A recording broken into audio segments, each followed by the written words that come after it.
Hello, hello. Welcome to the Beaker Show. Hello, hello. Welcome to the Beaker Show. I'm echoing, so give me a second. There we go. Anyways, welcome to session 32. We have got some fun stuff today. We are post the defense of Lelion with our two head generals, Ferali and Uleron, fighting upon a hilltop while retreating into the wilderness. But we'll go over a little more detail into that once we bring the players in. So sit back, relax, and enjoy the story. Alright, so bringing everybody in. You guys had started last session being awoken at the very cusp of dawn to the undead attacking your fair city of Lelion. Being arisen and running to the defense of the town, finding that not only was it being attacked by hundreds upon hundreds of undead beings and the presumably head necromancer Uleron Mortis. Another assault has started at the other side of town as well. Seems a clashing army. The forces of Talos that you had met up with and seen encamped not too far from Lelion as well had began the attack on the town, being rallied to the defense and being pulled in very, very many directions with a lot of things going on. Watch the last episode to see everything, but you guys had successfully defended the southern gate, successfully defended and reinforced the northern gate, made your way over to the mire to head off some intruders. Ended up finding was it Griselda, one of the town council members, was being attacked and beset upon by a bone claw. Excuse me. A relatively hefty and hard-hitting undead creature that you guys had seen in the wilderness before, but you managed to fend that off, saving the town council member. A lot of other small things happened, and then making your way to the town square, you saw a not unfamiliar sight, but definitely not a happy sight, as the great ancient green dragon that was being possessed by the spirit of the Ebon Death came crashing into town. You guys managed to delay it from attacking the villagers and focused its ire on yourself instead, at which point, upon taking a little bit of damage and utilizing some of their legendary resistant powers, flew off in the direction of the tower. Thalavar's tower to be for sure, which is where you guys knew the ruined stone was being held in the ethereal plane. The entrance was within that tower. It began to search for the ruined stone, and encountering some of the spirits of the past swords of Lelion, one of which you now recognize. Fighting amongst up there was Aubrey, the shopkeeper.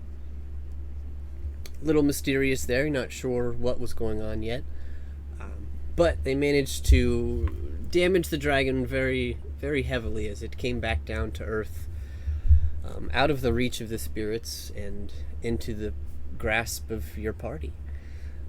You guys rushed into the defense still, and through some close calls, some item usage, and some good hits, you managed to deal enough damage to wound the dragon enough for the spirit of the Ebon Death to leave and fly back south out of town, upon which you guys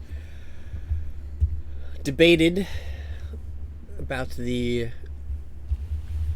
destiny of this green dragon, now no longer possessed, at your feet. Through some back and forth, you ended up deciding to heal her enough to revive her and speak with her. In the end, not necessarily trusting her, but believing her not to be lying, you accepted to let her live in response to her leaving the town of Lelion alone for the rest of her days, and perhaps a favor at some point in the future. So you now have an ancient green dragon that owes you. And right at the end of the session, taking in the battlefield, it seemed like a great deal of the forces of Talos were gone and destroyed. Seems like the undead definitely had the upper hand outside of the walls. And the retreating forces, you saw what you can pretty much assume to be the necromancer Uleron Mortis upon a hill, blowing a war horn, sounding the retreat for the undead, and then engaging in combat with a very large female half-orc, riding a lightning, thunder, energy crackling boar into battle with Uleran as they were having a mage off while retreating away from the town of Lelion. And that's pretty much right where we ended. You guys, a little spent, had used quite a bit of your resources and some spell slots, but I think you had been in the process of debating whether or not to charge up the hill after them. I think you had chosen to stick it out where you're at for now, but that is where we'll bring it back in to you guys. So if anybody has anything or any pre-jumping in notions, now's the time. Otherwise, I'll let you guys take it away.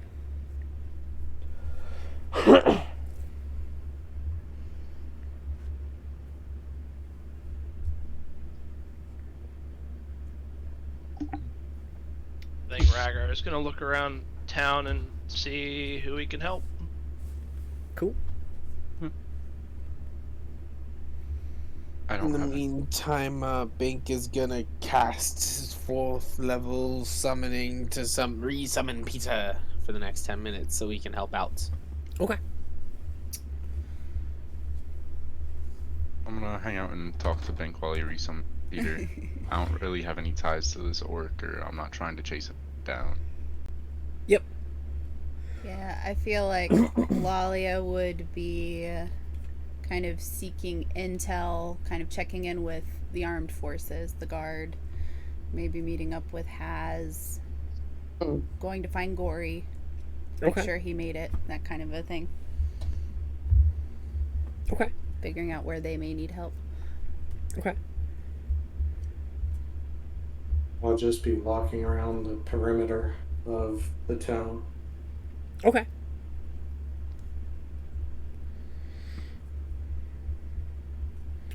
How about Aiden? What's your thoughts at this point? What would be your next course of action?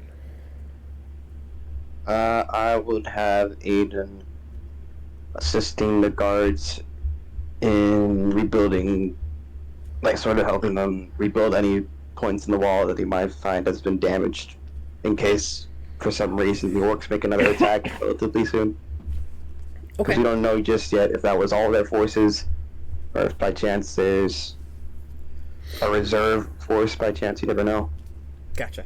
So he's just trying to expedite that process. Okay. All right. Cool. So that gives me some direction. I was really looking to see if we were sticking around town, helping out, fixing things, or if you guys had maybe come to a decision to charge up the hill. But it sounds like that's not the plan, so that is cool. Lalia That is really fine. wants to, but she knows it's a bad idea at the moment. Nah. I want to, but I'm not gonna go alone. Yeah. Yeah. I think we might need a little bit of Ragnar is rest. not feeling going into another fight right now. Yeah. I Yeah, think that I think- last thing took a lot out of a lot of us. So The people need our help around town anyway, so I think they need some reassurance that everything's gonna be okay right now. Yeah. And we could always pursue later on once we get some rest and assess the situation. yeah. Also to Aiden's point, like if we charge off and pursue, and then all of a sudden a Team B comes in and attacks Lelion, and we aren't here, that's a lot of townsfolk without our help. So Yeah, especially after a few buildings got knocked down. right. Shaman Yeah. damage. And just so you're aware, Chris, Aiden still does have 2 more hours on his potion of growth. Awesome. Ooh, That's Aiden's still big. some good town Hey. building usage right there. Lalia is no longer strunk though, so I gotta make sure I update that. I mean, she's still pretty strunk, but she's not giant strunk. Okay. Hey, little baby. So I'm going to go over a few things that you guys would have picked up in battle. I'm going to give you the state of the town, kind of let you know how things are looking at the moment. A little bit of information, and then we'll see who you want to talk to or where you want to go. So, some things that I want to identify first, given post-combat, and they're things that I would have given you had you been interested in them, but I don't think... The way that I said it, I don't think you guys really, or at least the player I'm thinking of, wouldn't have thought to look for it. So I'm going to hand out some information that might be helpful to you guys, or is going to maybe set some stuff up. So, that being said, the information that I have is pertaining to Harry. Oh. So, Harry, during the battle, you would have picked up on a couple of things that I'm going to give you from your past. The orcs that had attacked your homestead. There were two separate symbols that they wore. Some orcs wore symbol A, some orcs wore symbol B. It seemed to be kind of a collusion, which isn't unheard of. It's not uncommon that they work together or raid together or things of that nature. The two symbols, one symbol was 3 lightning bolts, which you saw on most of the orcs here in this battle. And at this point you could gather that that was the symbol of Talos. Okay. However, the second symbol you did not see today, but may be familiar to other people. So just something if you want to pursue it, was a large hammer over an anvil. Okay. Hammer. Oh.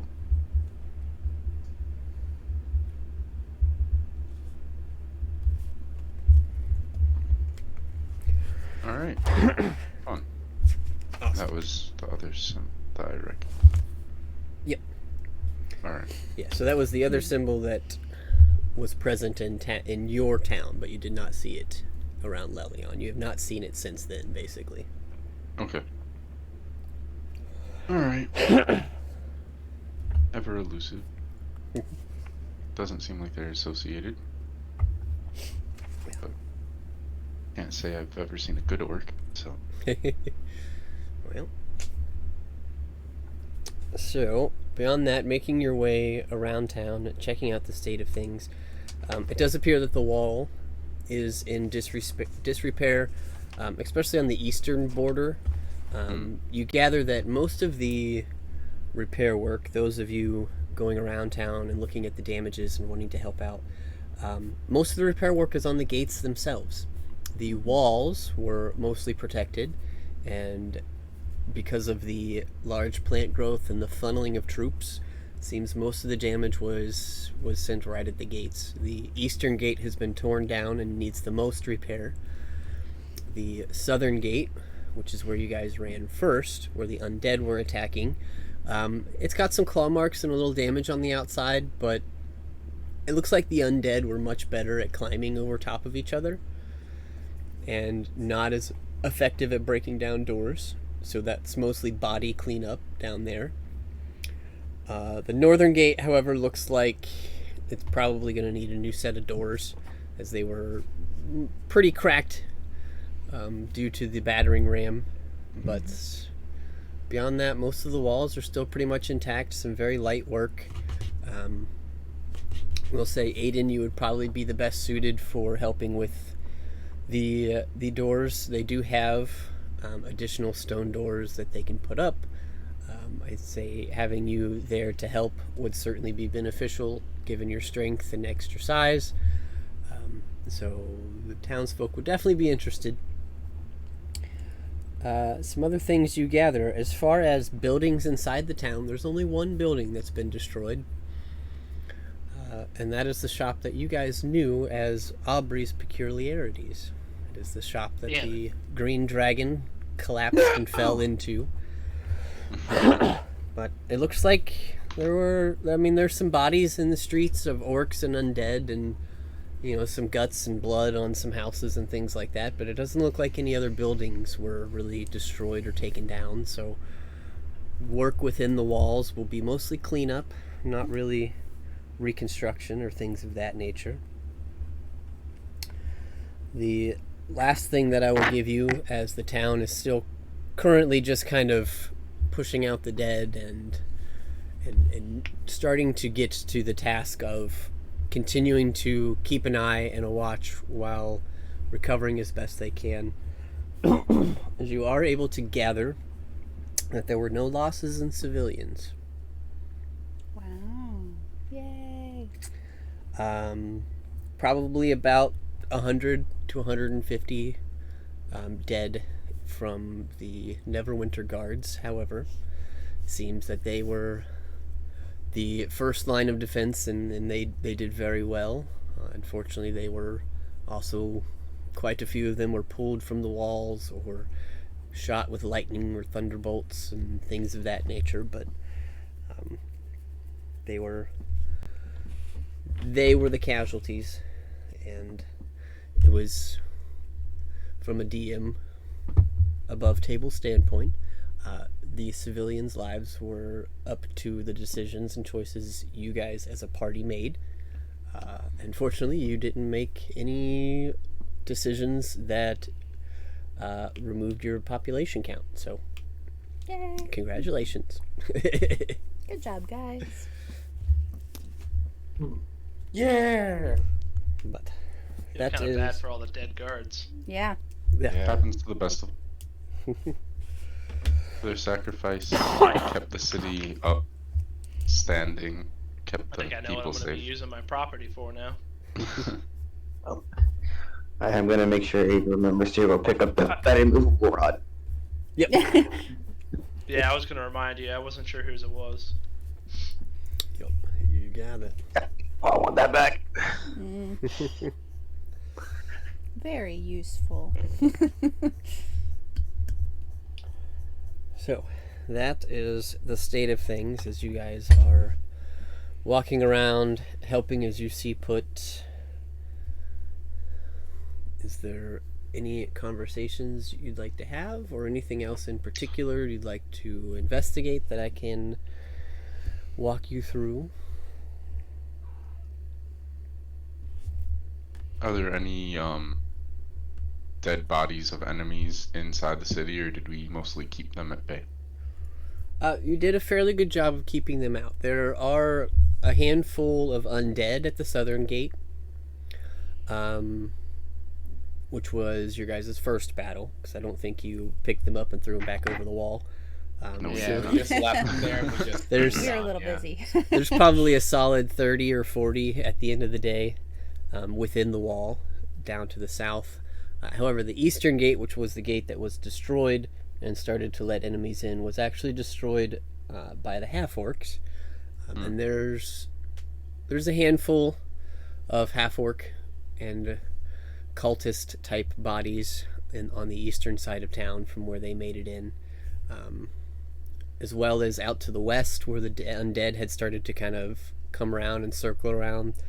You can't see them, but you can surmise that in the swampy bog-like area before you get to the sea, there's probably a handful of undead bodies under the water.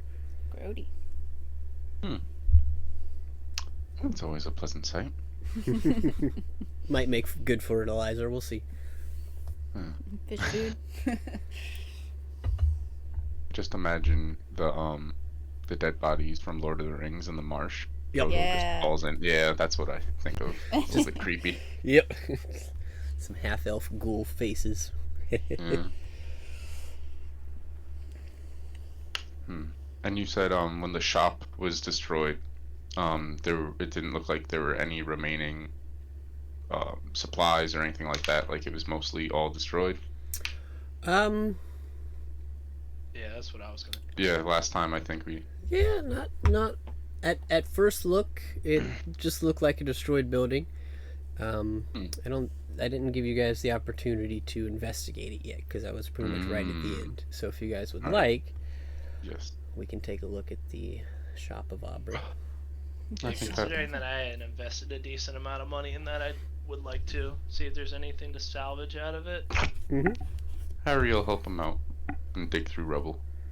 Okay. So the two of you go ahead and make investigation checks for me. Ooh, 24. Ooh. 5. Oh. Harry was helping. Oh, sir. all right. So, a couple things here.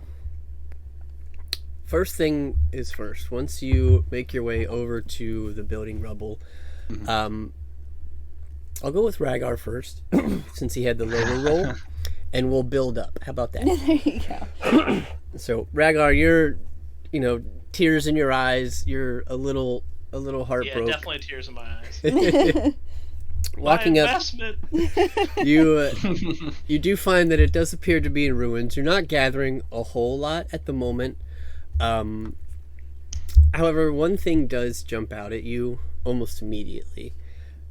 Almost as if it were placed after the destruction, which would be pretty hard, given that you guys were there. There is a letter, or a small envelope with your name on it. Guess I'll pick it up and read it. As you open it, it says, "I appreciate the investment that you made. Your investment has been transferred, however, under the same name, to Nettie's." Eddie's. Yep. And then the letter kind of just vanishes and disappears. Last thing you saw right at the end is it was signed by Aubrey. Spooky. Harry, Yes. while Rhaegar's a little distracted finding this interesting note, not sure what it means yet, you're taking a look around, and while you're not very old necessarily yourself, you can tell almost immediately that the ruins of this building, it doesn't look like this building or these ruins that you're looking at have been touched in hundreds of years. This doesn't look fresh. The only thing that you find among the remains is a picture. It's a picture that you're not familiar with yourself. But some of the faces on it you have seen once. This picture contains the faces of each of the spirits that you saw fighting the green dragon upon that large tower in town. But they're all human and standing as if taking a portrait. It's a little tattered, a little dusty, definitely old and wrinkled, but you pull it out from under a couple blocks with that check. Okay. I'm gonna kind of brush it off a little bit and walk over to Rhaegar and ask him if he knows anything of the people in this photo, in this picture. So Rhaegar will look it over Mhm. for a second and then say, well, that's, those are the swords of Lelion. wonder what Sword. this was doing here. You said the Swords of Lelion? Yes, they were the group of protectors, adventurers before us that guarded this town. Oh, The ones we saw in spiritual form on top of the tower fighting the yes. dragon. okay. So they defended the town, before you guys arrived. How did they become spirits, do you know? They were killed while defending the town from the creatures that came through the portal on the top of the tower that, well, we destroyed recently after a too curious wizard. You see Ryder kind of like mutter under his breath because he really hates this wizard. Brought back this portal back to life. Sounds like all this was fairly recent.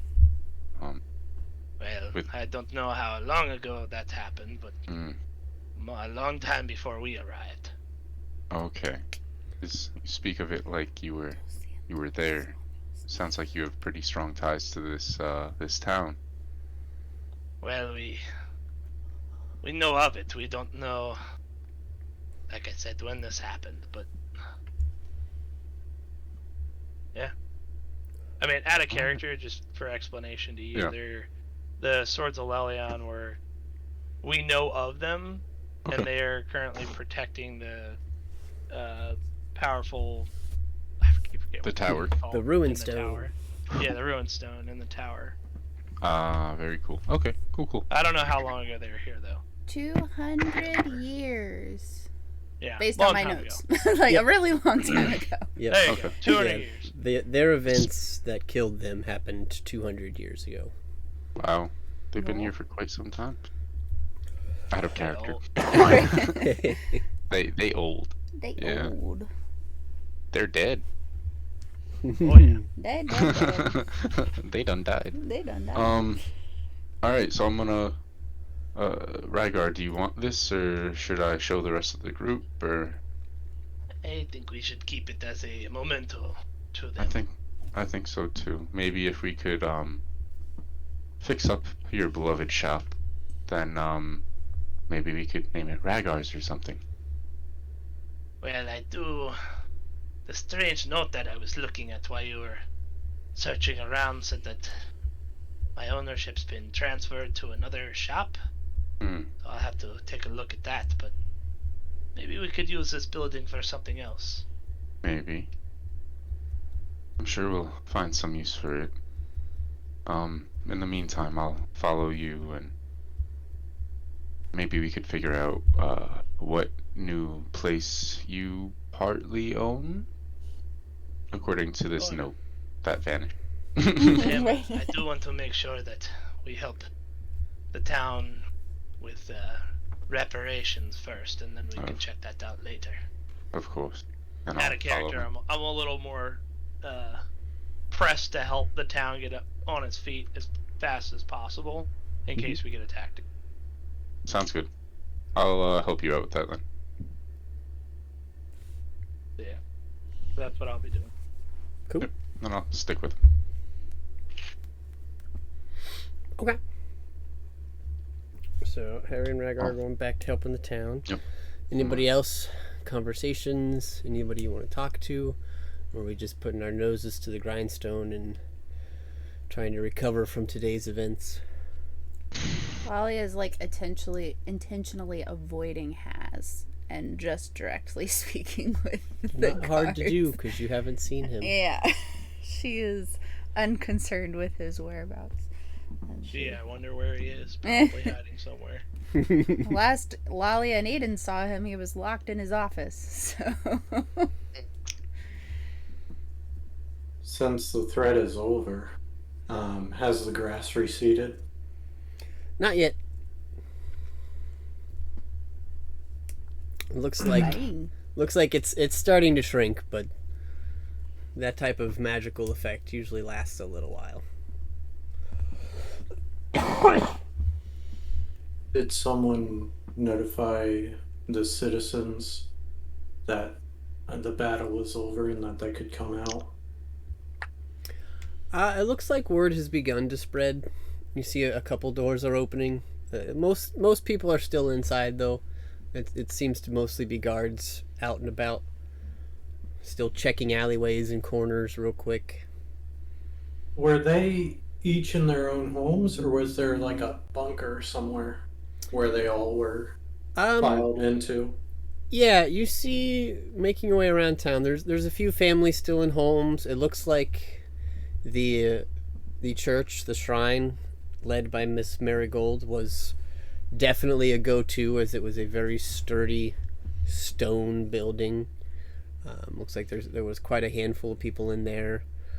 You also gathered that there was probably a mad rush to get inside the Thalavar's tower, as that is also a very hefty stone structure and also the main barracks for the Lelion soldiers. So yeah, there was a combination of some families in homes and in basements and some that hunkered down in larger buildings.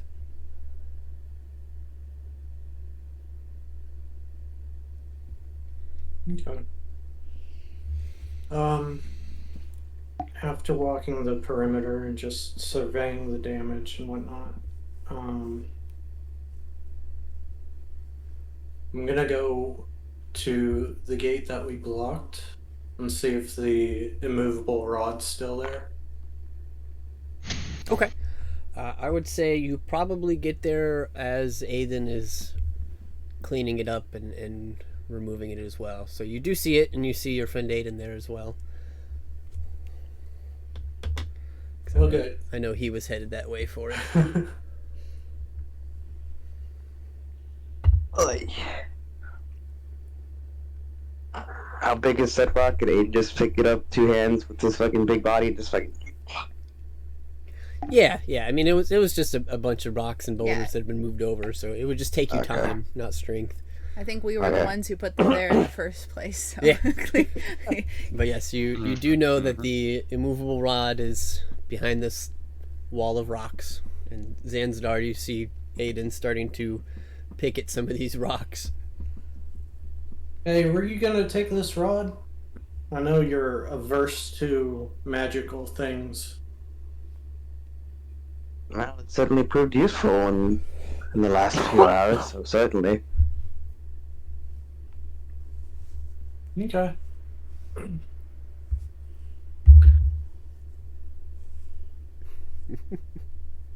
gonna just help where I can with smaller rocks and whatnot. Okay. I see Aiden picking up this like truck-sized boulder, and then Zanzibar's got like a golf ball. I got this. Sounds about right. Every little bit helps. Aiden's awful tall right now, so bending down to pick up the golf ball size ones has to like put a strain on his back, right? Because Yeah. he's got to go so much farther down. Hope this town has a masseuse. Sorry, massage therapist, not masseuse. Jesus. Yeah. So as you guys are still trying to recover and things of that nature, I will say one thing, Chris. sure. Helping to clean up and stuff, I'm gonna prioritize using the bag of devouring to eat up the undead That's first, a great use so that of they that. don't come back. Nice. They don't revive. Yeah, hey, you never know, man. Yeah. Can never be too safe. I mean, you know, but I don't know. Yeah. I will Not trying say to have more guests. We'll say one other thing that you do realize or recognize as you are stepping away from the remains of the Aubrey's building. You see a few townspeople, a few guards that have made their way out, kind of are walking by this destruction as well, and they're looking at it very quizzically. You hear some, where was this? I don't remember. And then just getting hurried along, like, well, we'll look at it later. There's work to be done. Alright, I get it. I gotta go back and check that building out more. I'm interested now. Well, it will be there, but you kind of get the sense that not most of the people around town didn't even know it was there, or aren't sure what it was.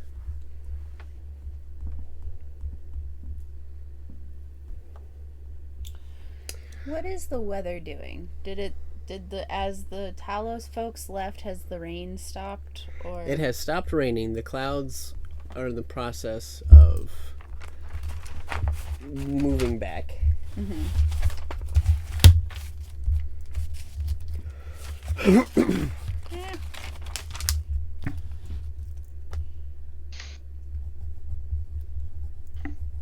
Ooh. Never mind. But yes, they are moving back. You can see the sun is starting to peek through a little bit. It's warming things, and you guys are kind of getting that like it's still pretty early. Like it's definitely like maybe 9-10 o'clock in the morning at this point, because the sun rises around like 6 or 7. That's when you got started.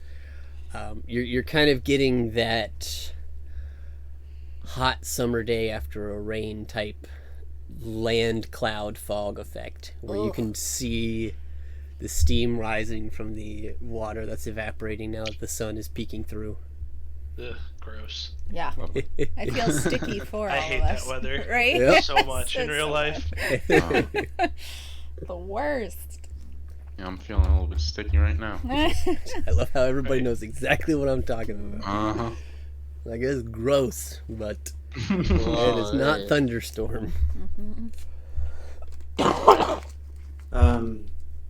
I'll use prestidigitation on my clothes to dry them. Okay. You got it. You're the one dry being in the whole town. All right. Great, I'm be fuzzy. Oh, yeah.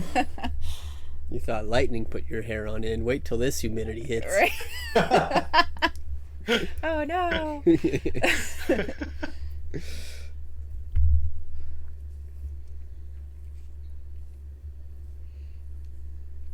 Alright. Well, I will say most of the day goes by pretty well. The recovery effort is pretty easy. Repairing the eastern gate, it's a band-aid fix, but it'll at least last for a few days until they can forge some new hinges and new parts and really revamp it 100%. The northern gate a little easier. They slap some iron bars on. Kind of, they'll probably make new doors for it as well, but it'll last for the time being. Would Aiden's blacksmithing help at all when he's helping with the doors? Yeah, he could probably help if he wanted to. Yeah, I just didn't know that blacksmithing would actually help with something like that. Yeah, absolutely. Metalworking. Hey. Doors back on. Do you need a little check for that? No, any type smelting or forge work that you do for the town, they are going to provide you the materials. It's pretty much a call to arms. Like, hey, can anybody make me a hinge out of this hunk of iron? And you're like, yeah, sure, bro, I gotcha. Yeah, absolutely. Okay. So, I wasn't trying to overstep. no. Alex, it's just Oh, bringing it up.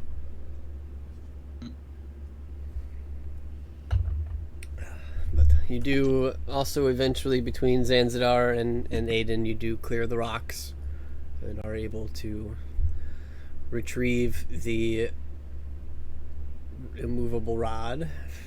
If there were any other conversations around that, you're welcome to have it. Otherwise, just make sure you click the button. I assumed Aiden picked it up. Cool. You got it. So, Rhaegar, you make your way down. You do end up finding about 25 or 30 different bodies. Some ghoul bodies, undead, things of that nature, and toss them into your bag of devouring that seems to gobble them up with gusto. Like a shop vac through the. He's hungry. What is it? It's an astral beast, isn't it? That's how I do it. Yep. Yeah. It is The astral beast is hungry. He's Yep. never eaten so well. This is great. As long as it doesn't start talking, I'm good. Or something good. We'll say, Lalia, one thing that you notice while working with the guards and kind of doing your best, you don't ever really see Haz. You think you catch sight of him a couple times, but you're not certain. But you do notice that a lot of the recovery effort and a lot of the revamping and the ordering and the getting people focused and out of the corners that some of the guards were hiding in is Gory. Aww, So Gory. they've kind of, you can see that they are amongst all of the guards, because I like Gory, he is Gory. And when I say that, I mean, like, if you've seen blood and guts on the guards, Gory is like 10 times that. Like, Yes. you kind of gather that Like his red.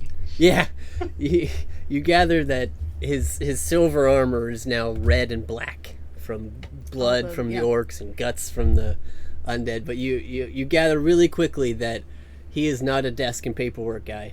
I like it. Yeah. Wally is. This is where he shines. Mad props. Most respected guard from Lalia, that's for sure. And you can see most of the other soldiers respect that as well. They're like, as soon as Gory asks them to do something, there's no talk back. Yep, all right. Awesome. Out of character, everybody else, not Chris. I mean, I guess Chris too, sort of. But something I just thought of that may be useful is we could try to retrieve weapons from the fallen enemies for the Lelion guard to use. Yeah. That's a Since good they're already idea. weak on forces, if they have any better weapons than the guards have, Yeah. then Maybe we they can could kind of learn. bolster what we have left. Yeah, That could be good. that's a good idea. Anything to help out the town as a whole. Help us Yeah. out in the future. Definitely. Much as I'd like to just take them and sell them, I feel like that's Right. better use for it. Very selfless. There probably weren't a whole lot of weapons from the undead, though, right? No. But No. the barbarian orcs, they had some, The orcs and the cultists. great swords and crossbows. Ragar, you brought it up. Roll 2d100s. Alright.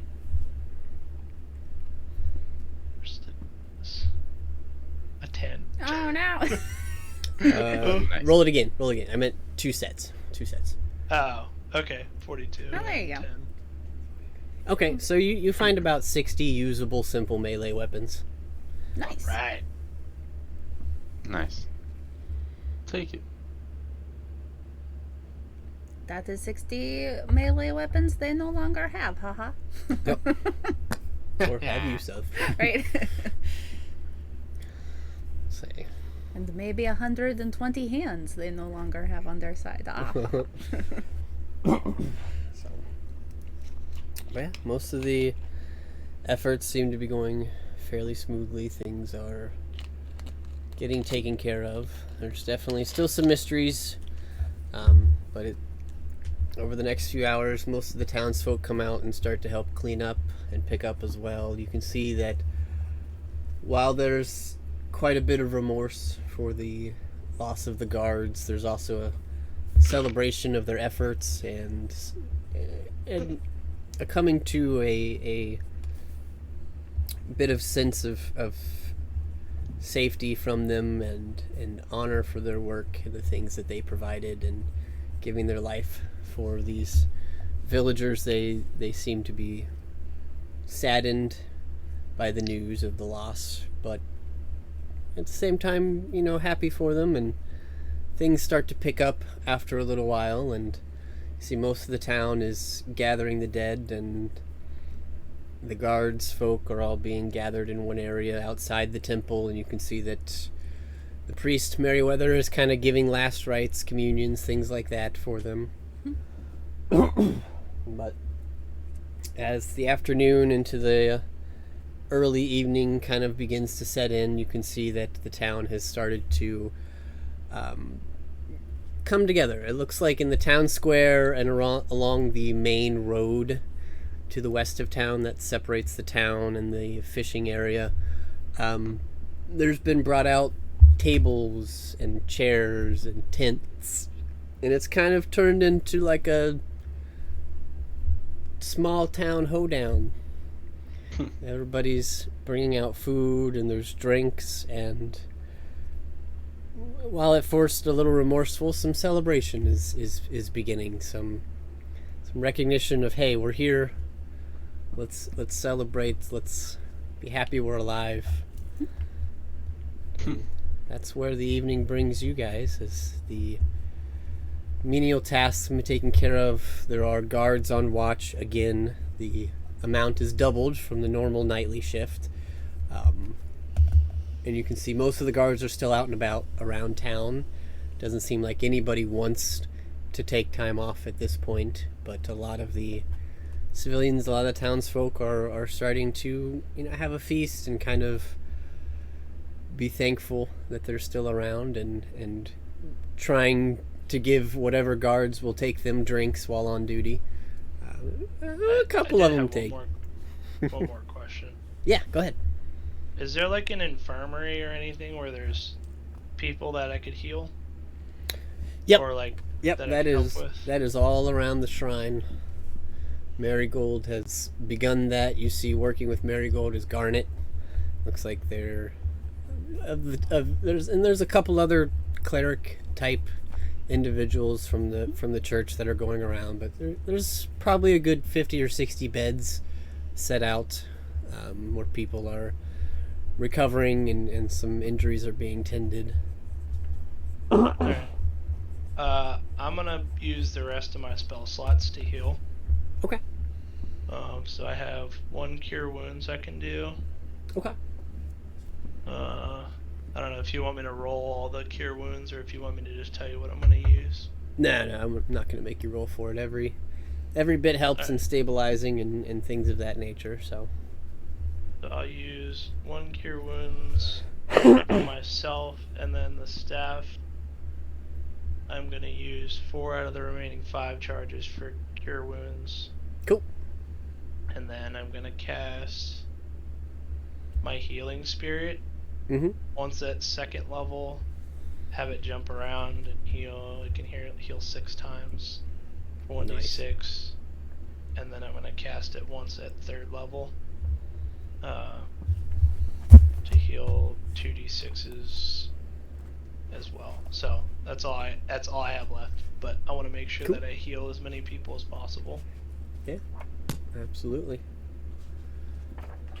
You got it. So I think that should hit about 5 plus 6 plus, so 18 different instances of healing I can do. Awesome. Dope. You got it. Nice. So through that diligence, you do see that your efforts, the efforts of the other clerics, they're there. It's definitely strenuous, very arduous. There's some people that require more, some that don't need quite as many. You see that Haz is turned away about 5 or 6 times by Marigold because he sprained something. And me. Stinker. I'm going to ignore Haz. Yeah. But you do manage to make a good impact. Looks like some of the people that might not have been up and about for a few days are starting to sit up and get some feeling back, and are taking some food in from the townsfolk and drink and generally being all right at this point. So, Chris, Yes. can I get some healing from Marigold? Sure. Oh. At this point, what I can do for anybody that wants to stop by or get healing or things like that, you can roll hit dice, and they won't be expended. I wanted to see if she was actually going to even actually do it. Oh, I see. Oh yeah, Because Marigold has. well, you can have that conversation if you want. So you approach. She says, "Oh, yes, you, child That's me. hater. Oh, we're still going to go on that again. Well, I don't know. No, I don't hate children. Like I Well, said before, my Insult. wording was terrible. Quite terrible. Considering the fact that this very town was about to go into shambles. Perhaps 5 minutes prior to that. mhm. Yes, I apologize for my wording. No, I did not mean what I said. The children were always the first priority. But And insight check. No, I'm just kidding. I'm gonna put a hand on Aiden's shoulder and be like, see, he doesn't hate kids. I'm a kid. And I'm a man child. Look at me. She kind of looks back at you, Aiden. She's like, well, suppose we all say rash things at hard times. You're forgiven.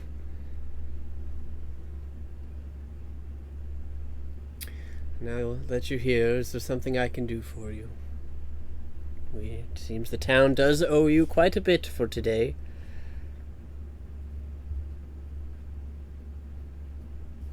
as long as it's still standing at the end of the day, that is enough compensation. After all, I am a soldier.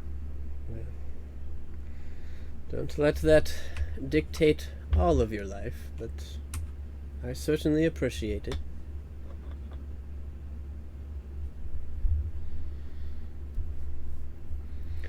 If there's anything you require from the church, just stop by. No, I have work to do. Back to healing, so get along if you're feeling well. Want some healing? Wait a minute. Well, you should have said. She'll kind of touch you on the shoulder and cast Cure Wounds and give you 15 points. Lovely. Okie doke, I'm all good now. So essentially, the town is like around a huge bonfire. Dear. Yeah, essentially. Oh, I'm gonna pick a spot that's out in the open. Mhm. And you know how C-3PO tells the story of the Death Star being blown up? Yep. I'm gonna do that, but I'm gonna do it with Alter Self. Okay. So essentially, for an hour, I'm shifting into all these different characters to tell the story of how we survived and saved Lelion. Awesome. Make a performance check.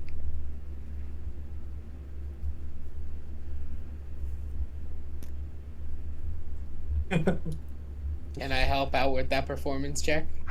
Sure. Can I just can I do my own thing in the background by like playing a song or something? Sure. So, Zanzibar, go ahead and roll again. I'll give you advantage for that. And a lower DC. Oh, okay. Yay! You have become quite the spectacle. From first, it starts with the children who just love a good tale and a good story, and then a lot of the adults that have, finished setting out food or have gotten themselves something to eat kind of start to sit down and watch you as well, and quite enthralling. You seem to be the entertainment that everybody was hoping for, and you're getting applause and gasps and shock and awe at the right moments.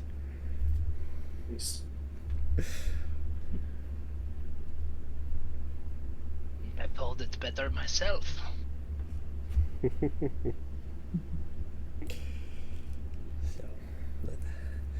as that goes on, any of you that are participating are being handed plates and plates of food. Just about every townsperson you walk by is asking you to try their thing. especially towards the end of Zanzidar's performance, you see that a lot of the townsfolk have this light in their eyes when they see you walking by, and any drinks that you tried to partake in this evening are already paid for. Seems like everybody's kind of on your side, kind of, you know, through hearing the tale through Zanzidar's performance, and some of them seeing it firsthand are definitely surprised and interested and taken by your guys' kindness and ferocity and defense.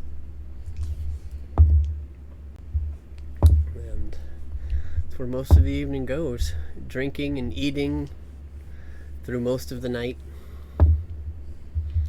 If any of you would like to have conversations or anything of that nature before you either go to bed or pass out drunk. Time is it when the banquet sort of begins to die down? It probably starts to die down around like 2 a.m. Oh, Jesus. Oh. Lelion knows how to Past my party. bedtime. I was hoping Aiden's probably going to dip out a little early.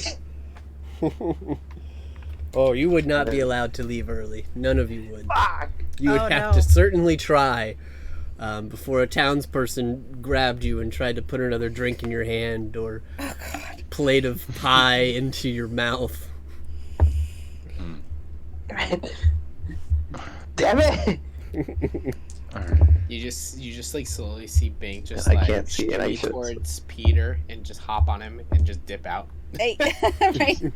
Try to catch a griffin. Rhaegar like grabs Aiden. He's like, "All right, well we should go." Whoa, okay, no, I've had enough to drink. No, I don't need more. Okay, I don't think we can leave. Bink, roll a d20 for me. Bink rolling to get out this party. Natural one. You go to jump on Peter and get out, and you realize that while you guys have been stuffed, Peter has eaten like a truckload of food. He is not moving. He is lethargic on the ground. Well, Nice. time can to, see. time to start using boots. You can see he's still got like chunks of apple pie that he's trying to put in his mouth. Yes. I'm gonna be. Harry's gonna be kind of on the side, arms crossed, leaning against like a wall or the pillar, just observing everyone dancing, having a good time. Oh, you're not out of it.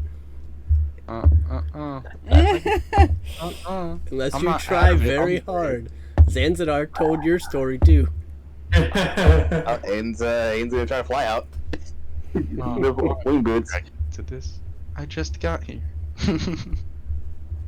If I can duck behind like a tent or something, I'm gonna turn into a random ass citizen. Try and get out. I love that everybody is just trying to leave the party. No one Like, actually I've had wants to enough be of my here. social time today. That's I wanna- Bink looks at his overeaten Griffin and says, "Screw it!" Gets his loot of what was it called? It can conjure up like minor illusions or whatever. So Oh I yeah, take your out instrument that of the loot. bards or whatever. No, loot of illusion. And, Loot of yeah, illusions, Loot that's of it. illusions. Yes. Cool. And I start playing and kind of give a little song of rest to whoever can hear and is sleeping in the town. Give them a little, Oh yeah. little hearing sound. You know, There you the go. later it gets, Are you the gonna- more people that are passed out in lawn chairs, basically. Are you gonna sing us a song? Bink. Yeah. Well, I mean, there's already songs going on. Everyone's having a good time. Or, Aiden's trying to, yeah, Aiden's am trying I to the fly. only one? I was trying to get you to sing IRL. Oh no, Aiden's gonna try to fly out. That only What's out here? happens for mighty warrior songs. Well, I mean, It's Bink's specialty. It's a big specialty, getting everyone riled up. yeah, if we killed the dragon, then that'd be another story. But I think I'll come up with something for another fight. Okay. Is anyone else kind of on the sides, giving their dancing feet a break? Aiden's trying to fly away. Yeah, Aiden, roll a d20 for me. Oh, Jesus. No one can catch a break. 19. Hey. Oh. Okay. This guy. Roll a d10. Okay, wait a minute. I wanted to discuss. 5. Okay. About 5 hours into the party, you find your opportunity. Hey. Back in A. Mm, Well, when did the party start? Which is about midnight. Right. nice. Fuck! It was a Um. long day. There's a lot of work around town. Am I able to spot anyone and flag them down? Anyone from the group? Throughout the night, yeah, you can catch an eye on about just about anybody. All right. I'm not exactly in the most happy of moods because I have that orc that got away in the back of my mind. I don't know who they are, but they seemed pretty powerful. Mm-hmm. So I want to figure out where they may have gone, or if anyone in the group knows more, since I'm kind of in the dark on this one. Okay. Yeah, if there's somebody particular you'd like to try and talk to, you certainly can. Or if you want to wait till tomorrow. I'm gonna say I'm not able to really pick anyone out, and I keep getting dragged off into dancing and drinks thrown my way. So I'm gonna be too occupied until morning. Okay. About Lalia, how are you partaking in this partying and being given pie? She is probably overindulged in pie, but the ground underneath her is extra muddy from all the drinks that she's been offered, and just, oh, thank you, and she pours it down. She tries to hand some of them off, but just too many coming. So she's just had like a single stein in her hand for like hours, and it's the flattest, grossest beer ever, but oh, it's still working on this one, thank you, I'll get another. But there's two things she would be doing. The first is kind of as the revelry's going on, she's not necessarily trying to bow out, but she is going to kind of try to find like a moment's peace to send up a one-way prayer to Scarrett. Mm-hmm. And just kind of like looking around at everything and just kind of say like a word of thank you. Mm-hmm. Because of your assistance, we are able to celebrate tonight. Like that's kind of an acknowledgement to how his plant growth. Roll a d20 for me. Oh boy.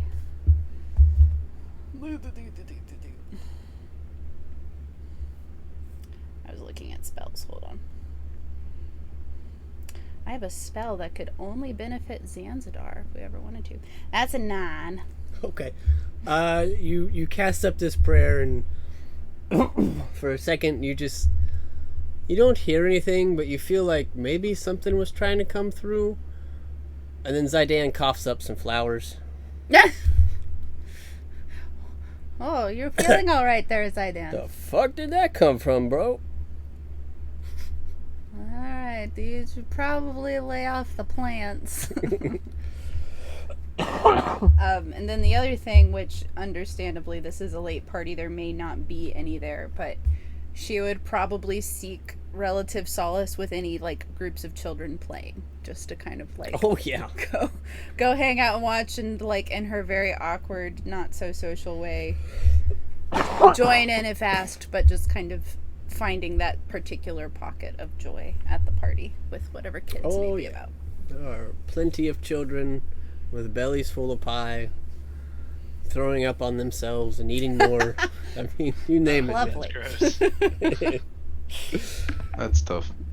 They are right, the though. main protagonists to Bink and keeping him there because he is their size.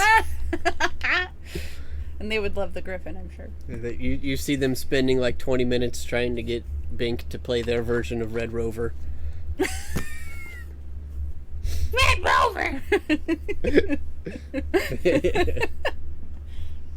I do have one more thing I want to do before Sure. we go to, but What do you got? I don't want to. If you want to keep rolling around everyone else first, it's fun. No? So you're partying with the kids. Partying with the children. Cool. That sounds a little weird, but Okay, I'm about to say Wouldn't be the second. first Don't time, make it won't sound be like the that. last. They're where everybody else is anyways, so right. Well, and it seems like she's both enjoying their company and also thinking maybe I will be offered less alcohol if I'm around young ones. Maybe. Yes, Rhaegar, you had something else you were looking at? Yeah, I'm gonna look around the crowd, like make my way through, like talking to people, like sort of under the guise of just like having a good time and talking to people. But while I'm doing that, I'm gonna, knowing that these Talos followers, running into them before, knowing that they can shapeshift, I'm gonna try and see if I can root out like any that may have shapeshifted and tried to stay inside, like kind of like Talos followers that may be trying to get a read on how badly damaged Lelion is. See if I can root them out. Sure. Make an investigation check. Or perception, I guess. I'm much better with perception. 19. Okay. Nothing seems to stick out. I mean, you catch throughout town, throughout the evening's events, most people seem to be partying, so they seem to be focused on their tasks, those that are still working or helping out around the town. The only like intriguing or like sidelong glances or like eyes darting to places that you could think would be some sort of ulterior motive are just around these ruins of the previous shop. That's about the only weird looks you pick out amongst the crowd throughout the evening. Alright, cool. Feel better? Mm-hmm. Alright. Anybody else have evening activities they'd like to attempt while partying or crashing from partying? Right. How long can you go into the night before you risk exhaustion again? Like, what, 3 a.m. or something like that? Yeah. For you to want to forge something beyond all the forging and battling that you did today, you'd have to make a con check with a pretty high DC. Oh. Because you fought for hours and helped the town for hours. So this is to see if I could even say, oh, do I even feel up to even try? Yep. Okay. Yeah, I'll try. Why not? Okay. And it's a check, not a save. Yeah. So check. Yeah. No, not happen. You got out of the party, and that was about the last of your strength. You're feeling it.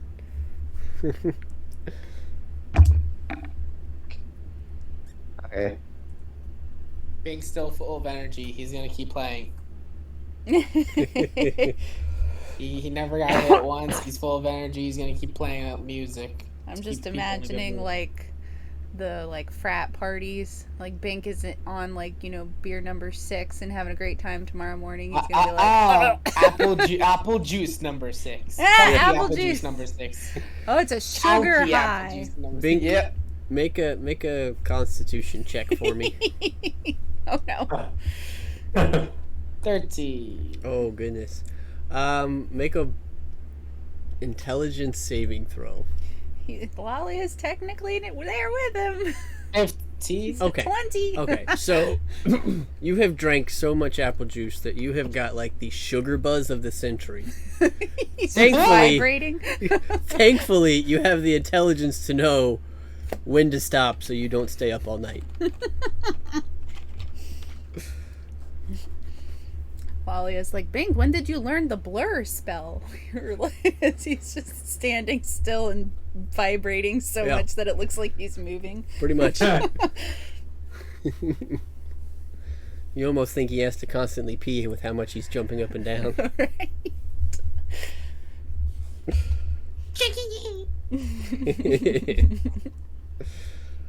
Alright.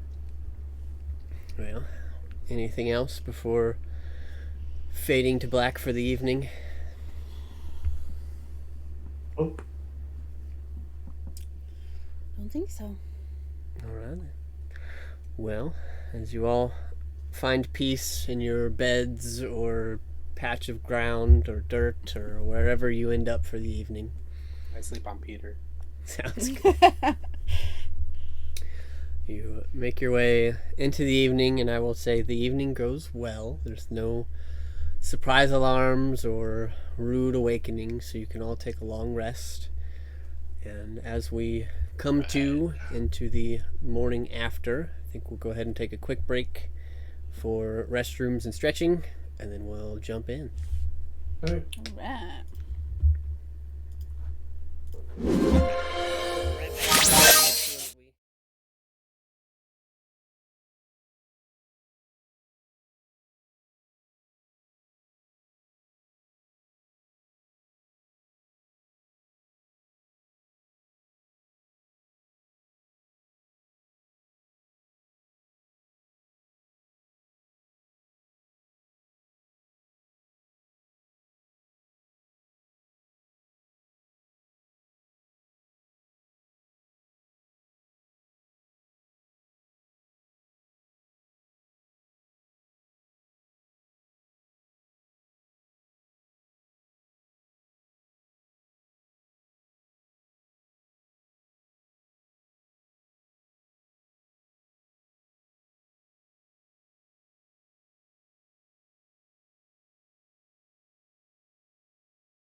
from break. First thing I would like to have happen is I would like Aiden to make a wisdom saving throw for me, please.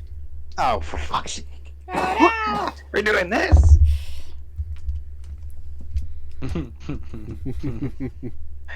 Fuck. Okay. Okay, 14. Okay. So I'll say that you do manage to get a full night's rest. So you keep your long rest. You do not get a point of exhaustion. However, in your sleep, you're a little restless. And you have a dream. And this is a dream that you remember when you awake. And this dream is part dream, part memory. You find yourself back at that battle, the one that meant the most to you. And you are right in the middle, and you flash from that battle in your past to moments at the battle that happened just a few hours ago. You find yourself torn between these two fields, these two areas, these conflicting things, and you see the faces of orcs you slayed in the past mixed with orcs and half-orcs that you fought yesterday or saw out in the fields around Lelion.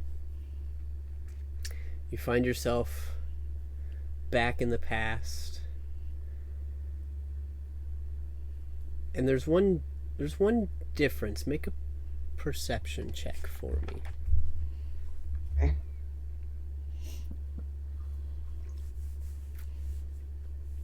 Dean. Okay. So, we're going to tie some strings here. One thing that you do pick out, that even though you're dreaming, you still have some amount of cognizant thought. You knew this, and you knew this already, though it wasn't necessarily important. But you catch, you're able to tell which battle your mind is currently racing through because of the orcs and what they're wearing. You see orcs wearing the symbol of Talos, the 3 parallel lightning bolts. You see shots of lightning off in the background that may or may not have actually been there in real life or in person, but in the dream it's amplified, this electricity crackling and sparkling, and all of their eyes are glowing blue and yellow and just sparking as you fight against them. The other orcs, you find their eyes are more fiery and red, with flames licking out of them as they hold the symbol of the creation orc. You don't know its name. You know that it's referred to as the creator of orcs, but this fiery, flaming symbol of a large hammer over an anvil, emblazoned on their chest, branded into some of them, slaying the troops that you've led into battle, whether it was wise or not. You will never forget the look of those orcs. And then you flash back to the lightning and the thunder, and you find some peace within yourself, knowing that you failed in the past, but today you made up for some of that. You helped, you saved an entire town, an entire city. You received praise, whether you liked it or not. You know that this was a very small step on the path to getting yourself back, to maybe getting your city back. And you know that you did good, and you know there's still more to be done. And the rest of your night goes peacefully until you awake the next morning.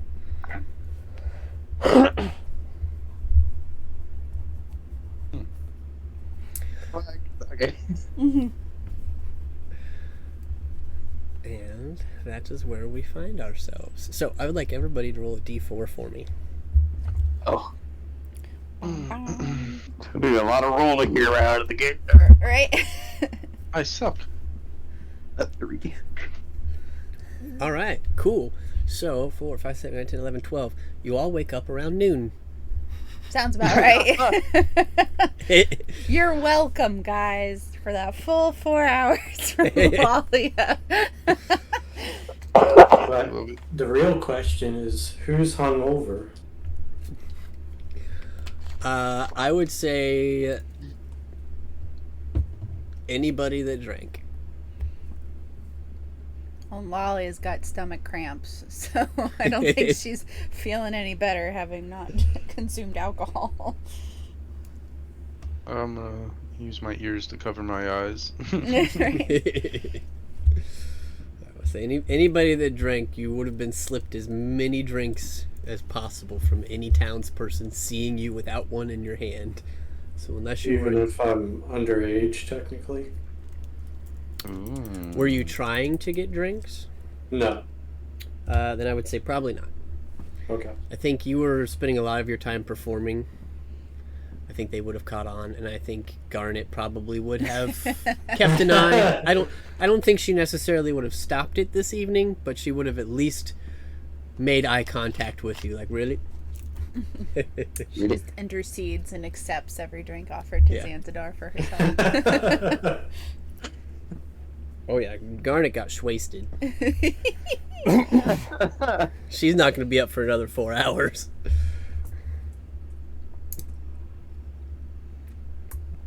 But you guys do find yourselves awakening either in your beds, on the floor, to the sun high above you.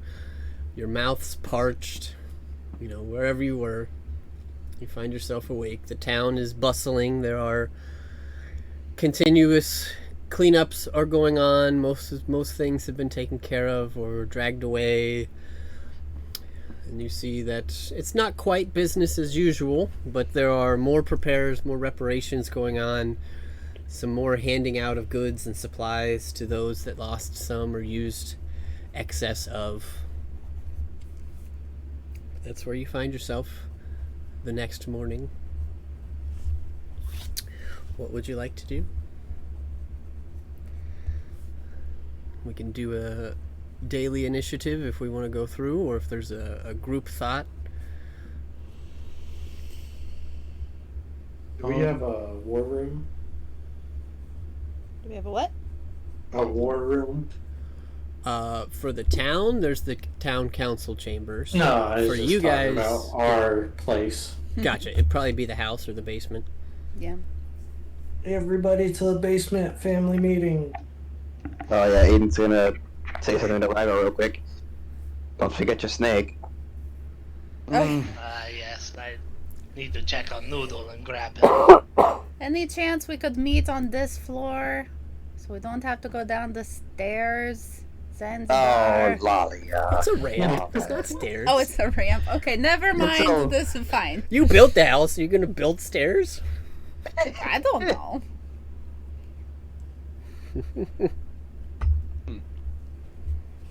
Alrighty. Let's go over what we still have to do. I need to make an animal handling check. God. Have an angry noodle down there. I don't know if As Noodle's you- happy with me or not. As you open up the downstairs to take a look for Noodle, go ahead and roll 2 animal handling checks for me. Oh boy. Alright. Did Noodle have babies? Oh dear. No, this is me not telling him if it's 20. advantage or disadvantage. Oh. Well. And an 11. Oh dear. Okay. Natural 1 with an 11. Oh god. no. No. Don't be disadvantaged. Don't be disadvantaged. Roll a d4. Oh dear. Rolling, rolling, rolling. 1. Oh no. Okay.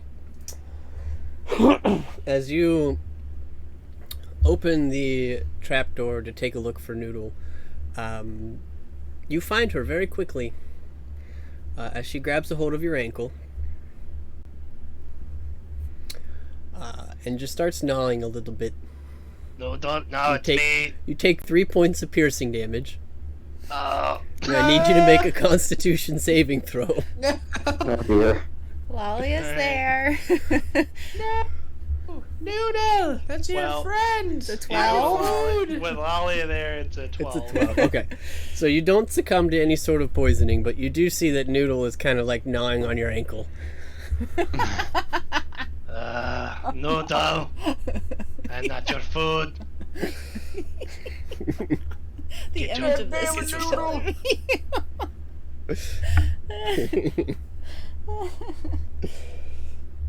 Damn it, Noodle. She's not currently big enough to actually eat you, but you get the feeling that she's pretty hungry and a little pissed. That's why I stay I thought away. there were rats down there for her.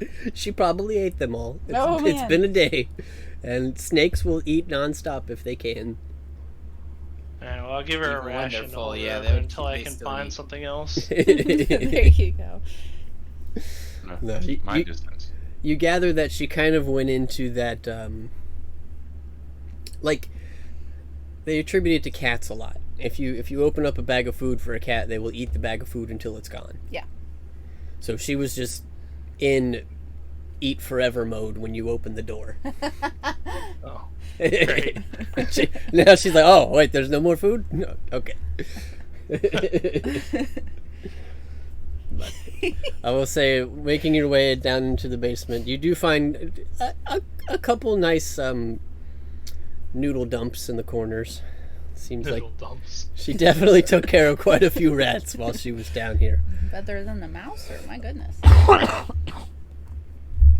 But you can all find your way to the war room, gathering those that might have passed out outside. Yeah, Harry, you were sleeping over, right? At the Mhm. house? Yes, Yep. I was. All Yep. right. Yeah.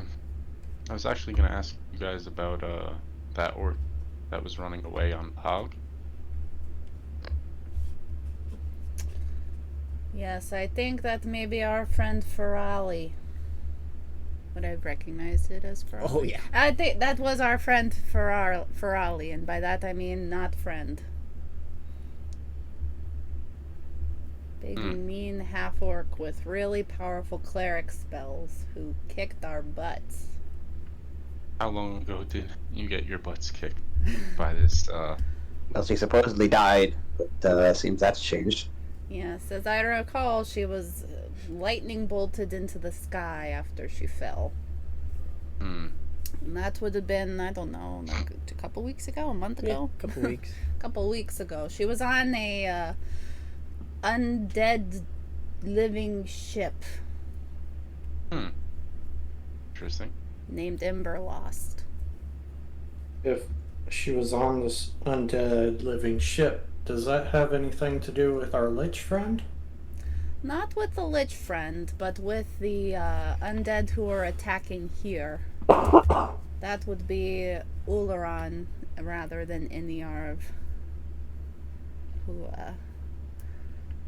if I recall, I'll do this out of character. I'm losing the Lalia voice.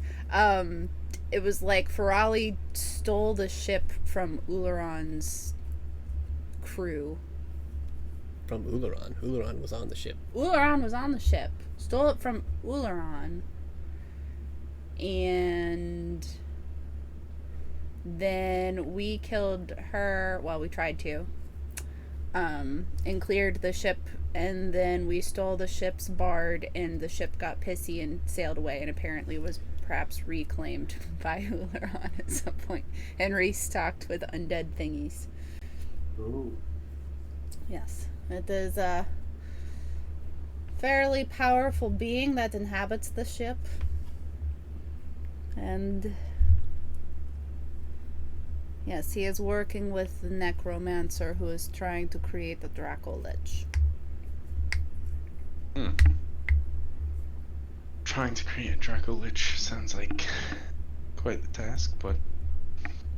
So, Mm. are we dealing with two liches?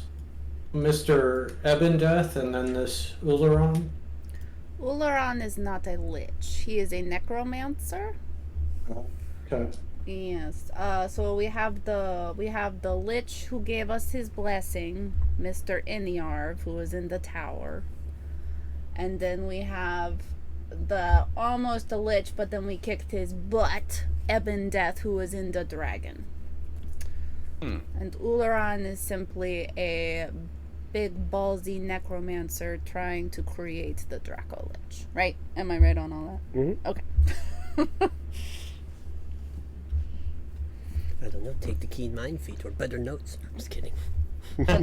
I read all my notes, and that's what my notes said. So that's what I'm going with. Also, I also thought that Ularan was a lich for a long time, and I think we cleared that up at some point. That he is, in fact, just, quote unquote, just a necromancer. Like, that necessarily means that he's less of a threat. He's just, he is not Right? an undead wizard who sold his soul for magics. So, Lovely. yeah, no big Alright. deal. Did you want to chase them down?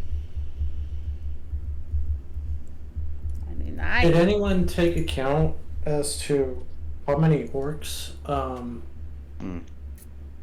got killed? I don't know. Did anybody take account of how many orcs got killed? It definitely appeared to Bink and me as we rolled out to check on stuff that the orcs were having a much harder time than the undead. I will give the party Yeah. an investigation check with advantage. Oh dear. One person can make an investigation check with advantage. Bink! Harry. Or Harry! Bink or Harry! Bink, what's your stat? My investigation has a +7. I have a +9. Alright, Harry, you got this.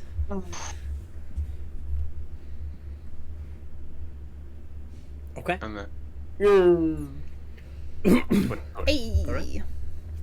A majority of them. Oh, wow, okay. majority of them died. Probably anywhere from 70 to 80% of the 500 or 600 that showed up. Mm. Oh, well, that's really good. I'll take it. But there's still some alive, so including powerful one. Yes, and we Yeah, will... but if we make an assault on their base or whatever, then at least we're not facing as many as we could have been. Yeah, we could Yeah. catch them off guard. They could always come back to haunt us in the facility. Taking better. Yep.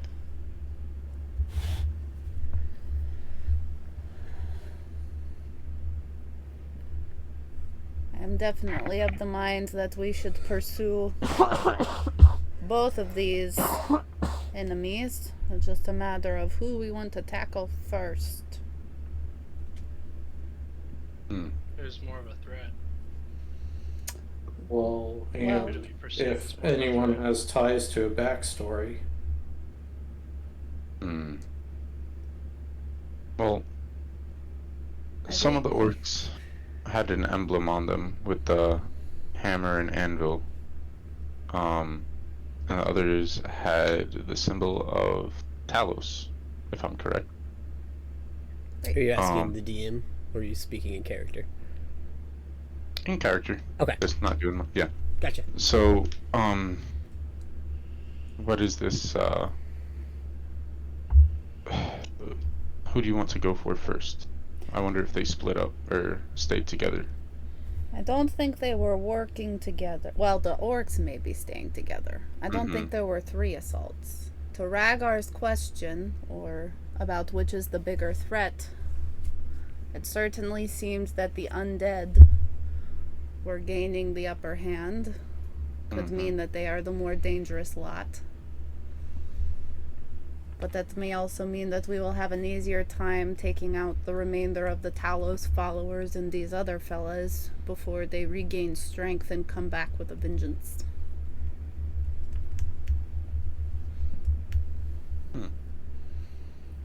What does the group think? I mean, out of character, I guess, because I so feeling great. But if the orcs aren't as much of a threat and we decimated a lot of their forces, maybe it would be best to go after them, since they're kind of in larger numbers or more threatening. Like, I feel more confident with our group's ability to deal with undead than with those hulking destructor orcs that rage and murder everything in their sight. Mm-hmm. Well, I'm we of the also... opinion that if they're low on numbers and easier to take out, we should kill the limping party and then Yeah. regroup. We also know, or at least I would assume, we have a good guess as to where the orc encampment is, considering we've already seen it, and we would be hunting down the undead camp. I don't think we actually know where they were, other than being in the Mirror of Dead Men. Yeah, So- that's the other thing I was thinking, is that we know where the orcs are. But that could also mean fresher tracks right now to go track them down. I don't know. That's more devil's advocate of like, but we could also do this. Yeah. I don't know. I mean, I vote orcs just because I feel like it'd be better to take them out while they're weak. I vote orcs too. How's Aiden feeling? Works good.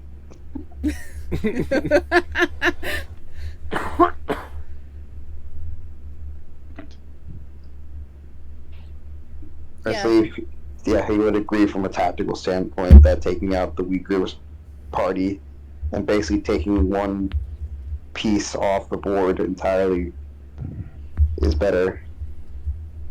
Yep. Bink, I don't think we've heard from you yet. What do you think? Oh, I do context. Yeah, I'm fine with that. Alright. Yeah, I'm good with either. I think there are strengths with either, so I'm totally in agreement that taking the orcs out while they're weaker is a good plan. So, Lalia's on board. Annihilate them all. She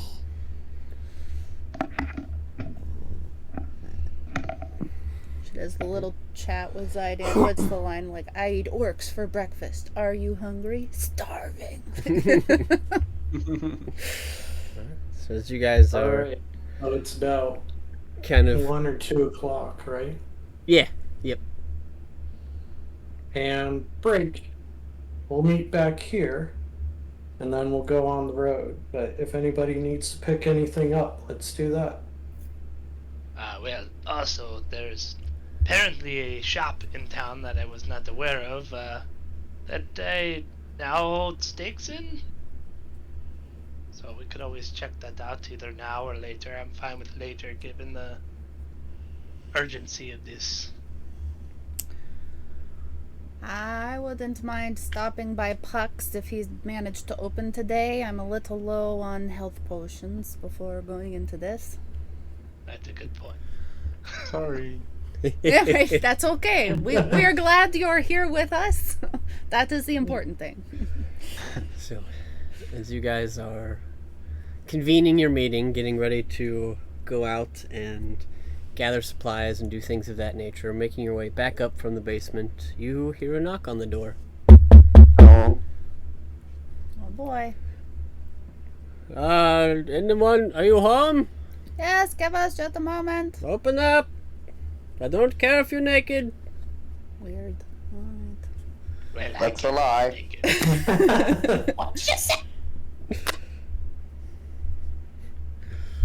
We open the door. I don't know if Lalia would be there or not. She's kind of slow, but... At the door, you see before you Town Council member Griselda. Oh, hello, Griselda. She says, yes, good afternoon. I stopped by earlier, but apparently none of you were awake yet.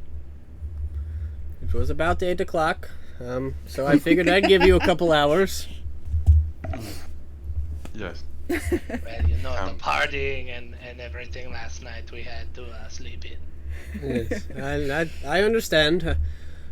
Well, my reasoning for coming by is I had a few things that I wanted to go over with you all, if you have a few moments to speak with me. I suppose so. Sure, why not? I'm all ears. All right, perfect. So, and she just kind of steps in and closes the door behind her. She says, well, I spoke with the other council member and most of the heads of the guards and things around town, and a few things have come to light, and a few things I wanted to bring to your attention that I think you might find helpful or appreciate going forward. So, I'll get right down to it, because I've got a lot to do today. Mr. Copperwalsh? Yes. Your application for joining the council has been accepted. Okay. As of the end of tomorrow, because that's the end of our week, you will be accepted as a new council member. Given the fact that you are an adventurer, however, you will not have as many responsibilities, though we may reach out or contact you given certain elections or things regarding town, but we would happily have you amongst the council.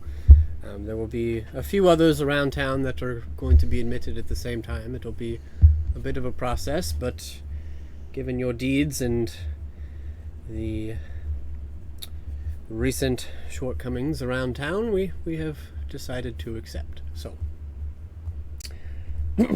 congratulations. That being said, the rest of your party will be considered honorary members of the council. They will not have the privileges or the usefulness as yourself, Mr. Copperwalsh, but their opinions will certainly be valued, and every 2 of them will count for 1 council member vote if there's ever anything they need to be included on for voting. So, but we will certainly most likely just default to you, Mr. Copperwalsh, as the speaker for this group, as you are a full-fledged member. At least when it comes to council matters. I don't care about the rest, and whatever leader you may have chosen amongst yourselves is none of my business. So, next, and moving on, you had requested some information about the Uth Tower.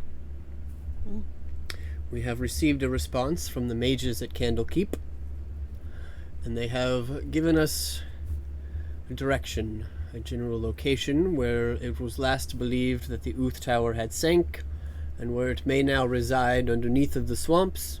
They're not certain how to access it, but they have provided a map as to the general area where it should be located. I will pass that on to you now, as I'm certain you guys are most likely interested in that, as it appears to be the current location for this necromancer and dragon soul that attacked our town, and you seem to already have a bit of information on. And she kind of passes over a map to you guys, and you do see that there is a kind of like a little outline, a little more in-depth, almost like property lines drawn in the Mirror of Dead Men, and you can see an area that's notated as Uth Tower, and where it would have been located prior to the swamp emerging and things sinking. So you now have a general area of where the Uth Tower is. That reminds me, do you want to trade? And I'll pull out the sketch of the dragon map that I took. Ooh. And I'll hand it over, see if she has any use for it. She says, oh, this is interesting. Whose operatives are these? You know that green dragon that we fought? Yes, the one that was possessed, you said? This was taken from her lair. Most interesting. I think Neverwinter would be very interested in this. Yes, I would happily make a copy of this. I will return yours to you once I'm done, but absolutely. Sure. She says, well, I appreciate that. So, beyond that, I am to pass on a note for you, Miss Lalia. This is from Haz. She kind of hands you a letter. Oh boy. She says, I don't know what it contains. He asked me not to open it. As you can see, it is still sealed. However, I regret to inform you, I don't know what your relationship with him was, but he has decided to step down from his position here in Lelion and return to Neverwinter as a sergeant among the corps there. Apparently this was not what he was expecting, not what he was hoping for, so he will be leaving us. Some people might find that disappointing. I rather doubt it, but either way, it has come to our attention that we need a replacement. So for the head of our guard, we are considering promoting the dwarf Gory to be the sergeant of the troops here in Lelion, as he has agreed to stay. It's yet to be determined, and there'll probably be a vote amongst the soldiers, but he seems the most likely candidate at the moment. Well, that's fantastic news, at least on Gory's part. I can't say I'm sad to see Has leave, but I think Gory would make a fine replacement. Yes, I certainly agree with you on that one. Now then, as for some of the more fun or the interesting, I guess, parts for you, we have had some interaction, some messages between ourselves and the Lord of Neverwinter. He was made aware of yesterday morning's attack, and he has sent reparations. There will be some supplies, another influx of troops, some more villagers, some more common folk that need jobs, want to be paid, will be coming here to strengthen the town a little bit more and hopefully help us through this little bit of a recession that we're having at the moment. Not too much of a setback thanks to the efforts of your group. However, he did request that we give you some sort of reward for your help and your contributions to the town thus far and during yesterday's defense. And she pulls out a small chest and sets it on the table, and she says, well, this is taken not from the town's treasury. This is taken from Lord Neverwinter's personal treasury, so please don't feel that you need to turn it down to help the town. We also received a nice sum to help us continue to rebuild, but this is for you to divide and divvy as you choose, just as thanks. However, I will also notate that there are 2 more chests that can be claimed. Lord Neverwinter is very aware of the 2 warring parties that came here, and for each of the parties that you manage to rout from this land, there will be an additional reward. I just need some sort of proof, preferably the head of the general. I think would be certainly feasible, and we will reward you thusly for each of these groups that you remove from the Sword Coast. And on that note, I would be happy to also let you know that we did gather some intel during the attack on Lelion yesterday. It appears, obviously, having now known the location of the Uth Tower, that is most likely where the undead came from. However, upon speaking with you, we sent out some scouts to take a look at the war camp of the orcs that you had mentioned, and we have found this morning that it was empty. However, it was notated, of course, that farther up north along the Sword Coast, some of the reinforcements that were coming from Neverwinter spotted a large, fairly beaten group of half-orcs and a large thunderous boar of some sort boarding a vessel and sailing out into the sea towards a fog bank of some sort. Son of a bitch. So it is presumed, given your earlier tales, that most likely the location of the orcs for you to rout is on that large ship that you had mentioned, though I'm not certain how to find it, as going out to sea you would most likely need some sort of rather sturdy passage. We could probably rent you a boat. We have a few in the docks at the moment that might be able to take you passage out there to try and find this ship, and we would happily cover that cost. Just let us know. But it seems like you have your work cut out for you and have a few things to get done, but again, from us here in Lelion and from Lord Neverwimber of Neverwinter, we thank you, and hope you have a great rest of your day. And should you need anything, you can find me about town. And she briskly turns around and walks out. Well, it was quite a lot. Yes. We get to go on a boat. Guess I'm gonna open this chest and see how much gold's inside. Cool. You find 12,000 gold pieces. Woo! Wow. Wow. Wow. That's a lot of gold. Rhaegar's gonna take his 2,000. Mm-hmm. Be like, well, there's a lot of gold in here. Looks like 2,000 for everybody. Bing takes out his bag of holding and empties the rest into his bag. No, I'm just kidding. Right. 10 grand. Woo! So no qualms, just 2,000 each. Yeah, that's Just- 12,000 divided by 6 is 2,000 each. Alrighty.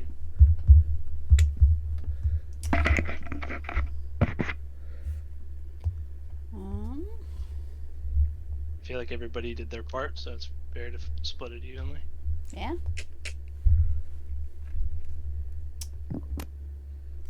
Well, That's Wally is thinking back over the conversation we just had in the basement, and will say, you know, I don't think Ember Lost is holding the undead.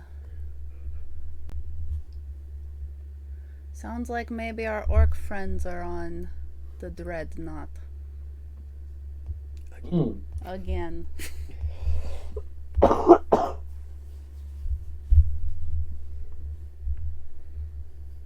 I'm up for a boat ride. I've never been on a boat. either. Ember Lost is going to be so happy to see us again. I'm just wondering if this changes our plans, considering we now have a map to the undead and a needle and haystack hunt across the sea for the orcs.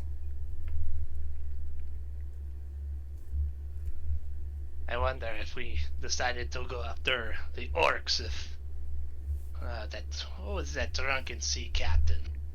What was her name again? Stanzentar. Dancing I wonder Delight. if she would want to accompany us if we chose that route. That could be fun. Hopefully she has a better first mate now.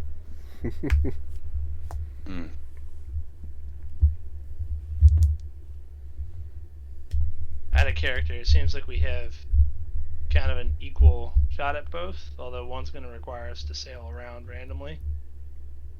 And one of them Right. would be walking around randomly. And one of them So- would be walking around randomly. Yep. Either way, there's some searching to be done. Yay! Do you have any location spells in your kit, Lalia? Nothing that strong. Okay. I have locate object, which and detect evil and good, which can reach out to about 30 feet. That Oh, man. yeah. I don't think I have anything stronger than that.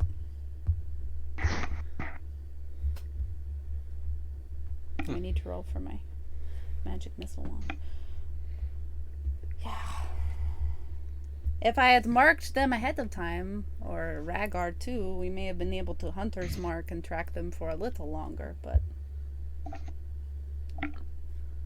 all of my stuff is fairly close range. Oh, well. That's okay. We'll just have to figure You do things make a good point, though. Sailing blind kind of sucks. out.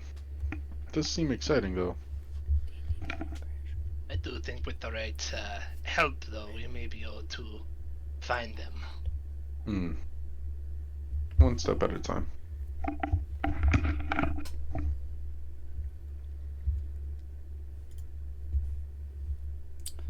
Although I do, out of character, I do kind of want to find that tower. So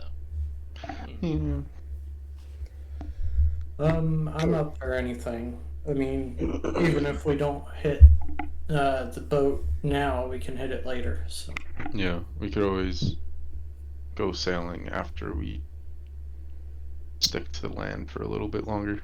I think time-wise, too, it's also probably going to take us a lot longer to track down a ship than it would for us to Mm-hmm. wander around in a marsh for a couple days. Yeah, If we're blindly trying to be the sailing. most efficient, it might be better to try and track down the undead. okay. I think that would be the best thing to do I'm up for at the that. moment. Yeah. Because if you think about it, we could be on Green the Dragon with would do the a favor. uh, Why not have her take you ship out for to sea? weeks. Yeah. How were centaurs on boats? It's not Lolly's have- favorite thing, but she grins and bears it. Gotta get all 4 of those sea legs going. Right? She spends most of the time on deck watching the horizon, trying not to lose her lunch.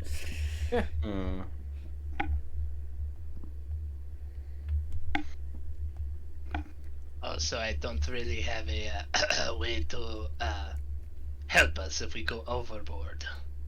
AKA, I don't have water breathing. Yeah. I don't know either. Potions for No, that. Yeah, I think no, I don't those think anyone does. pugs sell water breathing potions. I know Lalia has one. I just can't remember where she got it from. I think Puck sells them. Not 100%, but you can check in the D&D campaign info page. That would be probably a good plan. Yeah. Of course, for 3 hours, Yeah, I they're don't need 150 water for breathing. 3 hours. Yeah. Mm. With the alter self spell, I can give myself gills and a swim speed. Well, there you go. Real question is, can Alia swim with all that armor? Right. Yeah. Um, I'm not trying to make any comparisons here, but if a human can swim and a horse can swim, maybe without the armor. Yeah, I'd say at a character, given the new information, I'm more likely to lean towards the undead now. Yeah. Just for the sheer amount of time it would take us on the boat, yeah. most Well, likely. Because last time we sailed to the Thundercliffs, it took us like 2 weeks. Yeah. Deal with our more immediate threats then. And there's a reward for both, so. Yeah. There you go. We could set out on our journey after we handle these undead. Plus, who So- doesn't want to go into a dungeon? Yay. Very true. So, does everyone agree undead, and then we can set sail after we handle our business? Yeah. Yeah. Okay. Sounds good. Looks like we're going to kick some undead ass. What about your thoughts, Alex? More so neutral on this one. What about you, Lalia? I'm seconding the neutral, though I do kind of feel like the same logic we were using to go for the orcs first is now shifted to the undead, and that we have a better idea of where, like, even though we're still going to be searching, we have a better idea of where they are. So it makes sense to go with the easier to find. Yeah. In theory, easier to find.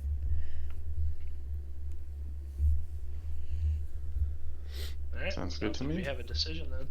All right. Alright. Buckle up those bootstraps. Cool. Go undead hunt. Undead hunt. I mean, Lolly's Stop in always down for first. that. If anybody needs to get anything, Yes. It's true. Yeah, I'm gonna buy we some might potions. want to pick up like holy water too. Oh yeah, Yes. Lolly is stacked on holy water, but she'll get a couple more. Does anybody else need holy water?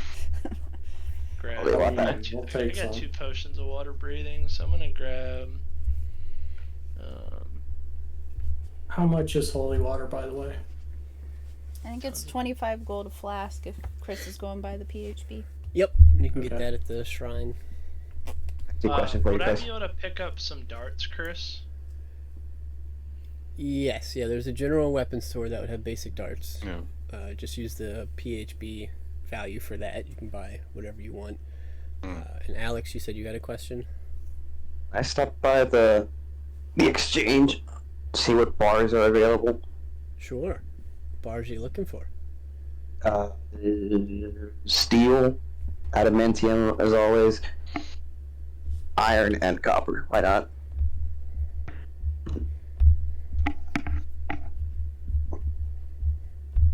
It's 1 gold for 25 darts. Yep. Yeah, they're pretty cheap. Not super worried about He's darts. loaded now. Okay, let me check something. I'm gonna get 100.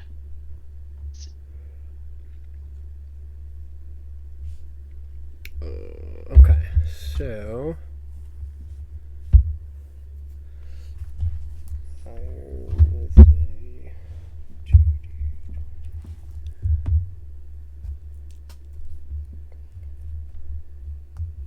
Coal, I guess. Why not coal? I need coal. I'm actually starting to get low in that number.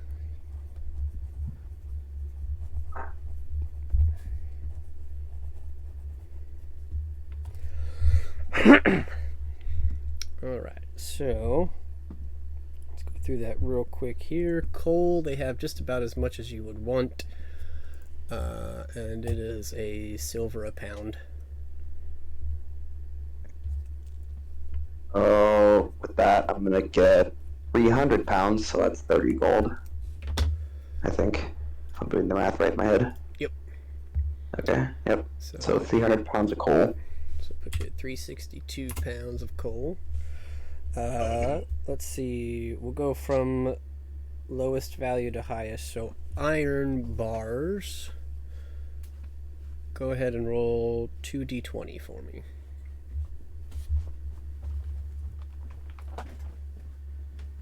Oh, one's a natural 20 and there's a 5. Nice. So they have 25 iron bars available. And let me double check the price on those. Give me just a second here.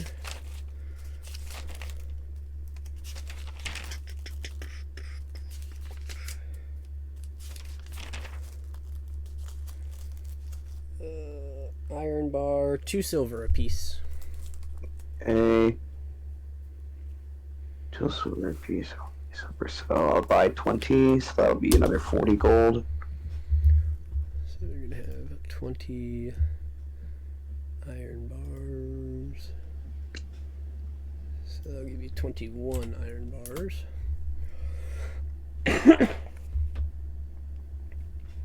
Then we had copper.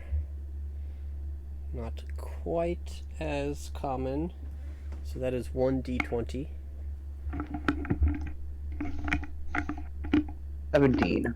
They have 17 copper bars available. They are 10 silver apiece, which is 1 gold. Yep.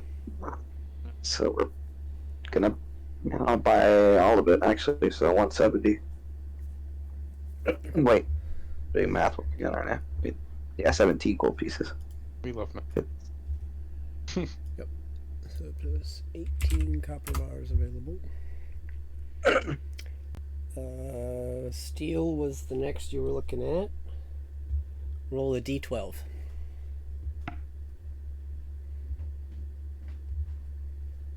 Ava. They have 5 steel bars, and they are also a gold apiece. Buying all of those. 5 steel gives you 12 steel bars to play with. And the last one is Addy. I'll give you a d10.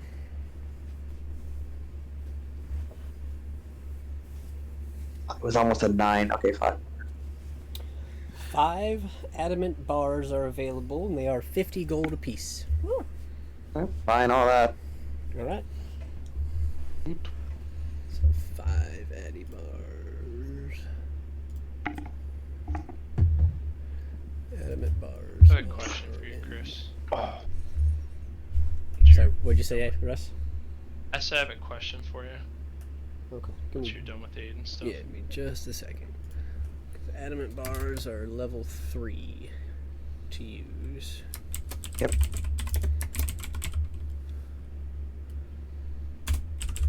And you bought 5. Okay. That is updated. Sweet. I need to write that down real quick. So give me just one more moment here, Russ. You're good.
Okay, got it. And what was your question, Russ? If I was to take time to cast this adamantium armor that Aiden made me, if I was to take time to cast spells on it to make it into an item that I could cast a spell with, Mm-hmm. if he later tried to upgrade it, would he be able to after I turned it into a magic item? No, you would have to remove the enchantment. You cannot rework an enchanted item because it's indestructible. Okay. So yeah, you would have to remove the enchantment. You could upgrade it, then you could re-enchant it. Okay. Then I guess actually two other questions. Would there be somebody in town, I know we're about to leave, but somebody that I could pay to teach me leatherworking? Yeah. Oh yeah, there's plenty of crafters around that you could learn from. Okay. Because my idea is I want to be able to make like capes out of like some of the leather that we've gotten. Mm-hmm. And maybe kind of work in tandem with Aiden and some of the stuff he makes. Sure.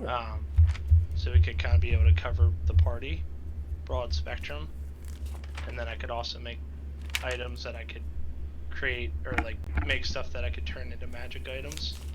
Yeah. Neat. Then the last thing was, would I be able to find somebody that I could sell these serpent's venom potions to?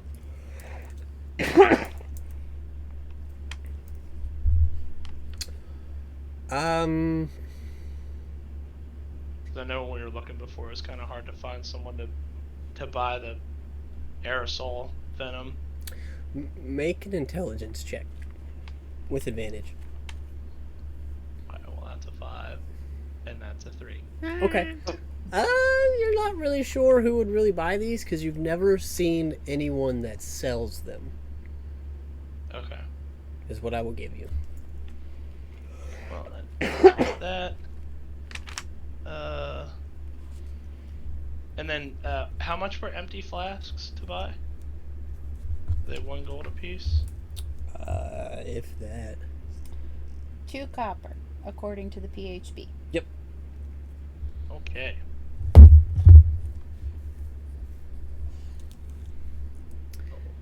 I had a question. If you have, could Lalia sell this light crossbow and short bow, that both +1s that she collected from the orcs? Yes. What would she get for them as a +1? They are.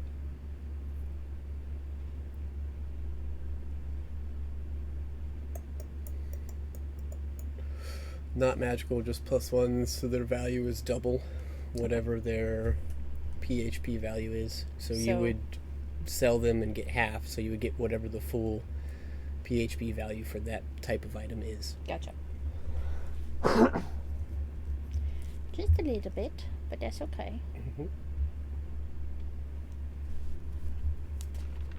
And then, is there somebody I could buy like a cape from? Just a plain old cape. Yeah, like I wanted to make one, but I don't really know how to work leather, so someone I could buy because I'm planning to use it to turn it into a magical item. Yeah, absolutely. Regular old cape, pretty easy to find. Just about anybody in town that sells clothes. Okay. You know how much that would cost? Whatever. I think PHB has capes or cloaks, same price. Let me check. It has clothes. Candle. I'm not. Traveler's clothes. Yeah, it'd be the same as robes. 1 gold.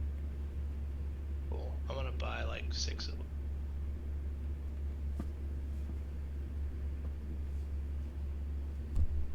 Cool. That's it. That's all I got. Is there a place where I might be able to get a +1 quarterstaff? That would probably be a magical shop.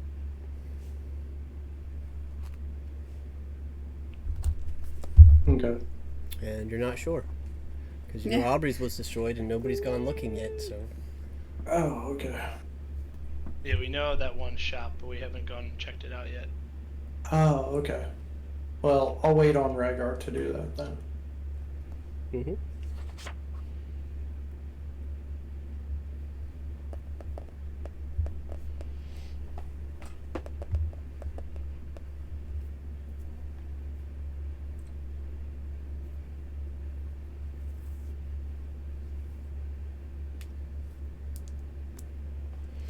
Alright. Anything else around town, or are we gonna go searching for the new magic item shop? What are we thinking? How's I'm gonna everybody sell looking? these 2 heavy crossbows I have. Then I'm gonna go to the magic item shop, I guess. Okay. We'll be following Rhaegar. Okay. Heavy crossbows. They're Yeah, close get to up. 50 gold a piece. Yeah, so they'll get you 25 a piece if you're selling them. So. Yep. 50. And Aiden, did you have something? I was just gonna say I was gonna buy 4 potions of climbing from Pucks.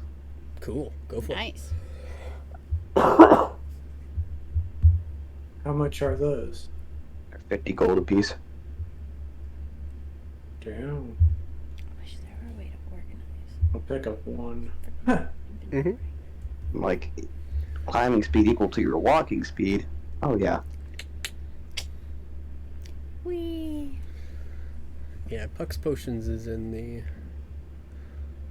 campaign info somewhere. It's Yeah, there he is. I found it. Yeah.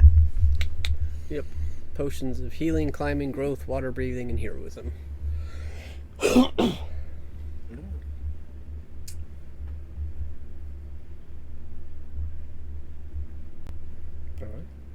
So, you guys are gonna go looking for the new magical item shop? Hmm. Make an investigation check. No, I'm just kidding. Oh. You No! make your Man, way. come on. You make your way around everyone's town. spread out. And in an interesting event, and you're a little shocked at first, a little surprised, maybe caught off guard. You find that the previous location of Aubrey's Peculiarity shop has been replaced by a stone building with a sign That's out sus. front that says Nettie's Wonderful Goods.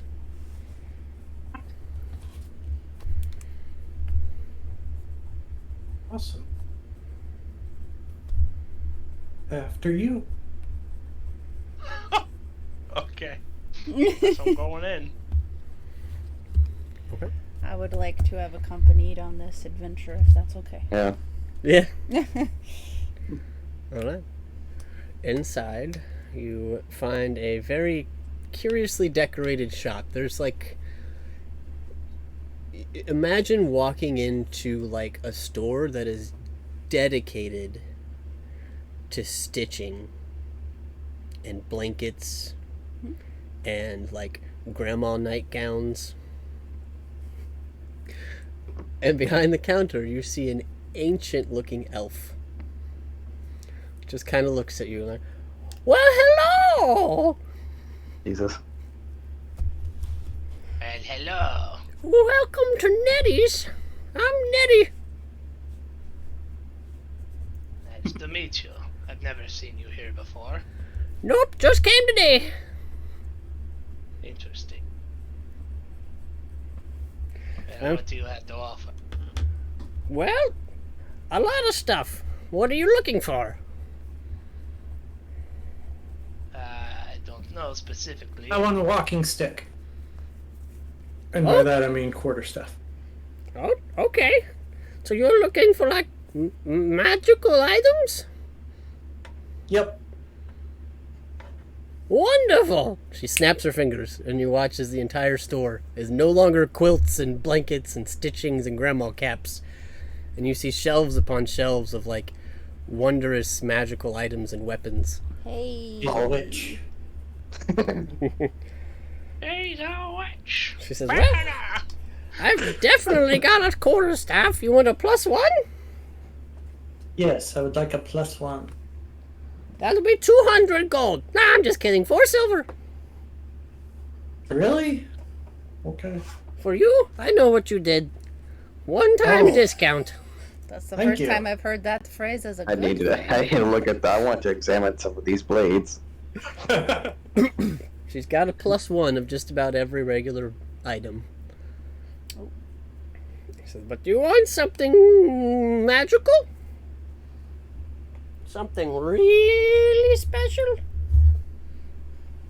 I'm going to say yes to make you happy.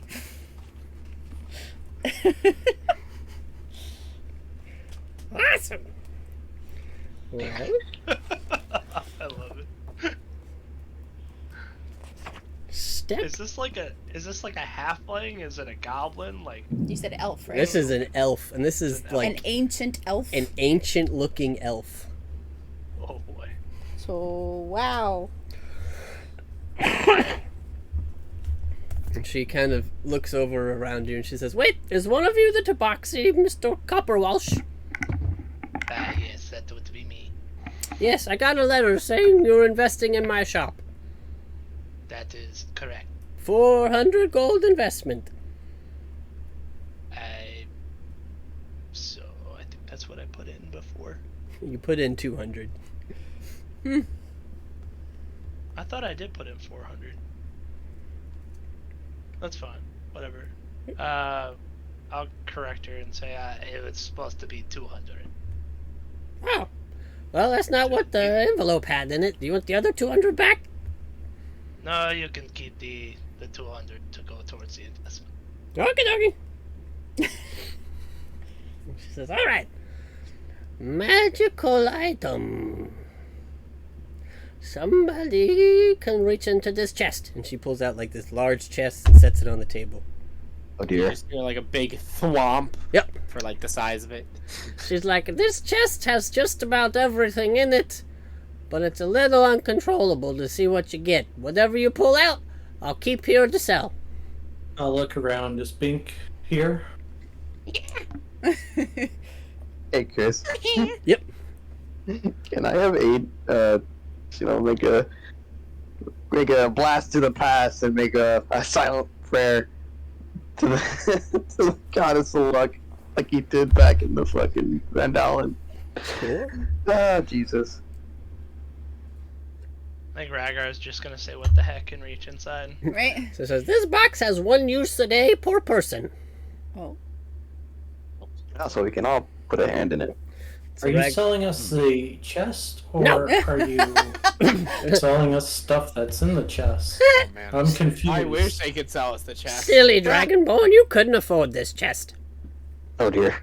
Yeah, that'd be like 1 billion because it gives you free items anytime you pull it out, anytime you want. Well, once a day. One time a day. She says, What "No, if I no, had no." something to trade to you? I would never sell that. Beyond your life and the life of your entire family, you could not afford this chest. So stop asking.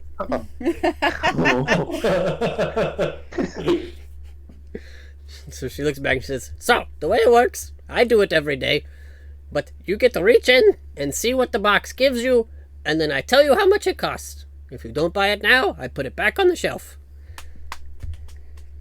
I see. Interesting. But I've pulled from the box way too many times, and it's much more fun to see what you get that I get to sell you. Good time. Okay. Alright, Sounds so like she's Rhaegar, got you're one reaching in. cornered. Yes, I'm reaching in. Roll the d6. 5. Yeah. I don't know. Roll a if that's good or d100. bad. Oh dear. Yeah. Oh dear. What are we gonna get? 20. Disappointment. What is he gonna get? You pull out. Damn, give me a second. That's always a good I'm like- sign. Okay. Alright, let's see what we get here.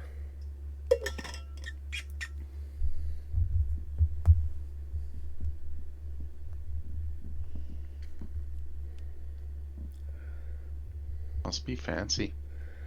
We're about to find out. How fancy is it?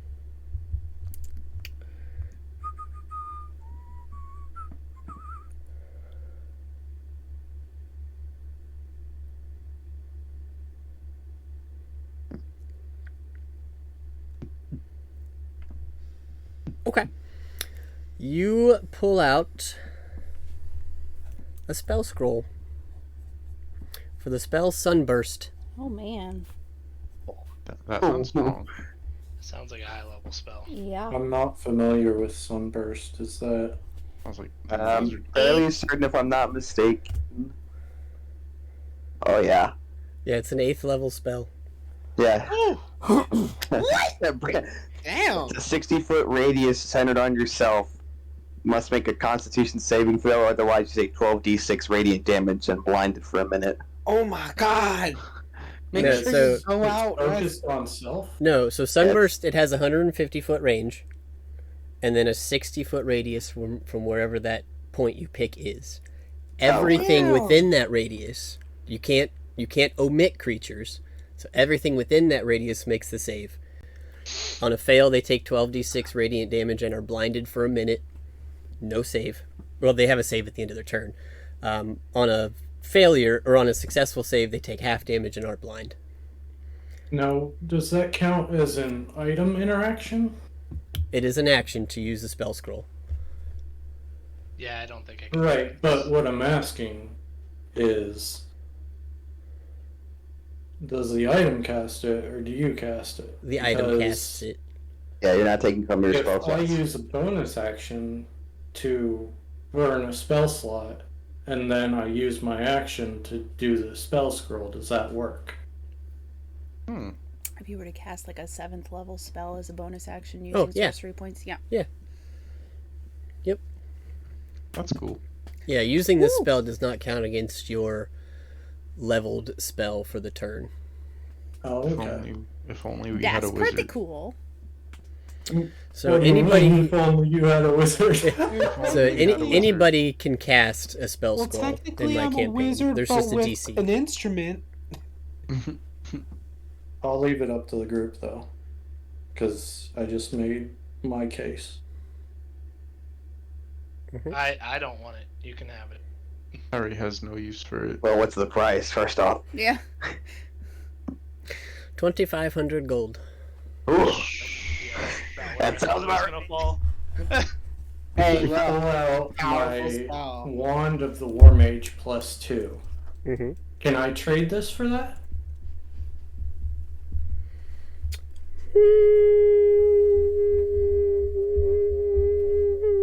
Straight trade, or you want discount? Well, to be honest, I'm not sure how much this is worth. Obviously, if it's not worth enough, then I'm sure I could work something out. Mm, Also, on the opposite hand, if you're willing to put in a discount, I would not refuse. well, you've already got a discount for being a hero on your first item. Roll a d20. Or you make a persuasion check if you're really trying. Ooh. Okay. Ooh. She says, you give me the wand, and let's say half off. I give you spell scroll for $12.50 plus wand. I'll take it. Okie dokie. And she takes your wand and she throws it in the chest and it disappears. Oh my god. Imagine I pulled that fucking thing back out. Imagine that. Connor, have we gone over how spell scrolls work for you? I don't even know how spell scrolls work. Okay. Anybody can cast a spell scroll. There's just a DC associated with it. Okay. But you get to use your spell casting modifier, or your It's like your attack bonus. Or yeah, whatever. like your to hit with a spell type thing. Oh, okay. But the DC is equal to 10 plus the level of the spell. So Sunburst is a DC 18. 17. 18. 18, yep. Yep. If you are not a spellcaster, it's disadvantage, I think, or it was. You just don't add anything to it. Yeah, you just so don't you just add have anything. to roll an 18. Yeah. Whee! So it's a little harder. A little harder. Oh. I think we could get Aiden with a level 1 spell. I think he'd have a good enough chance of. So when I'm looking in D&D Beyond, do I just pick one of the spell scrolls, or... What I think Russ and I have both done usually is you add the spell scroll the level that the spell is. So you'd look for spell scroll 8th level, and then you can customize the item in your inventory and name it after the spell. Okay. That's what we've been doing. There's probably another way, but that's what we've been doing.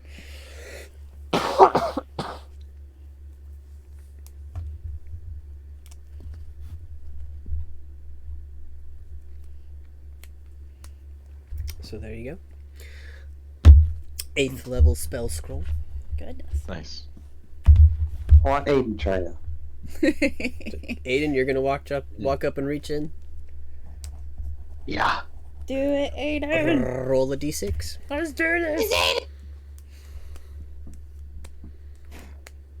2. Okay. Roll a d100. That is not a D100. That's a D12. No. Oh my god, that is a fucking 90. Was that 96? Or was that? Wait, That's a 6. I got. Oh, 0, 0. Never mind. I was like, wait. You find a potion of greater healing. Wow. Nice. I mean, it's greater than the other healings. She says, "Oh yes, classic choice, young one. 100 gold." Greater healing's 100 gold. Ooh, I'll buy that. If This someone one else is. wants She's giving you discounts today. Yeah, right. I'm good without it. I'm a little fat on that one. But sure. Sure, I'll buy it. Okay. Who's next? All right, I'll go. Since You're gonna Oh, reach is in? everybody reaching in? I was. Oh yeah, unclear. no, yeah, Yeah, everyone's. I think reaching everyone's once they- taking their yeah. turn, right? Yeah. Oh, 100%. we might I as thought well. only one of us could. No, one person per day. Yeah. Oh, okay. Yeah. You get one item per day per person, right? Yep. Yeah, each person can reach in once a day. Alright. Hee I'll take my hand at that. Okay. My paw. to. It's I'll Paul. let Harry go. Little Okay. baby Paul. So we'll let, I guess, Harry reaching in. Go Oh. ahead and roll the d6. As I go to reach for the chest, Lalia walks past me, or over me, I guess, since I'm small. Yeah, since she went to reach in first, I'll respect it. No, it's like Lalia will in character, Lalia would be the last one to do this because her mind's Ah. still focused on the road. It was just no one was volunteering, so I was like, okay, I guess Gotcha, Lalia will. I'm gonna hesitantly reach my paw in with a 4 of 6. All right. Then roll a D100. D100. I don't see the D100. Where is It's this the D100? it's the one image that's 2 dice. Oh, that's what that is. Yep. It's Mhm. 2 D10s.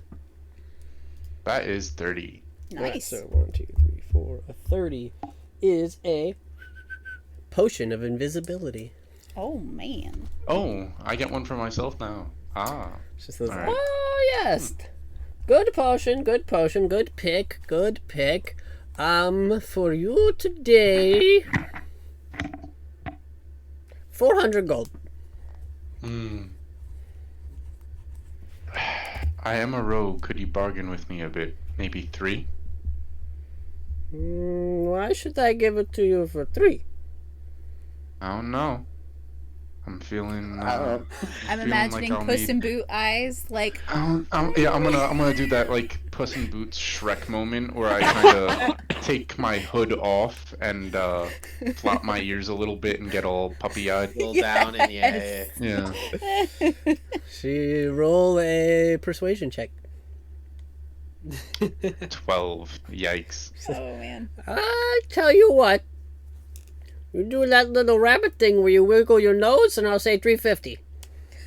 I'm gonna be like, I would never, and then I'm gonna kind of look back to the group, do a little bunny wink, and then look back, look up, and wiggle my nose. Okay, 350. All right, 350. Thank you very much. And I'm gonna nuzzle up to her leg and walk away. You got it. She's like, woohoo, I love rabbits.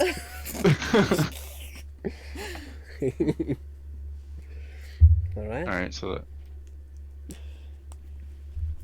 Potion of invisibility. That should be in Beyond, so. Who's next? who is That next? was all good. All right. Zanzibar, roll a d6 for me.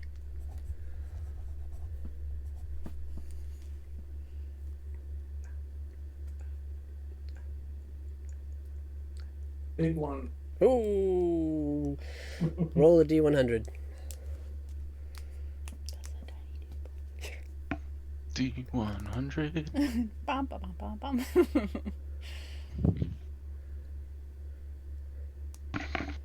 Straight down the middle. Wow. Okay.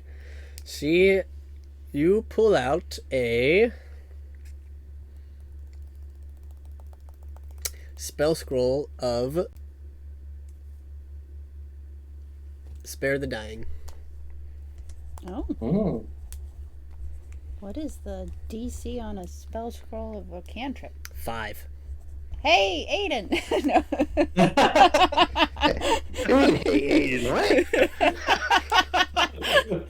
She says, "Oh, that's very useful.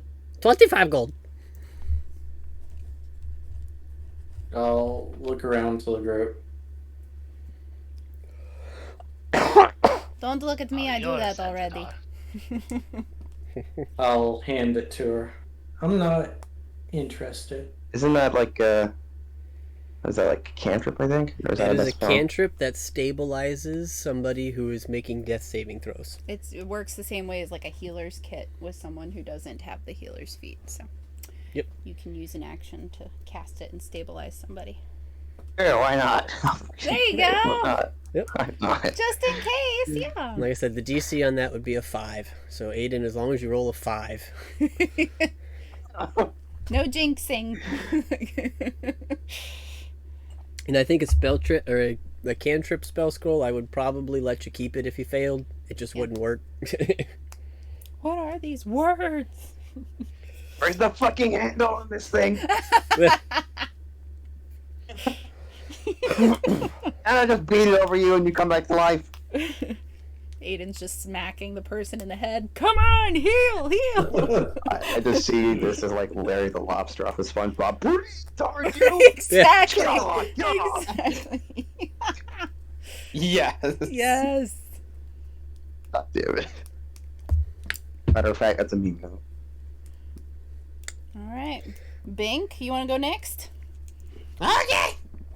Oh dear, what have we unleashed? I crack my fingers as such, and I reach it. Roll a d6. Yeah, 5. Roll a d100. You got this, kid. Yeah. 4. I did not think someone was gonna roll lower than me, but I. All right. Just well, hear my voice drop from Bink to just literally out of the game character. It's like, I had a 4. Right. You all right there, Bink? Got the frog in your throat? all right. I've hit puberty finally again. Well, if you haven't noticed, this table, even rolling low, is something really good. Oh yeah. Bink, you reach in and you pull out a spell scroll of power word stun. Oh my god. Oh, Ooh. I thought he was about to say power word kill. I was like, oh shit. No, that's a 9th level. Ah. But still, that's clutch. She says, "Ooh, that's a handy spell. 2,500 gold." Ouch.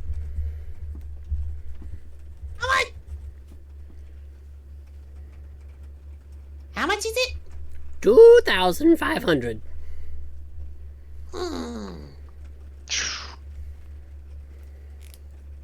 We possibly bring that down to a 2,000. Why should I lower it for you? Give me a good reason. Well, if you were celebrating with us last night, you may have heard some tunes to get a good night's sleep. Nope. That was Oh no. no. You weren't there. I just told you I got here today. You couldn't What hear if it I outside the throw town. I was playing very loudly. You couldn't hear it from miles away. What are you suggesting, Ragar? Just gonna say, what if I throw in What? 2 potions of serpent venom? Potions of what? Serpent's venom. Where did you find the venom potions?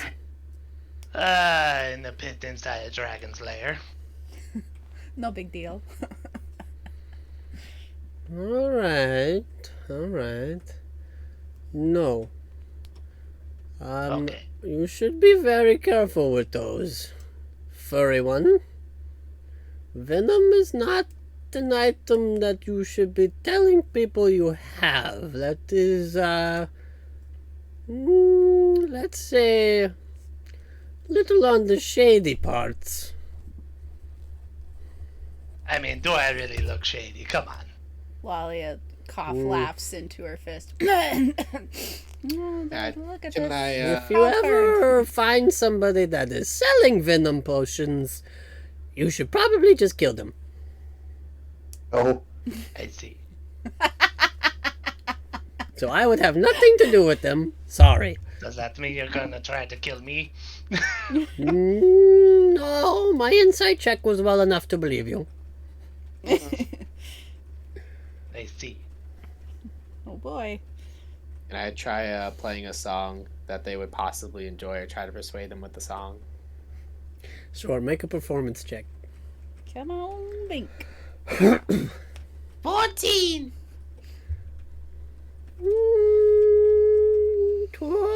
2,250. Okay.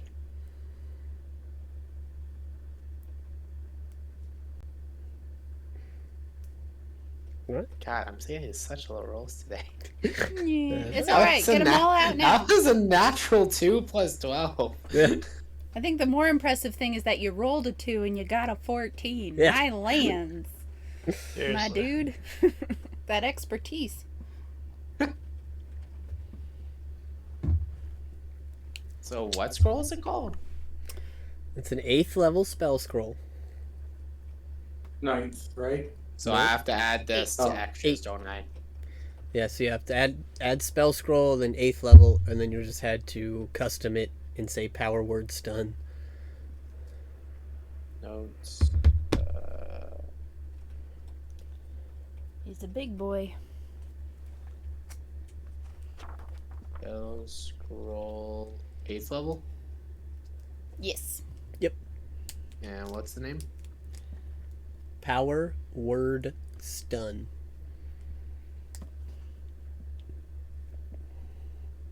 And what are the effects? It's the spell. Yeah, it does the spell power word stun. So Oh, I mean, it doesn't show me until I get up to 8th level. I only have 6th level spells. It won't ever show me 8th level until Hold I get on, to that I'll- level. You can just look it up on D&D Beyond, Xavier. Okay. No, I can read it. I've got it up.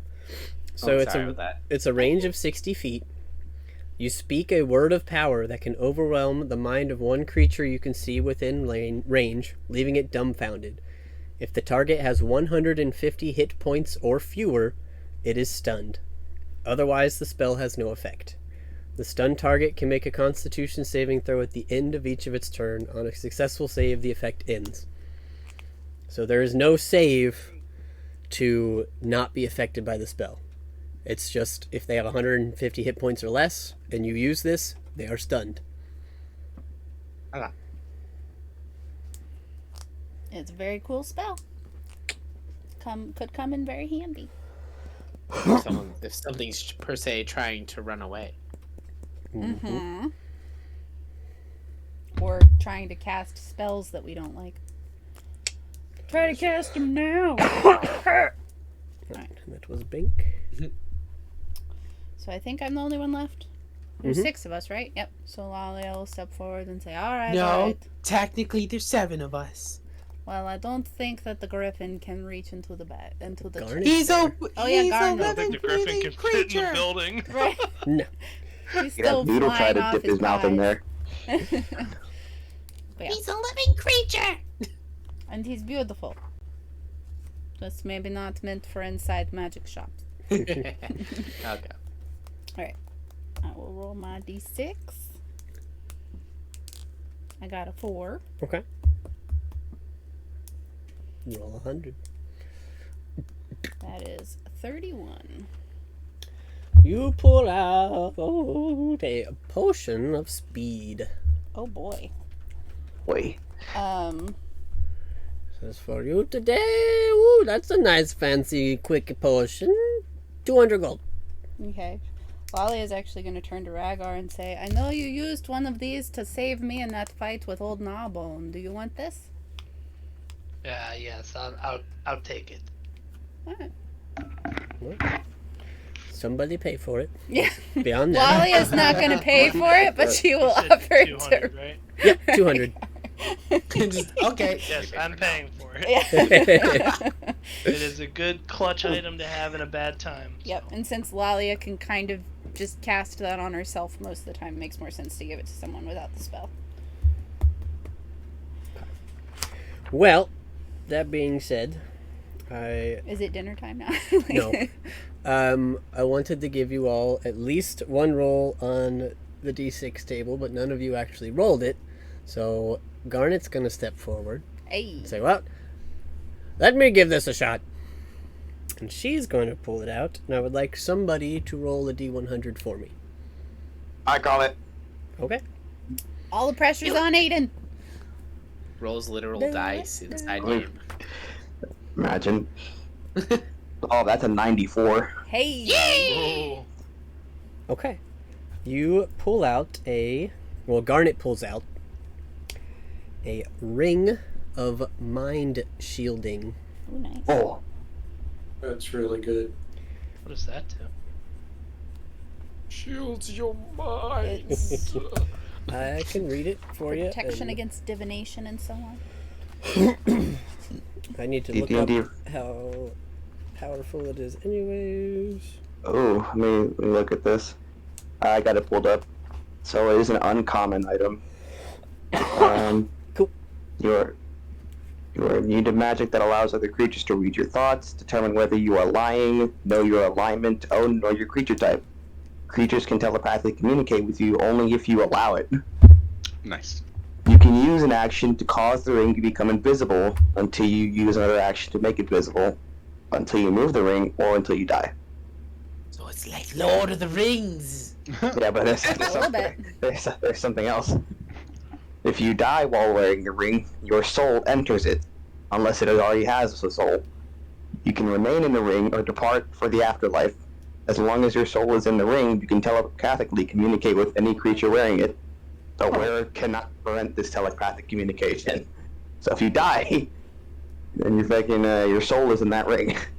Unless something already inhabits it. Yeah. Imagine So you like. Is there a Imagine way like, to?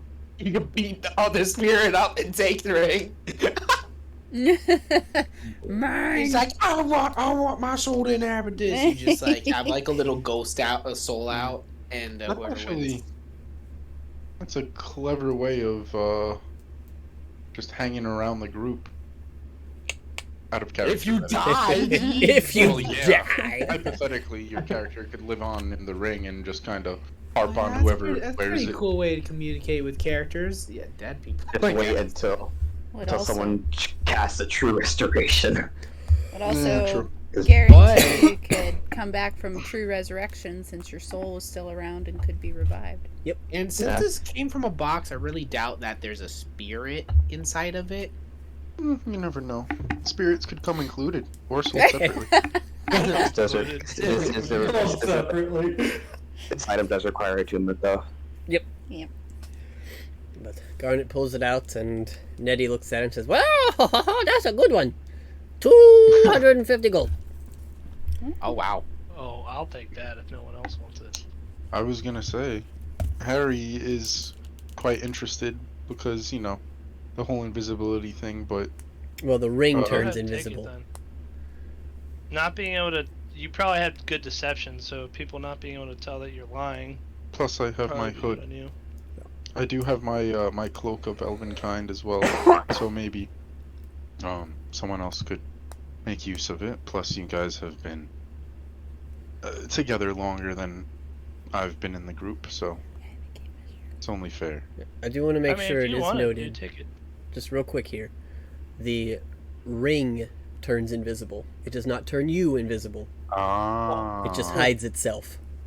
That is quite literally a troll. If someone's like, "Hey, I know that ring," It's like well, you what? don't. Yeah, I know what ring. If somebody who's trying to psychopathically hurt you or find you knows you have that ring, it might be handy to be able to hide it so they don't steal it off your finger. Yes. Or bite it. Yep. Yeah. No volcanoes for us. So who's looking to wear this lovely item? Between you and Rhaegar. I think Rhaegar would be able to use it pretty well. Rhaegar, what do you think? The only thing that worries me a little bit about it is if I died or you died when we all wearing it, instead of being able to be resurrected, our soul would be trapped in the ring. Until you choose to leave. No. So it's not that it's trapped in the ring. So it's actually very helpful because the spell True Resurrection, your spirit has to still be around, or your soul has to still be around for it to work. So this would actually protect your soul from being, from a you know, snake. like eaten And you by get a to choose if god. you want to go to the afterlife or not. My God, Afterwards. jeez. I want to die. Let me You can go. just literally stick around until you get revived with that skill. Yeah, I mean, Yes. I like it, but you can go ahead and take it, Harry. It's fine. You like it. Or reincarnated instead of true resurrection. In case you don't have a body anymore, you can use reincarnated. That would be- It protects your soul from getting obliterated when you die. Which is nice. Potentially Well, no. obliterated. Yeah. Well, my body is rather fluffy and fragile as is, so maybe preserving my soul just in case. After last encounter, I do have a fear of getting smitten on the first move, so I could we could share this ring if needed, but I guess I'll pick it up for now Awesome. for 250 gold. 250. You got it. I'm gonna do my little bunny look and be like 200. I give you one discount. Ah. You can try a persuasion check at disadvantage. 17's my disadvantage. You're cute. 249. Can I try to give like? Can I also try to like help out while playing my Lute of Illusion and give like little like sparkly, to give like little Guys are sparkly so effects cheap. around his eyes or whatever, You're and so make him even cheap. cuter? Sure. She says that, and then sparks shoot from Harry's eyes, and she says, "Woohoo! 248." I'm gonna kind of snap my paw and go, dang. And I'm gonna toss her a bag of 250 out of good faith. Okay. Yeah. Says, I appreciate the looks. Alright, that's all the magical items you guys get for today. And, yeah, that's what you wanted, right? Just the magical doodads and doohickeys and trinkets? Yep. Since you had a +1 of every You kind got of any weapon. magical instruments by Yep. chance? It's a magical instrument. Oh, you mean like a weapon? You guys didn't mention weapons. Oh, Oh You my want the goodness. magical weapon? wait. Wait, there's more. Oh, wait, there's more. She reaches her hand into the box. Yeah. And somebody Wait a roll a minute. d100 for me. Who? What? Someone rolled D100. Oh, I guess I will. Yep. You this can get this. Oh, this you is got- going okay, to be hold on. for I got combat it. specific items. Ragar got a 60. Alright.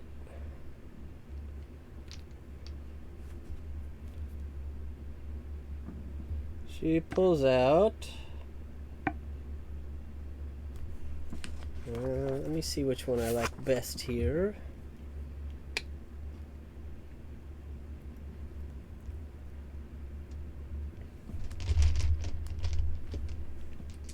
I have a couple options. Give me a moment. Pick a good one.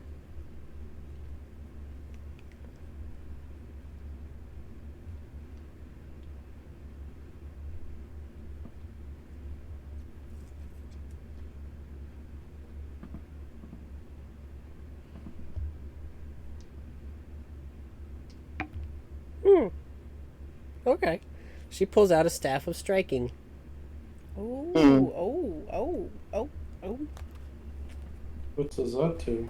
That is a bomb ass item there, Zanzidar. You may Yeah, want to so- return your quarterstaff. That's a very rare. I think it's a very rare. Yeah. Yep. I will read it to you in just a second here if I can find it. I got it pulled up on Beyond if you want.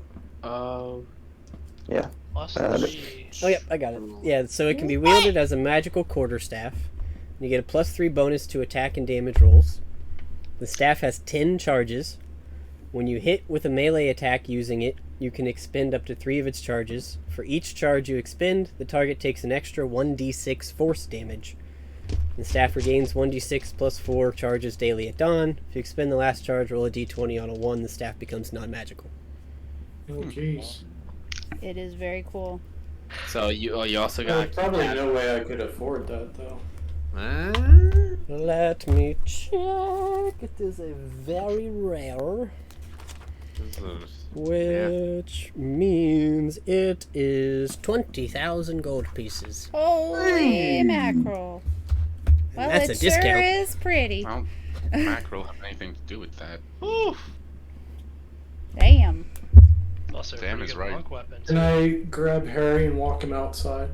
Sure. Oh no. After we get outside. Alright, we're outside. Do you think you could maybe swipe that? Now, we may be the heroes of this town. And we may have saved countless lives. But that being said, I don't think it's best to make enemies with the shopkeeper giving us items. Respect. Okay, well, I had to ask. And I had to. I could use the ring, but I could use Remember, my it doesn't potion. Oh, okay, good. I could use my cloak, but I don't feel it's right. to swindle this elderly elf. She has been reasonable, and Rhaegar is part owner.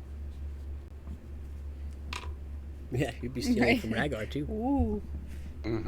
That's what I'm saying. I just don't feel like it is in our best interest to swipe this item, considering our group's strength, and we should just take what we're given and be thankful. Right. And I'm gonna kind of bite my lower lip with my buck teeth and walk back inside. Put my hood up and walk back inside. Got it. I'll stand next to Bink and kind of whisper in his ear what I was just told. What, to me? Yeah, I'm gonna say, hey Bink. So, how do you feel about stealing stuff?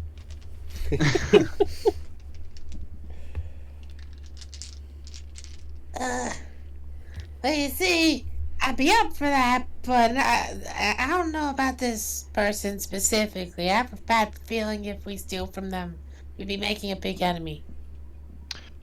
Okay, that's what I thought as well. I do not wish to press any further, so I'll just nod and go, thanks, Bink, and I'm gonna pat him on the head, considering he's somehow shorter than myself. Yep. Okay, no problem. Alright, I'm gonna stand next to him and Cool. listen to what the rest of the group has to say now. Alex, you had asked about +1 weapons, right? Yeah. She has one of every +1 weapon in the PHB, except for the quarterstaff that has been bought. Shit. Um, I'm gonna buy a +1 longsword. Okay. Wait, before that. So, how much would you be willing to sell a very rare weapon for? She said 20,000. I'm selling you that one for 20k, or did you mean buy? You buy. Well, depending on what it is, up to 25,000 gold. Oh, I show them my scimitar of speed that's right. because I very rarely use it. And I don't really see any situation I'm going to keep on using this, and I don't see it really being too much better than the flame tongue rapier. Somebody remembered they have shit they can sell. Not I was waiting for the right selling moment. Says, well, let me see it.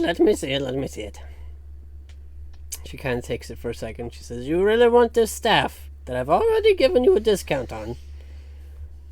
I tell you what, you give me the sword, I'll give you the staff. My ears are gonna perk up, and really quick, I'm gonna ask what the sword does, because it caught my interest. Scimitar of Speed, you say? Yeah, it's the Scimitar of Speed that should be in Beyond. While you look at that, we'll pause there for a second, because I want to make sure I grab Alex, because he's been asking for a minute. So yes, you said you were looking at a longsword +1? Yeah. Mhm. So today's prices, one of each +1, is twice as much as the PHB, so a longsword would be 30 gold, and it's a +1. Okay. Yeah, I'll buy that. Cool. Something to experiment on. There you go. Yeah, I'm not as interested in the Scimitar of Speed as I thought I may be, so I'm gonna stick to my rate. You Cool. see why I'm like, yeah. It's like, not I really bad, rarely but- use it. It only gives like a Does, +2 bonus to hit. does that mean she also has a +1 shield, Chris? Yep. Oh, I'm buying that too then. Oh, that's good. Yep, she has 1 +1 shield for 20 gold pieces. Buying it. Nice. She only has one, you said? And who was going after the quarterstaff? I was. Yeah, I'll make the trade so you can have the quarterstaff because I barely use the scimitar. Really? Yeah. I'm still standing outside. I haven't gone back in the shops. Yeah. It'll be a surprise. Bink is a. Alright, I'm gonna... Harry's once again And my gonna- headset undid, so there we go. Okay. But yes, Bink is gonna be like, Okay, okay, for him. All right. He'll be so happy he won't have to... I'm gonna stop myself. Look at Bink and go... Have to put out so much money. And then I'm gonna look back and go... Uh-huh. And nod my head. All right. You have it. Scimitar of Speed is gone, and you can add a Staff of Striking. woo! Way to go, Bink. Staff of striking. That you didn't have to spend $20,000 on. Nice. Or get shot down for. Yes, steal from the ancient elf. Yes, who we're assuming is an elf. You never know nowadays. Surprise, it's something that begins with an H.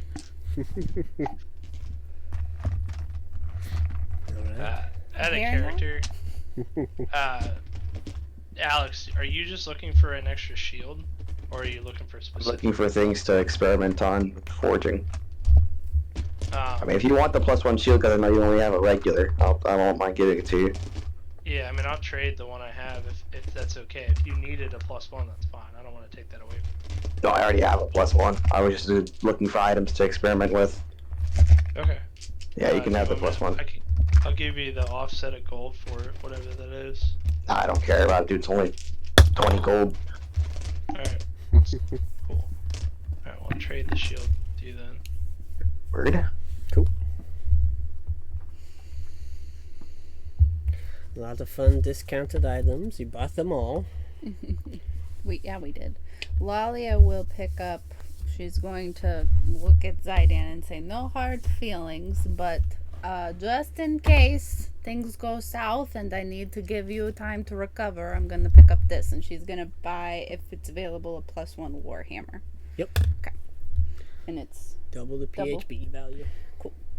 For today only. for today. After this, they're more expensive. We look forward to that. Or I give whatever's left to the town guard because they need your help too.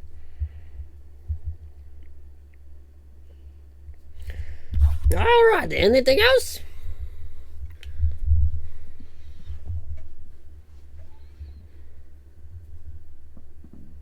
I don't think so. I think we're done here. Oh, you got any instruments by chance? I got all of your regular instruments. Anything magical or special you'd have to try and pull from the box. Okay, I'll try another time then. Thank you, though. No worries. Armor. I've got regular armor. I don't have pluses on the armor, just the weapons and the shields. If you wanted special armor, you could try and pull from the box as well. But I think you already did today, so... I'm gonna actually, how much for does she have plate? Yes, she does have a regular set of plate mail.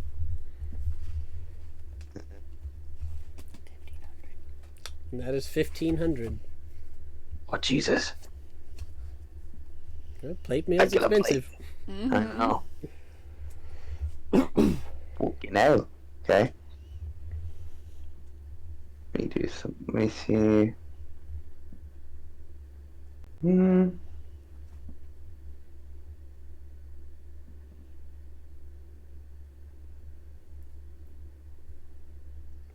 Why not? Something else to experiment on later. Yeah, I'll buy it. Okie dokie. You got it.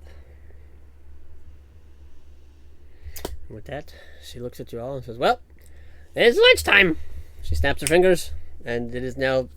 You are now standing in a bakery. Oh God. man. Oh, this smells wonderful. Question for you, Chris. Yep.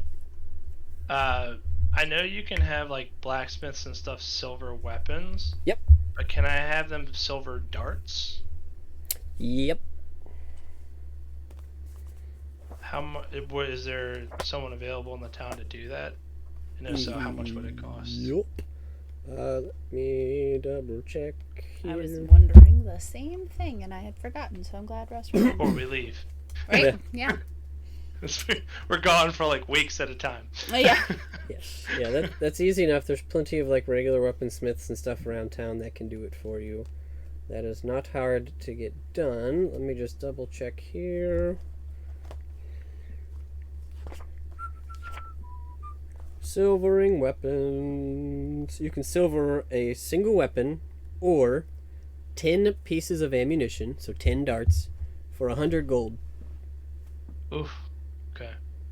I guess I'll silver 30 of or 20 of my darts. 200 goldo. I would. Lalia would also like to silver the great sword that she took from the big bad barbarian orc. Yep, 100 gold. Fantastic. You're going and chatting with blacksmiths anyway.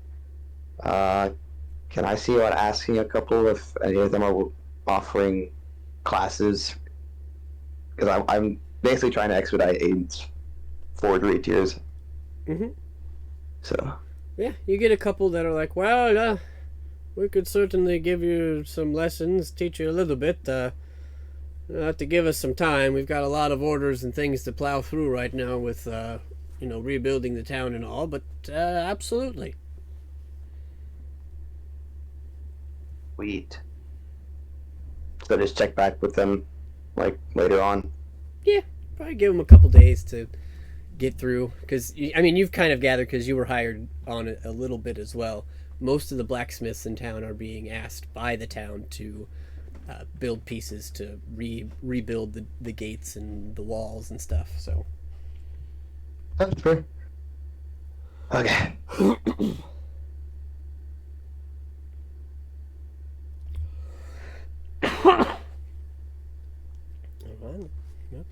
guys watch as Nettie kind of steps from behind the counter, and she's got this robe, or not a robe, can't even think of the name right now. Yep, that thing to save you from getting splashes on you when you're cooking. Apron. Yeah, thank you, apron. She steps out and has an apron on, and she kind of walks over to some of the stations, and it looks like she's like making some bread, cutting some salami. So I'm gonna make some sandwich. So if you need anything else you want to buy, let me know. Otherwise, you should probably leave or buy something. Alright. Aaron's gonna walk out the door. So thanks for stopping by.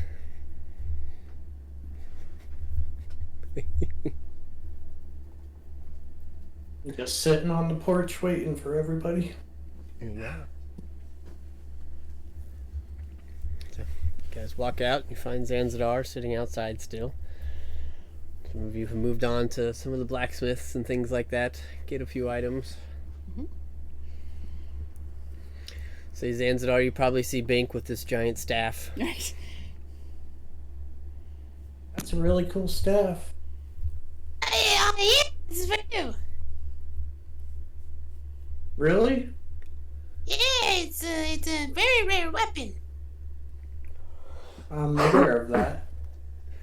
I'm gonna take the staff from him, and I'm gonna bend down and give him a hug.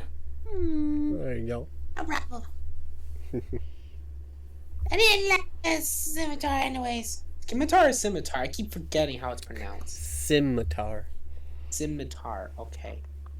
Like the Sims. Yeah, no problem.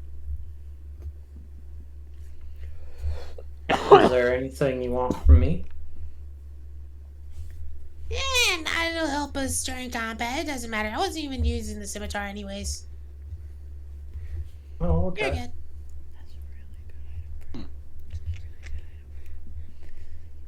How kind. I'm gonna kind of glance over and then the side of my eye. Feel like definitely saved us a lot of trouble. Sure did. And I'm like, Yeah, Peter will hold me over until the next item that comes along.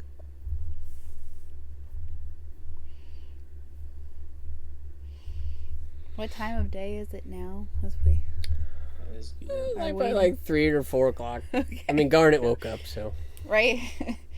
Do we want to start our trip now, considering how far into the day we've gone? How far away is the mirror? Like, is it a multi-day trip, or like it would take a full day? Because it might be nice to get a head start, It but if not, takes you a day to get to the mirror, okay.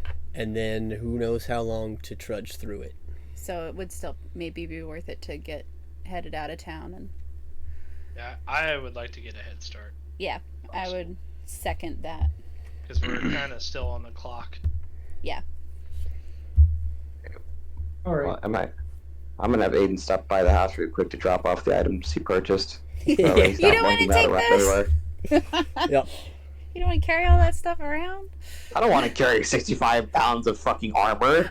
Thank you. And don't Why forget not? the 300 pounds of coal. Right.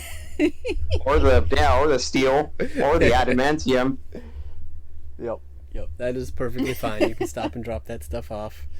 Or the If werebear. He's just walking back. You just hear the ultimate clink, clink. Right. What the fuck? Shit. Fuck. however you want to do it, you can either omit the weight from your. I was just gonna put it in notes saying like items in house. Yep. That works. And I'm pretty sure I have an updated running total of all of your ores and bars. Ores? In the info Yeah, tab. I was gonna keep track of the actual like armor, just shield, the sword, and stuff like that. Cool. You got it.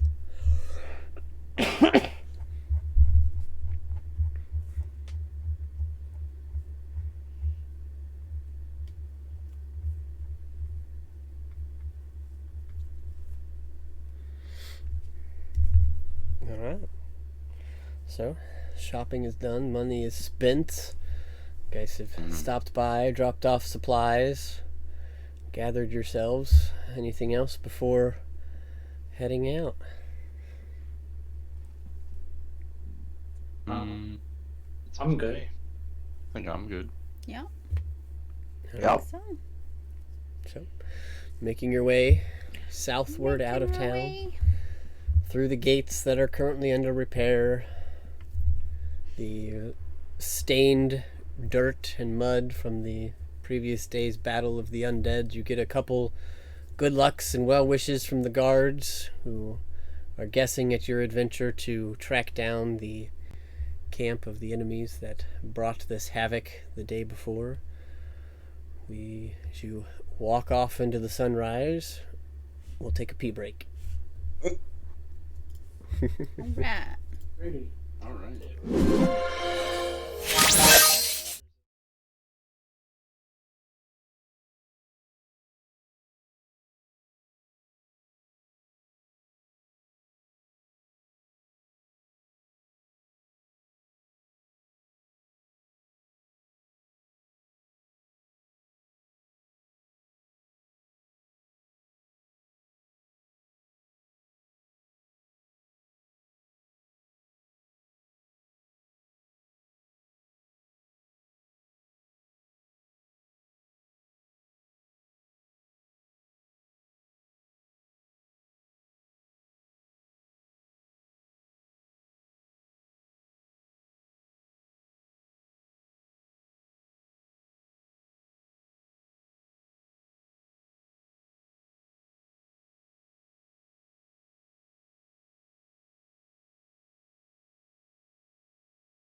Let's get down to business. So, your party has decided to take the road, not the sea, in finding and seeking out one of these generals or one of these camps of enemies that rained terror on Lelion the previous morning. You have ventured south out of Lelion to head towards the Mere of Dead Men, following a map that was given to you showing the location, or at least previous location, of the fortress known as Uth Tower, where Ebon Death had resided in life and may now reside in death, alongside the necromancer Uleron Mortis, who has come from this land from somewhere in the west to find and revive the being called Ebon Death in the name of the god of Miracle. You have taken the road, headed south. A few hours pass by on your travels out of town and towards the Mere, and you guys are able to easily identify the path and the wanton destruction and decay of the animals and plant life in the area that the undead leave in their path, as this was a large horde that had made their way north towards Lelion, and you are now backtracking through their path towards the mire. It's hard to make out which prince were coming and going, as it's all kind of a shamble, but easily enough you're able to follow it. Throughout the day, you see a couple of bodies along the sides of the road, some undead ghouls or ghast or things that looks like eventually died of the wounds from the battle on the way on their retreat. Assuming you most likely stop and devour them as well, Rhaegar. Yeah, I would say. So, your trip goes mostly well. The skies are not bad. It's a dim day. It's not a bright sunny day, but it's not raining. It's not storming. Nothing of that particular notion. It's a little chilled today. There's definitely a breeze to this warm day. But come the beginning of the evening, beginning of nightfall, you have made your way to the edge of the Mere of Dead Men, looking in to a familiar area. You know that there is a tribe of lizard folk living somewhere in there as well. May or may not still be alive. Depends. But having a path set that takes you around the edge first and then deeper in, you know that you would be avoiding their homestead anyway, so it's a good chance the undead took that path as well. So, coming to the evening, being at the edge of the Mere, you're not too far from Iniarv's tower either, maybe a couple miles. But darkness is approaching. Would you like to continue trekking, or are you looking for a place to stay?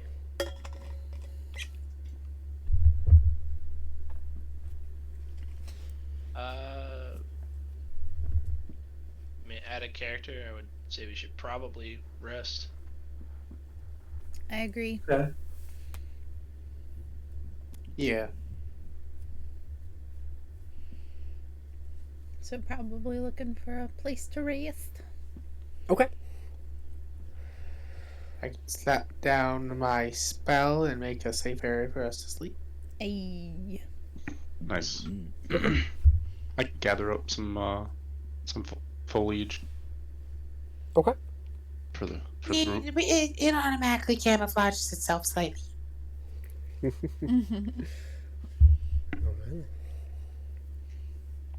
So, setting up camp near the edge of the Mere, probably not directly in it, because you don't want to sleep in mud.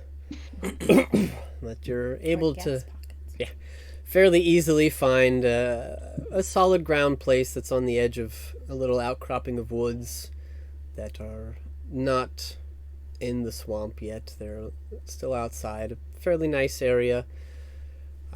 Looks to be fairly set aside, off the path that you were following of the undead decay.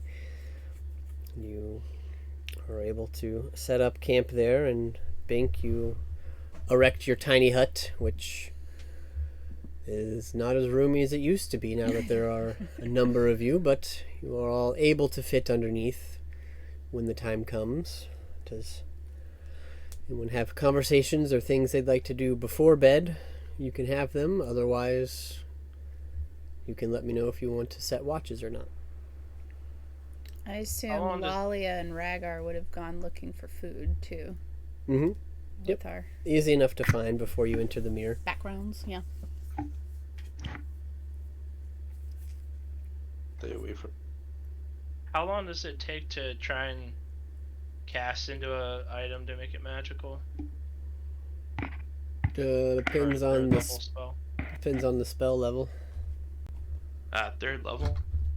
Third level. Let me double check.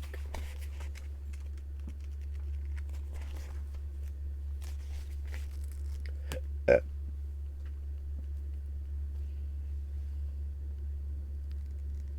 think it's 8 hours, but I'm not sure. Yes, you would need an uncommon item. And it would take two days of casting. Okay. Ooh. So yeah, in 8 hours a day. I can't break that up. It has to be 8-hour increments.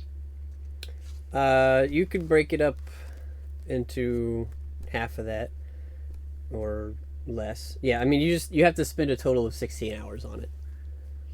So Okay. you can break it up as much as you want. Would I be able to cast into one of those cloaks? Would that work? The cloaks are common items. They're not uncommon. Okay. So yeah, a third level spell requires an item of at least uncommon rarity. Sorry. Okay. What about second level stuff? Also uncommon. And is first level uncommon? First level is common. Alright. I guess I'll work on a first level one then. Okay. For speak with animals. Okay. So a first level spell is going to take you 8 hours instead of 16. Okay. Cool. So we'll say you can at least have your watch time if you're going to take a watch to do that. Yep. Which would be I'll take a watch too. 3. Okay. I'll take last watch. Wait, or did you just call us last watch? I didn't call anyone. How many watches do we have? Is the question. 3. We have 3 watches. At least 3. I'll take last with Bink. Okay. Hey. Yep. And each watch covers 3 hours, so you can do 3 of your 8 hours of casting Rhaegar during your watch if you'd like. But any conversations over dinner or before the evening, or are we all? As we're sitting around the campfire, Mhm. we're going to go kill Ulleron. That's what this mission is all about, right? Ulleron, and then getting rid of whatever is left of the spirit of the Ebon Death, Chardonnazard, yes. Well, while we do that, we should also be looking for Ron, the husband who was trapped by this Ulleron, so that we can get the Chimera crew free from his grasp. Indeed. I'm glad you brought that up. I had forgotten. Out of character. Good looking out. Let me see here. Yeah, Riga. Yes, him, of course. Yes. Riga's husband, yes. Bronze Swarm. That's it. You got it. All right. Then. Well, bringing us to our first watch, then, as people are laying down, resting, getting ready for the evening.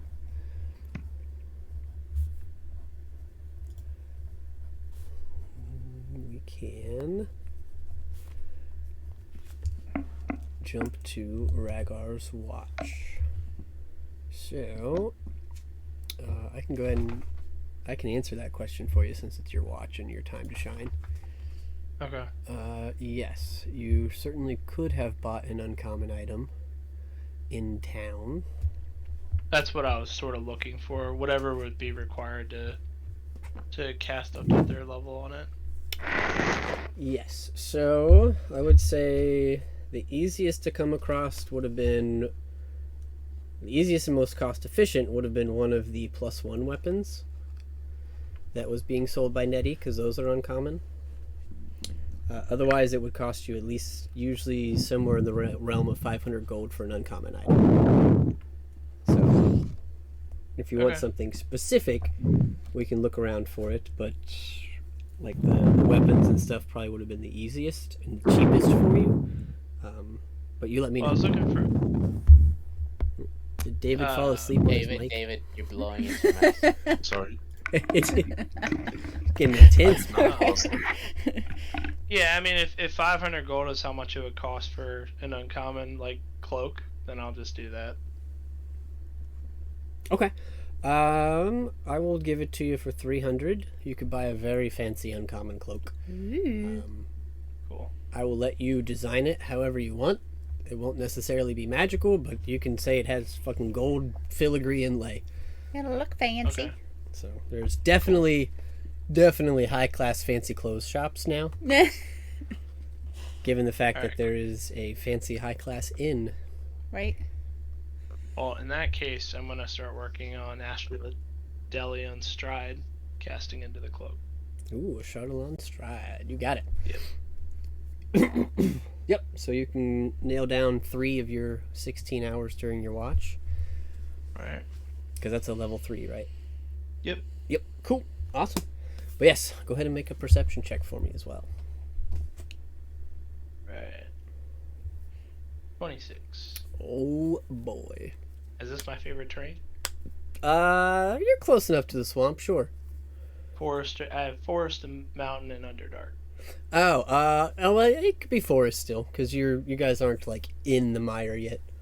Or in the Okay, mirror. then that's a 30. Cool. Ooh. So, you do catch a few things at the beginning of your night, and you can do with the information what you will, as you're the only one awake. However, you do notice that there are still a few bodies, a few shambling, smaller undead creatures coming out of the forest, heading into the mirror. Looks like a couple stragglers, a couple random bodies that maybe aren't all there. Maybe they're just pulling themselves along with their arms. They don't have legs, or they've got one leg, or it's half a body. Just random bits and pieces, random stragglers of undead creatures still crawling and making their way back. But with such a high check, you do notice at one point in time little pings, little blips on the edge of your vision, where you see a little figure on one side and it appears on the other side. Something out there is watching you.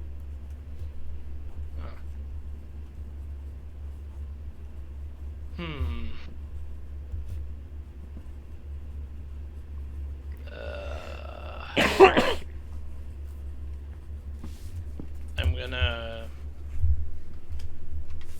I can't tell what it is, and it's far away. Yeah, you can't quite tell what it is. You're not... It's pretty far away is what's happening, and it's dark out, so... But you can at least tell that something is blipping around out there, staying well out of vision, purposefully. Alright, I'm just gonna keep an eye on it, but I'm not gonna wake anybody up yet. Mm-hmm. I'll let it, nothing has. Oh, If I start to see it come closer, then I'm gonna like within like 50 feet. Then I'll alert the party. is my rapier of warning getting set off? What's the range on the rapier? I don't believe Pretty sure it was 30 feet. Yep. 30 feet. Yeah. Yeah. Nope. Absolutely not. Oh wait, magic weapon. I don't know if it has. I don't know if that's the range on the danger. Companions within 30 feet will be alerted of danger if it's set off, but I don't think there's a range on. Yeah, I think it's you and companions, 30 feet. Okay. But yeah, I mean, this thing is hundreds of feet away. Like, it's outside of Rhaegar's dark vision, like, range. He's barely seeing it because of how far out this thing is. Gotcha. So no, it would not be setting off a weapon. Okay. No problem. Alright. Harry's still fast asleep. So yeah, I'm just gonna keep an eye on it, and if it seems to come closer, or if I pick up on anything else, like something's trying to ambush us, I'll wake the party. But I'm gonna watch it for now. Yep. Feeling some subtle flashbacks of the whatever that thing was that was stalking us before. The bone claw.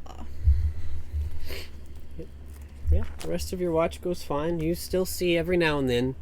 You just catch a little, just on the edge of your vision, just a little blip. But doesn't ever seem to really get much closer. But it definitely doesn't leave. Alright, I'll inform the next watch to keep an eye out for it. Mm-hmm. Don't know what it is, but I didn't want to wake everyone unless it seemed like we were in immediate danger. Mm-hmm. You got it. So that brings us over to Zanzibar. Okay.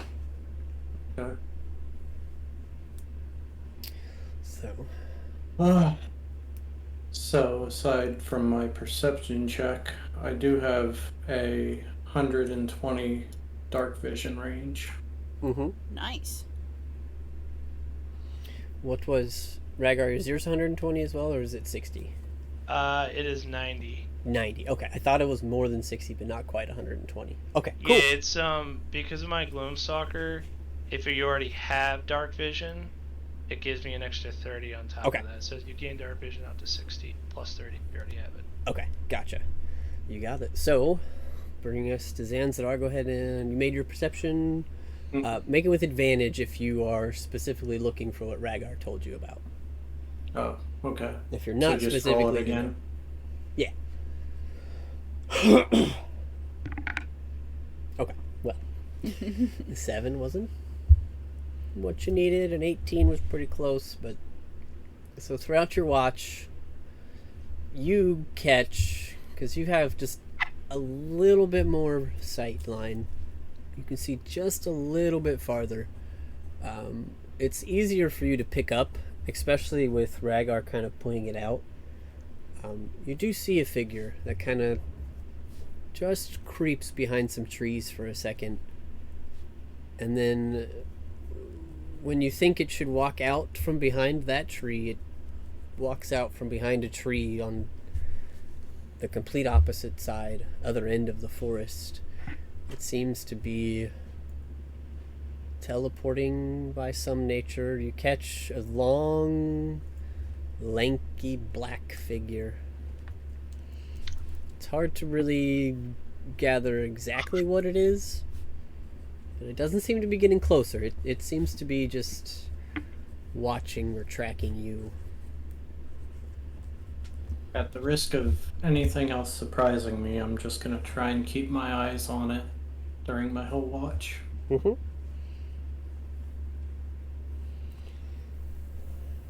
The watch goes fairly well. It's hard to really keep up with it, as it seems to be making a large, intentionally large wander radius around your camp, and it does in fact go almost a 360 around. It's very intent on paying attention, but never gets any closer. The rest of your watch goes by fairly well. Nothing else pops out at you, nothing else of note. Alrighty. That'll bring us to Bink and Harry. As they wake up, I'm gonna. Hey, Harry, I think one of those bone claw things that almost took you out is out there. And Bink, you can have this. And I'm gonna give him the Pearl of Power. Mm-hmm. What is this? It lets you regain a spell slot. Oh, really? Mm-hmm. Thank you. Yeah. Well, I'm headed to bed. Keep us safe. Okay. BRB. Alright. Well, as you guys begin your watch, you can each make a perception check, and if there's any conversations you'd like to have, you can certainly have them.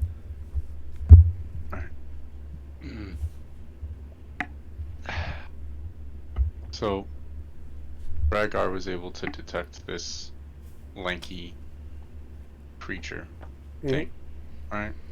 Rhaegar got it at the edge of his vision. Zanzibar, because he could see a little bit farther in the dark, was able to pick out the shape.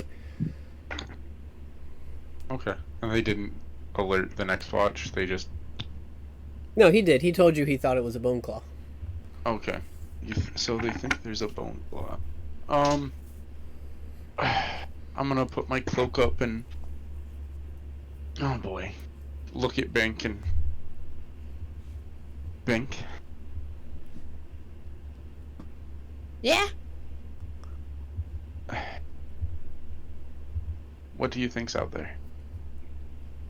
I look around, see if I can see anything. Do you have dark vision? I do.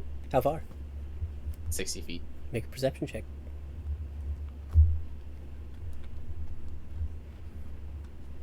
24. Okay. You're not able to find any shapes, but you, in a very similar fashion to what Rhaegar experienced, every now and then, just on the edge of your vision, something disappears and appears on the other end. Just a little blip in your vision. I telepathically call over my bird to see if he sees anything. Does Call he over have dark Peter. vision? Peter the Griffin? I believe he does. Let me double check though. Dark vision, 60 feet, same thing as me. He'd pick up about the same thing you're picking up then. Okay. Harry, if you would like to look, or if you want to continue your Oh, I conversation, don't. you can. I don't think I have dark vision. So, yeah. I can't really see much. I Ah. guess. Oh, rabbits can see in the dark. I don't think. Maybe I if don't they eat think- enough carrots. No. Yeah. Oh, God. Yeah, I would say under like senses or Yeah. senses. I just don't think I could. Yeah, I don't have dark vision. Nope. Cool. Just I'm keeping watch and Well, you can still make a checking regular. my sword. Yeah. My rapier. No problem. So go ahead and make a perception check for me then, just for your general watch. 12. Okay. Yeah, I mean, you see Bink kind of twitching his head every now and then, but you don't really pick up anything. From what you can see, it seems to be all right outside. I would go off and try to sneak up on it, but I fear that I am not in the right element to be doing that, unfortunately.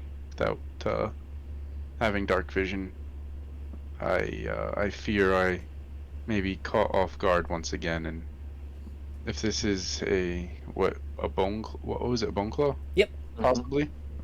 Possibly. I'd rather not go in alone, so I'm going to just watch over the group and make sure it doesn't sneak up on us. Mm-hmm. Yeah.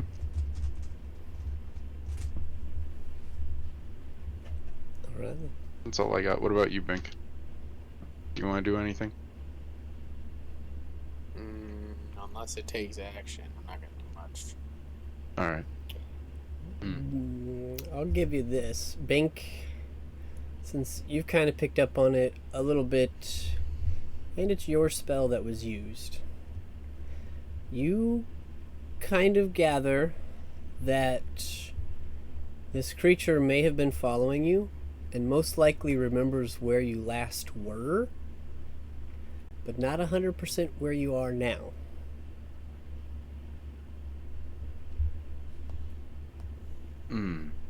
Given the effects of your tiny hut. Oh. Okay, so we're... Wait, do we still have that? Wait a second. Who had that bag of dust? Was that Valeria? The dust of tracelessness? Yeah. I think any one of you guys could have had that. It would have been left at the house, so if somebody doesn't have it, you can add it. Okay, I guess I'll add it for now. Dust of tracelessness. Yep. And how many uses did you say we had? Like 10, possibly. And then we used I know we used it once. I know we used it only once. I think that's an endless bag of it. Because it just takes a handful to. Yeah. Let me double check. It's in our item list. Dust of tracelessness. At least I thought it was. Mhm. Yeah, there it is. He's a dusty boy. Yeah, no, it only takes a pinch, so you've got an unlimited amount in that bag. So it's called Dust of Tracelessness, right? Yep. I guess I'll add the extras because I don't see it in items. Yeah, it's not in Beyond. It's a custom item, but it is in the D&D campaign info. I pinned the item list for things that are special. It's in there. Okay, I'll add it then.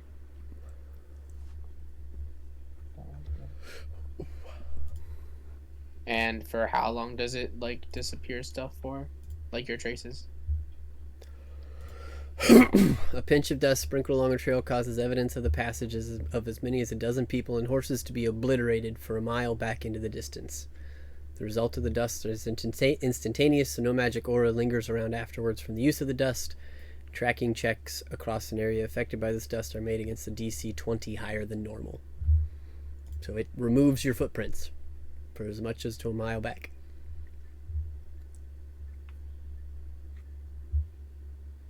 Wow. Alright, thanks. Okay, got it down. Pretty useful.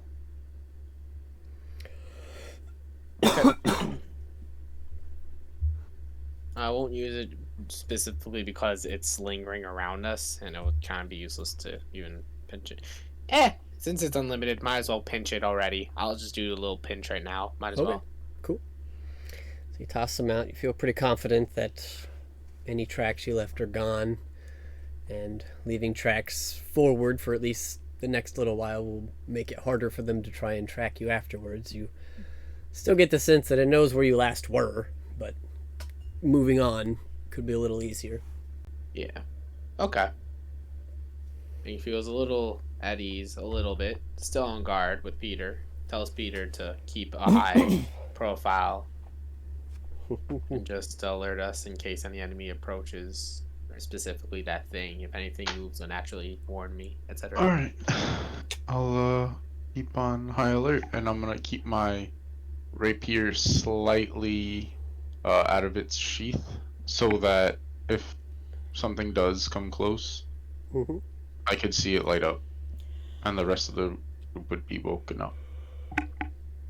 You got it. If I must, I do have that potion of invisibility, and I do have my cloak of elvenkind, so if I need to go scouting out for this thing, then I suppose I could, but I'd rather not exhaust myself and make myself expend.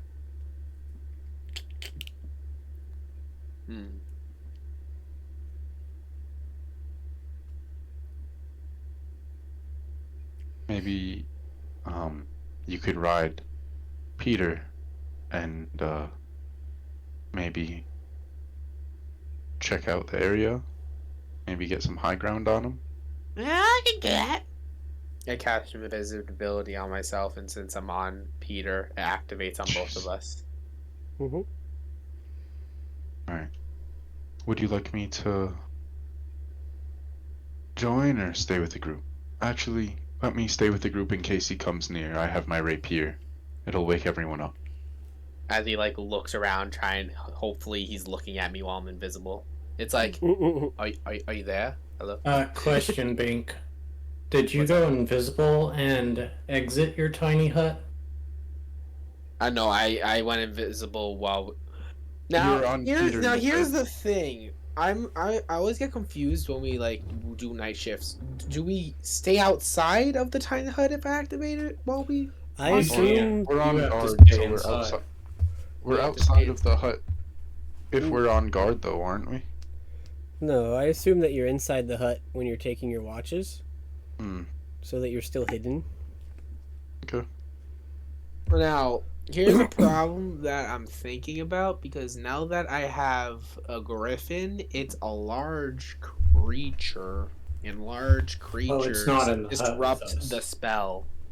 Yeah, he's out. He can't get inside, I don't think. So he would not be inside; he would be outside the whole time, or else he would disrupt the tiny hut spell. Peter would be. Yes. Okie dokie. So If he's he's a large monstrosity, so he's a large creature, and large Okay. creature, anything larger, bigger would disrupt the spell. Okay. Alright then. So yeah, in order to invisify Peter, you would have to step outside and cast it. Because if you just cast it on yourself right now, Yeah, so I'm gonna. Don't Yeah, so get yeah, Peter. I'll go outside and hop on him and cast it immediately. The tiny And, hut drops. yeah, It you would, doesn't. Wait, It's what? not concentration. If the you go spell ends outside if you of leave it, its area. Okay, now I'm gonna look at tiny hut because I did not know if Yep. I needed So concentration. I'll give you this. So a 10-foot radius, a mobile dome of force springs into existence around and above you, and remains stationary for the duration. The spell ends if you leave its area. So if you leave Bink, the tiny hut's gone.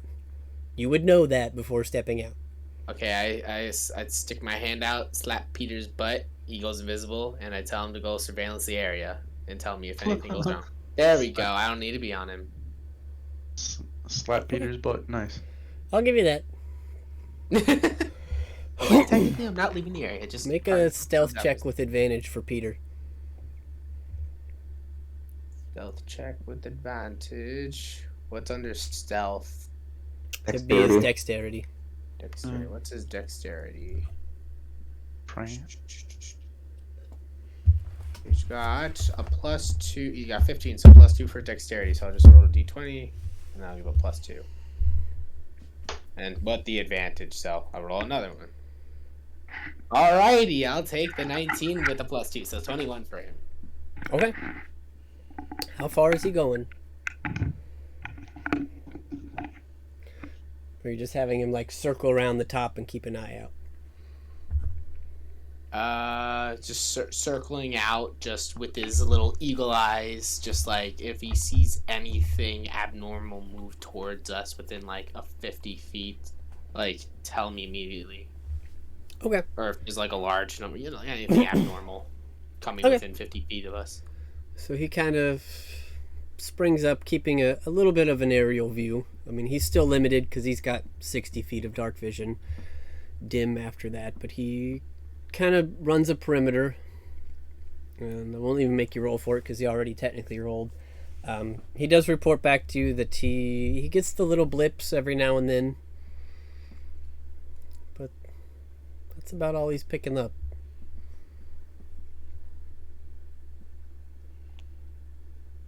Can I tell him to go down and see if he can see any tracks where he last saw it? Where you last saw the blip. Yeah, like He if it's like can moving and pushing and like, you know, like running around, it might be leaving tracks. He can certainly try. Have him make an investigation check. Investigation is under intelligence. And he Detective has, well, he has natural 6 because that's what mine gives him. Okay. So I don't know what negative that gives, but It's -2. the -2. Mhm. Okay, so d20 -2. Dang it. Alrighty, he gets a 7. That's including the -2.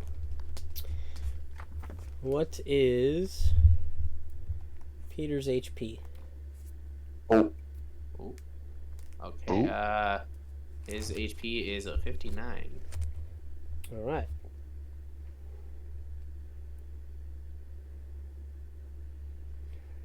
So I need Peter to make a Constitution saving throw as he approaches the place where he last saw this creature.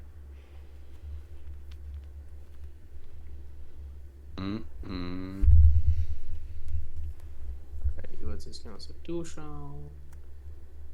He gets a +3 for Constitution. Wait, how does that translate to saving throw? Is it the same thing as just regular, like a Constitution, like check and save? It's like the same plus. Yes, your he doesn't have a Yeah. proficiency, so it would just be the same as a check. So just a +2 regardless. Yep. Because he got that. Okay, got it. So that's an 11. No, he hasn't rolled yet. Oh, okay. Okay, 9. so 7. He got a 9. All right, so Peter, upon approaching this area, and you have this mental link, so you gather it for a second. He immediately feels a piercing pain as he takes 26 points of piercing damage, is grappled, and then teleported 120 feet away from camp, Oh no. and takes an additional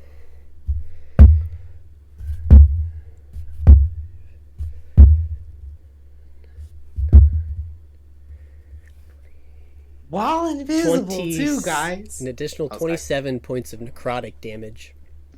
Damn. Necrotic. Makes me happy Yes. I didn't go out there. He has 6 As health he is left. now over 240 feet away from the camp, being devoured by a bone claw. Yeah. And your connection breaks.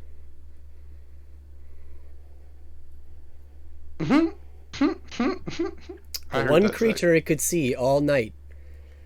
And he didn't even have to go find it to eat it.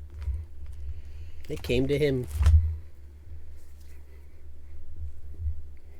I'm curious. Mhm. If it dies when he's eating it, does it just turn to like dust? Yeah, like it's a celestial being. It's like the equivalent of eating nothing. There's no meat. It's a celestial being. Doesn't mean he's not gonna try. Okay. Biting air, and all of a sudden he's like, "Why does this taste like dust?" Empty He calories. just remarks. It's small. Peter just gives him like the bird finger as he dissipates. Gonna flip him. But nah, he has 6 health left. So he is like when he's devoured, is he dead or like he has a chance of getting away? So he has 6 health left and he's grappled by this thing. I'm gonna say he's not gonna get away. This thing is gonna is going to use its reaction or its next turn to smush him with his claws. Peter's not getting away. If it had immediately killed him, I wouldn't have given you a little bit of information. You would have just lost connection. But because he did not immediately kill Peter, you know what happened to Peter. Peter was able to relay what it was that attacked him. Okay. Yep. Hence why I didn't leave the tiny hut. Right. I got really scared when he said he was leaving the tiny hut. I was like, oh god, that's gonna go down. We're all gonna die. Yeah, for a second there, I'm like, wait, why am I leaving? I could just smack his butt, make him invisible, and just send him off as a little recon. But as that happens, as you lose that connection, Bink, you and Harry both hear this piercing, curdling scream somewhere out in the distance of a creature pissed. It A was creature? robbed of a meal. Oh, sorry. I think he angry. I think he angry. Yes, let's make Does the it bone wake claw any of us angry. up? If you want it to wake you up, you can, but it wouldn't be loud enough because it's, almost 300 feet away to okay. startle any of you awake. Okay. I'm gonna let everyone sleep still for now, just because it isn't aware exactly where we are, and we all need the full rest. We can't risk everyone just waking up because of this incident. It did go 260 feet away, so I think it'll be a little thrown off where we are still. Mm-hmm. So the rest of your watch comes and you don't the blips don't seem to come back. Seems like it's been thrown off your trail. Some clever usage and a little distraction by your poor friend Peter. You will remember that. Right. I hear him in the Yatsu playing, and I'm like, I'll summon you back, buddy. But the rest of your guys' shift goes fairly well. Morning comes. The sun rises. It's a little warmer day, less clouds. And I assume you awaken your companions. Yep. I make them aware of the situation that happened last night and about Peter being nicked and taken away and getting murdered by a bone claw. Mm-hmm. So, yeah, I might have summoned Peter again, but, when I made him do a recon, he got teleported away, and he said it was a bone dog claw that killed him before he passed. Well, that's pretty heartless of you, Pink. Bone claw? How was I supposed to know?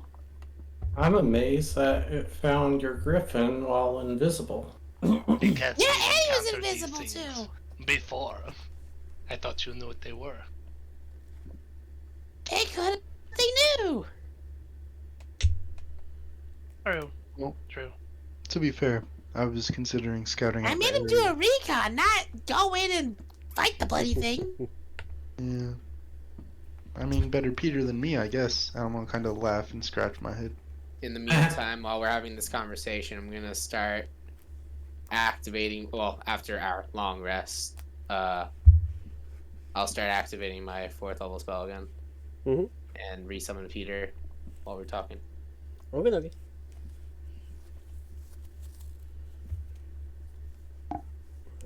There's so much necrotic damn.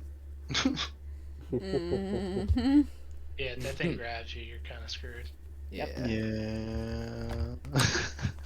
Stick close to the paladin so you have advantage on, or not advantage. You have the +5 to those con saves. The rest of your morning seems to go fairly well. Breakfast is had. Peter is revived, a little upset, but he's back. I start combing his hair, calming him down. Yeah, I'm sorry. Thank you for coming out and doing recon. That brings us back to the day, and the day is yours. All right. Anything you'd like to do before trudging through the mire? Just gonna make sure I have all my gear on me and put my hood back up and get ready for the day. Cool.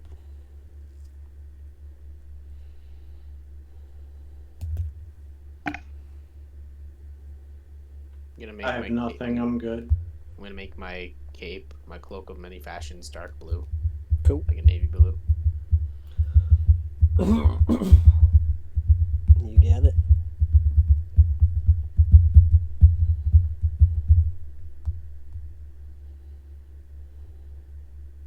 What? Alright, well, as you guys start following your map, making your way closer and closer to the mentioned area on the map place that's been outlined, it's a pretty grueling trudge. You're definitely not on the nice raised or hardened mud paths. You are trudging through swamp, thick mud, bugs, undead dead bodies every now and then littering the area. Nothing seems to come after you, nothing seems to jump at you, but you're trudging most of the day. It doesn't take you too long to get used to the smell of the bog, but it is caked on most of your body, as each footfall is at least 3 to 6 inches in mud, banks up to the waist sometimes. I'm curious about that. Would Bink, since he has that water walking ring, would he even sink? That's what I was thinking. I was literally about to I was just searching that up right now. I'm pretty sure mud's not water. Oh, okay. It is not liquid. Well, It is not officially liquid. It is still kind of a solid in between. So maybe Peter could help you out there. yeah. If you've made up yet. I don't Yeah, I'm know. about to say I'm just gonna hop on Peter and let us float above. Then forget. He takes a few minutes before he actually lets you on. He's still a little grumpy.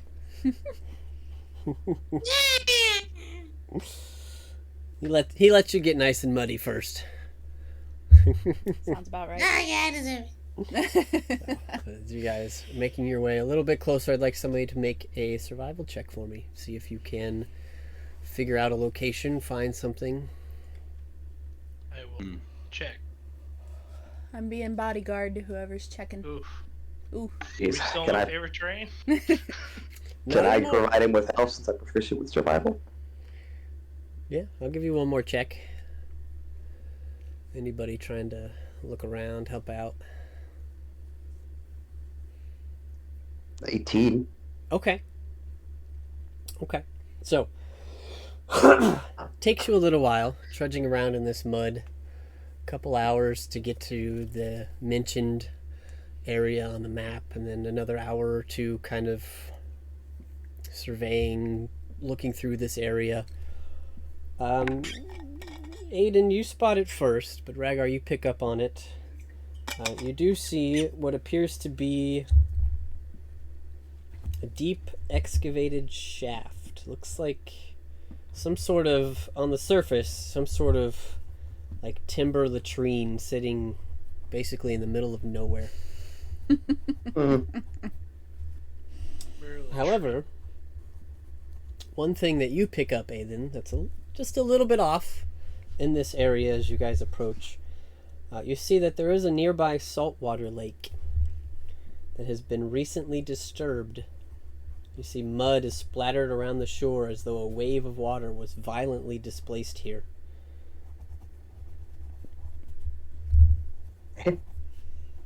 That's what you have.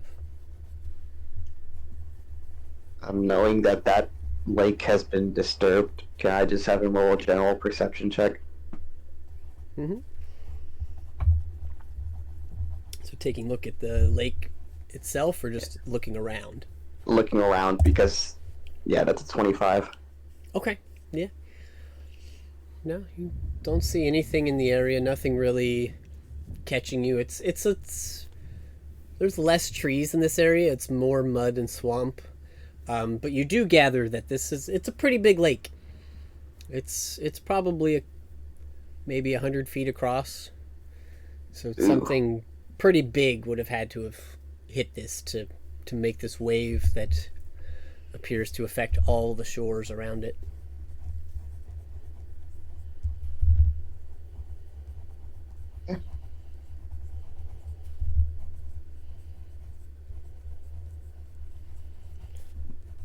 After pointing out the fact that the lake has been disturbed, Aiden's going to turn to the wildlife expert.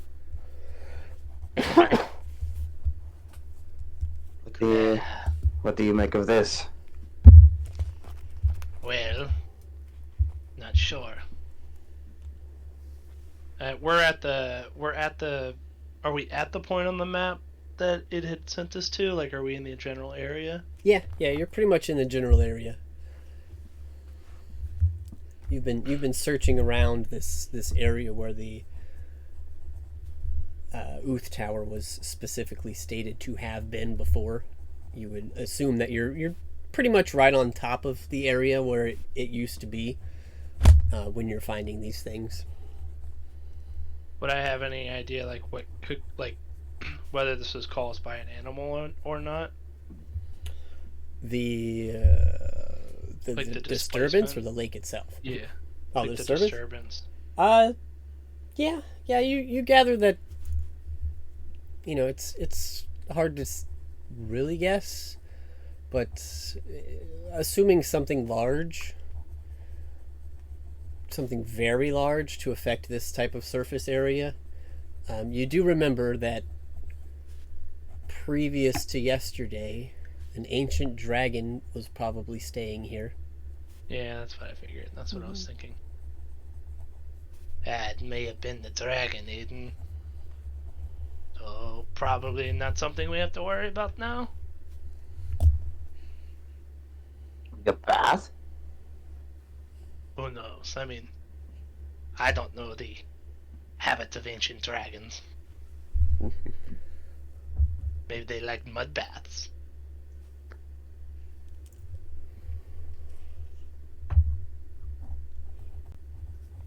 So aside from the lake, if we're not at the lake, is the tree line pretty dense over top of us? No, you're out in the middle of like a muddy flat. Oh, okay, good.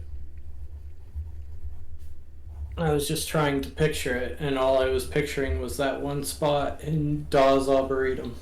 Oh yeah. Mm-hmm. No, just imagine like it's like the opposite of a desert oasis. You know, it's a forest oasis, and right in the middle is just this sea of mud, and that's what you guys have been tracking through Oh. to find this entrance next to this lake. This like muddy area that we're in, is this considered like difficult terrain? Kinda, for the most part.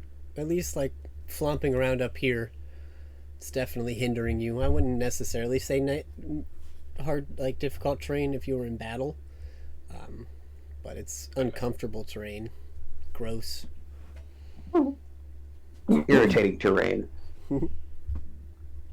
Well, it sort of makes me wonder if maybe something is waiting for us in the middle of that nice open area. Well, you guys are in the area. Yeah. It's- You found this what appears to be shaft kind of in the middle. Yeah, I was about to say, can I take a closer look at this shaft without actually going into it? Yeah. I'll walk up with him if he's going there. I have jokes I cannot say. Right? Yes, you can see that this. It appears just from like a brief, immediate look. It appears to descend probably 100 or more feet into darkness. Oh, Jesus. Harry's gonna walk up and be like, "That's one deep shaft." Well, we should go down it. What do you think?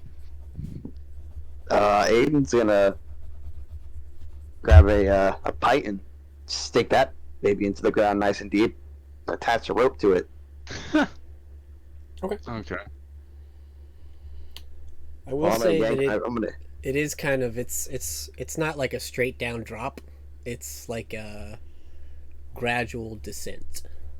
Oh well, never mind that. Oh, It's I not was a about to straight s- drop. I was about to come up with a plan. Be like, okay, tie everyone with the rope. Everyone fall. I cast Yeah. feather fall, and then while that's happening, Peter would guide us. Lolly, I would prefer that to the climbing, honestly. Yeah. I have potion of Is that climbing. even possible? Would that even be allowed? She does too, but that doesn't mean she wants to climb. I don't know how that would even happen. Right? It's a very this- slowly. It's Very gradual slowly. descent. I'm not staggering that bait to the ground then. Feel like if you were half goat instead of half horse, it would be more useful at this moment.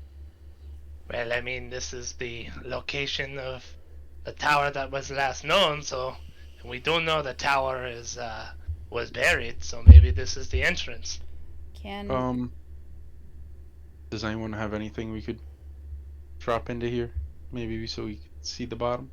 Again, I could probably just go down on Peter and use my flame tongue rapier. But we don't know what's down there. Last time we checked, we had a certain something that could pretty easily kill one of us. You know what? That is a good point. That is a good point.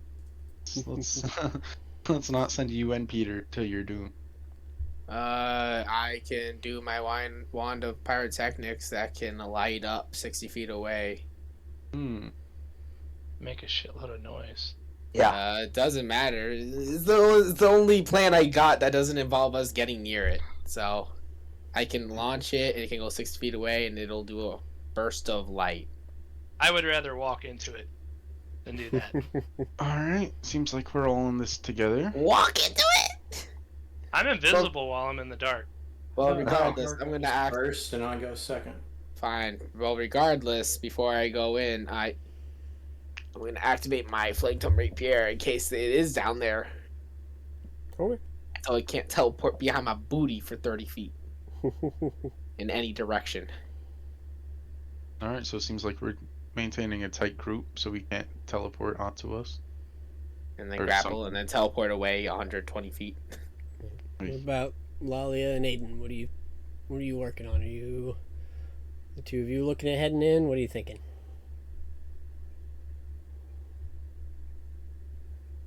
I'm gonna poke Lolly. Yeah, I guess I mean, if they're gonna go in, they're not gonna go in without a tank. So Yeah, that's fine. Can I use a charge of divine sense before we descend, just to see if I sense any undead within 60 feet of us? Sure. Are you like kind of standing near the top of the descent? Yeah, it would be like kind of at the entrance to the hole, and just kind of both attempting to get a sense of at least 60 feet down, as well as tree line, or I don't even know how close the tree line is, but around us. Yeah.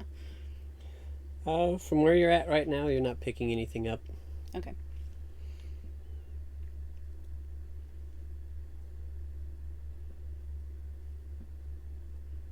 Alright. I'll stick close to Lalia. 'Cause I don't want to get caught off guard. Stood between her legs before, so hopping back on her back seems like a good way to go. I guess, Lalia, can I hop on your back? Zanzadar, can you clean his feet off first? Sure. Prestidigitation, clean his feet. We just trudged through the mud. I'd like to keep the back hair clean as long as possible. I'm gonna kind of kick the mud off my boots and Alright then. wiggle them off. Ragar's gonna turn to the rest of the group and say, I can scout ahead if we want. Yeah, that's fine. I was gonna ask you. I was gonna say a solo drop might not be the best idea. That's why I discouraged Bink from being so hasty. Yeah, I mean, I have advantage on stealth checks, and when I'm in the dark, I'm invisible. Do you want to Anything stay that- 60 feet ahead of me? Dark vision. I will. I don't know if this thing can see through invisibility, but I'll we'll let find you. out. I'll let you know that Peter was invisible when he got caught. When he got. Yeah, that's true. he also rolled a low stealth check. Very true. So hopefully you do not the same as our young Griffin. Well, I'm not gonna stand around the entrance and twiddle my thumbs. All right. I'm gonna So go in. Alright then. scream if you're dead. Being the enter after blind him. one, and with Aiden, does Harry have night vision? Or dark I do vision, not. excuse me. I do not. So Lalia will be team can't see in the dark, and use produce flame, and just try to keep it as close to herself as possible, so it's like just enough to see like 5-10 feet in front of her, Yeah. but like so I'm gonna there's a have- little bit of light. I'm gonna have my rapier out with my with a dagger. Yep. All right. Alright then. Ready? So, as you do you produce frame, I'd like you. No, I'm just kidding. Chuck it. Sorry, head cough. Spell range. All right, attack. as you guys begin to kind of make your way down into this shaft, like I said, it's more of a descent, a gradual descent, not a drop off. It doesn't take very long, maybe 20 or 30 feet, till you start to realize that there is no light down there from what you can see at the moment. So beyond So those of you without dark vision and the little bit of light you're giving yourself, and Bink's flame tongue rapier is giving you a good amount of light as well. But those of you without dark vision, past that light is pitch dark. You can't see anything. Even those of you with dark vision are having a hard time. It's pretty black and white down here, because there's just no light source penetrating this ground at the moment. But it doesn't take you very long. You kind of make your way down about 120 feet or so, and it comes out. The shaft kind of descends into, eventually you find yourself into a worked stone hallway. One end of this hallway has collapsed, and the other terminates in a pair of giant ebony doors. A thin layer of mist swirls over the floor, and the air down here is unnaturally cold. As you step onto the flagstones, a voice from nowhere whispers, "Who is dead but cannot die?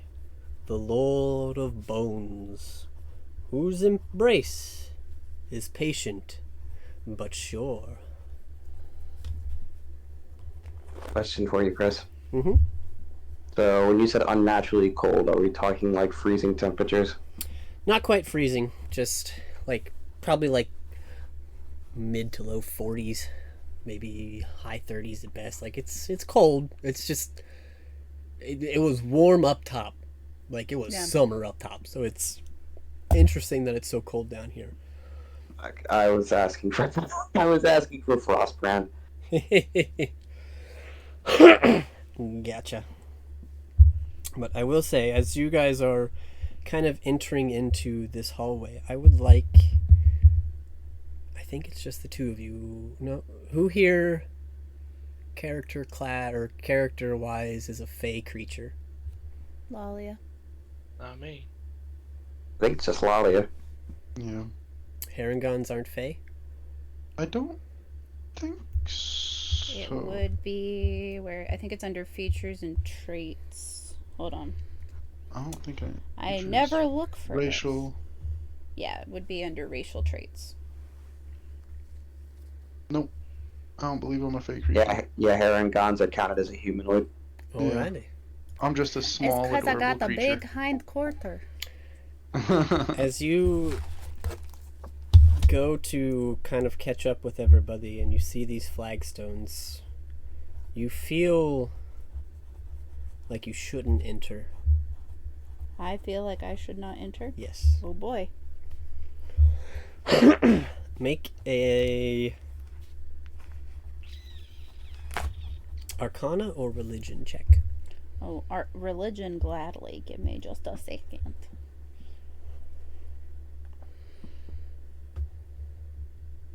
Oh, you stinker. Oh, whew. It was on a 1, but Okay. that will be a 22. Okay. While you have never really experienced it before, because most of the places that you go are newer ways of life and kind of accepting the difference in creatures and races and things of the world. But this place is old, very, very old, and it has a ward on it. And you gather that it's under the effect of a forbiddance spell. Oh boy. Okay. So knowing that, you understand that if a fey creature were to enter this area, it would take necrotic damage upon entry. Oh. No bueno. Not consistently, but definitely upon entrance. Well, this is an interesting predicament. Adding What do you mean? your Misty Step? I think that's still entering. Still entering. Yeah. Damn. Yeah. Into an eternal lie, what do you mean? I'm not entirely sure, as you know, I'm not that old, and I've only heard about this in history classes, but I do believe whoever lived here a long time ago didn't like people from the Feywild. And it seems like they've got some sort of secret security system that would not do kind things to me. Hmm. Of the necrotic type. Do we have a way to dispel the magic? Shit. We do if we sleep right now. God damn it. Well, It does have dispel magic. She did not prepare it for today. Damn. Garnet's with us. Could ask her very nicely if she has it, but you'd have to make Are a persuasion there check. any runes on the ground? Make a perception or arcana check. I'll go with Arcana because my perception sucks. Yeah, and I don't 23. have that. Okay. No, you do not see any runes. You gather that there may be some sort of focus channeling this thing, but that the range on a spell like this could encase an entire mausoleum. However big this place is, it could have been enchanted into the stonework. That there's beyond dispel magic, you may be able to find a central casting, but it could be anywhere in order for you to actually find and break the runes causing this. I mean, out of character,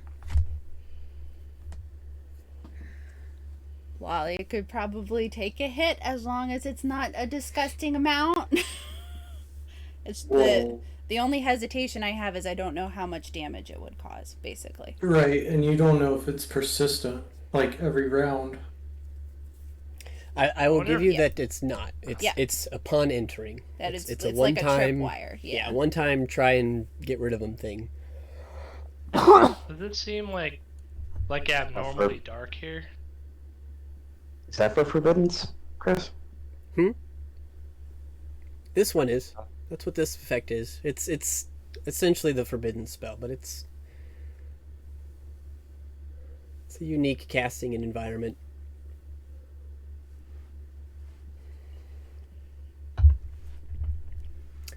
Unnaturally dark? I mean, given the fact that you're 200 feet underground, pitch black sounds about right. What about my I soul? do have Underdark is a favorite terrain of mine, Mm-hmm. so it should be like I feel like I should know if it's darker than normal, so that makes sense. Yeah, no, there's no magical darkness to it. But it's as dark as you would expect for an unlit subterranean chamber to be. Cave darkness does weird things to your brain, though, man. Don't want to stay down here too long. And the mist on the ground, is it covering the ground? Like, can we see the ground? Yeah, you can see it. It's very thin. It's very Does it thin. seem like it's coming from anywhere? No, not particularly. Maybe just a combination of the cold that's coming from the ground and the warm air that's trickling down from the shaft that you guys traveled through. Maybe combining and making some sort of steam almost. I'm gonna use another. Well, no, never mind. Well, Lalia will kind of square her shoulders and say, I think the getting through of me, myself, and I is a me issue. Have you guys figured out if you want to enter and how that's going to be? I.e. Oh, I assume I already walked through it.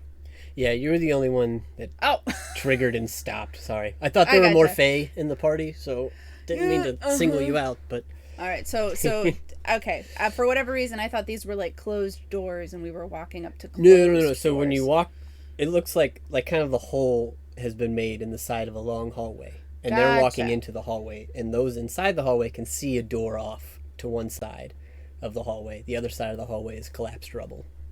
All right.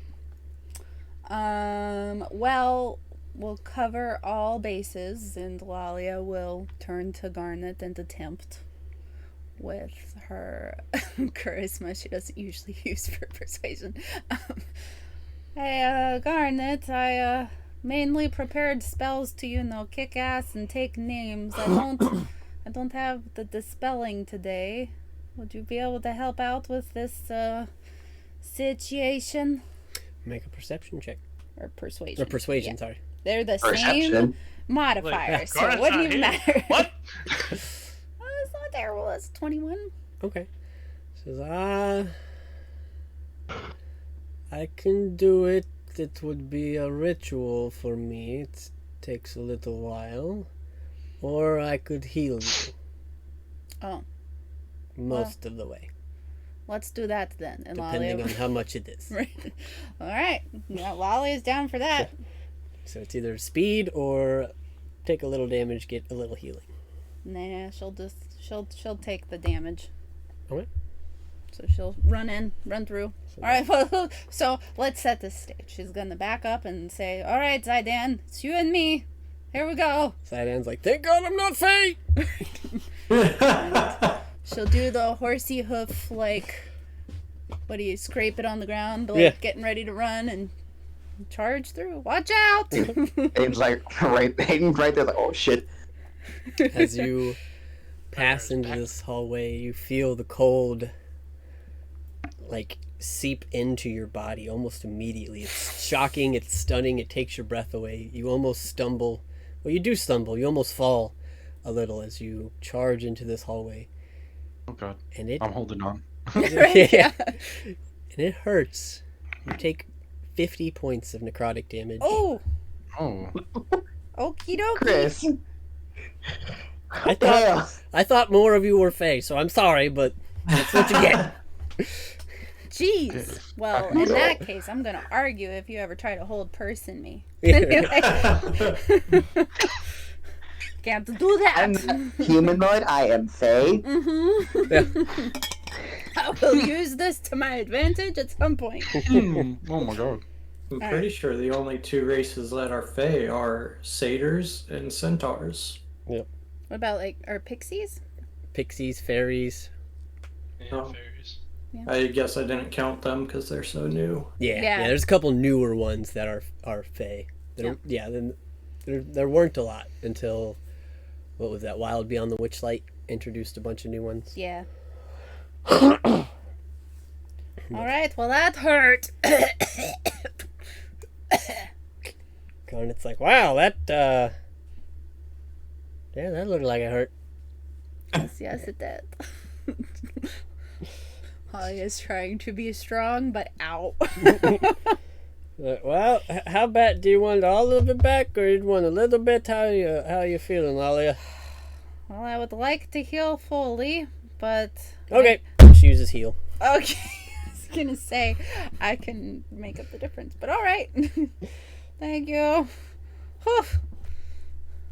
Damn racists. Alright. You do feel in the back of your mind just this overwhelming sense of, I shouldn't be here. This place is gross. Yeah, right. Which is weird for her, right? Because she's like, yes, undead, let's go kill some shit. And so, like, to have the conflict of, like, oh, they really don't want me here. It's like, am I being rebellious for once? What the... Feels so weird. But you guys have made it. And again, you just hear a voice, a whisper from nowhere. Who is dead but cannot die?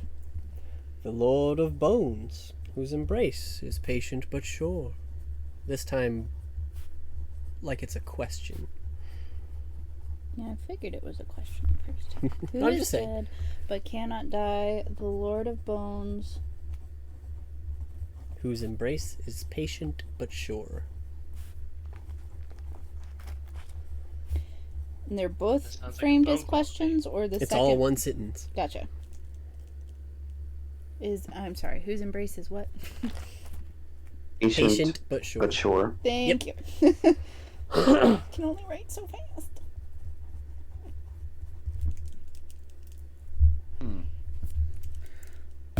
Well, I have my guesses.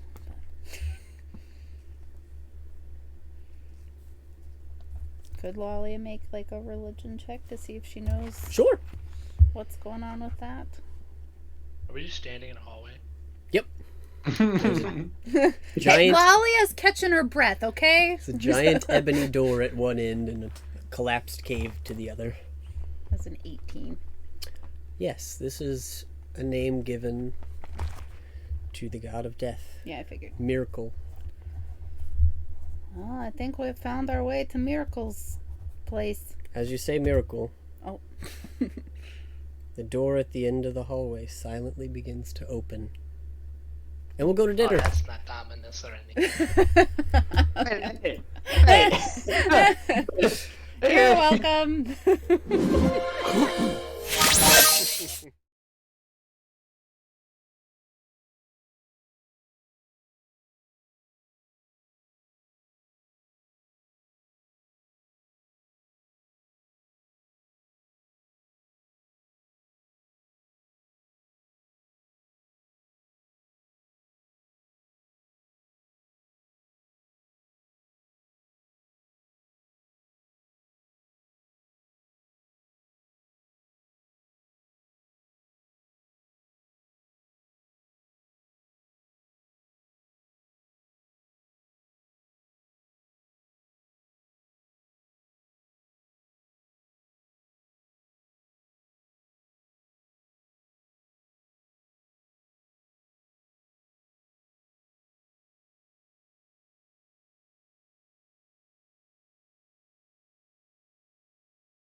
I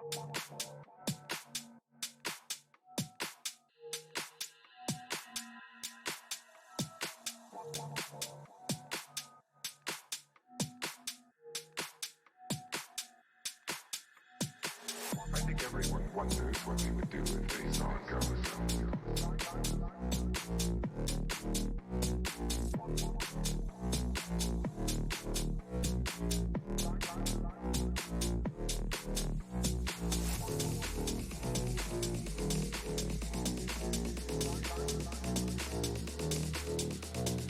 I think everyone wonders what they would do if they saw a ghost.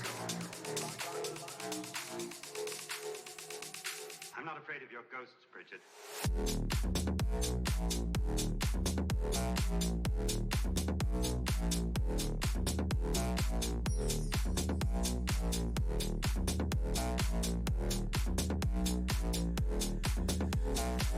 I think everyone wonders what they would do if they saw a ghost.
knew had a motive for murder.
She was murdered.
Everybody know I got down.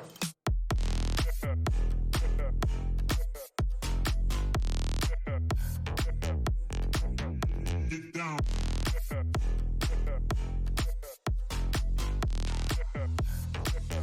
Talking, got down.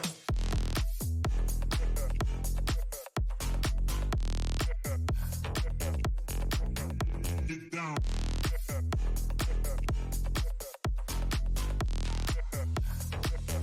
Talking, got down.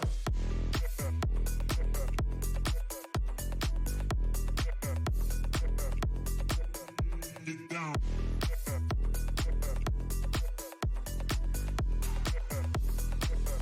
Talking, got down.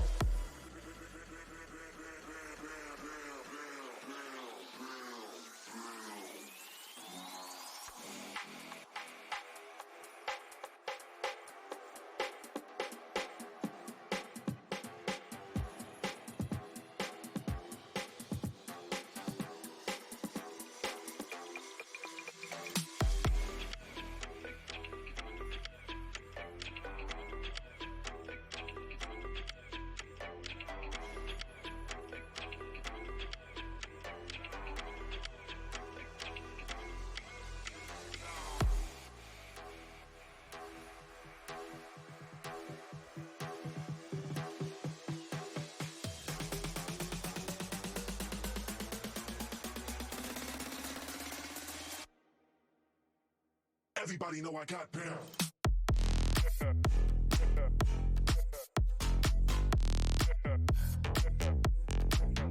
Get down.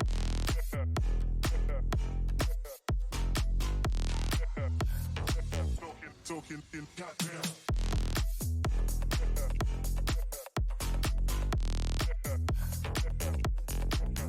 Get down.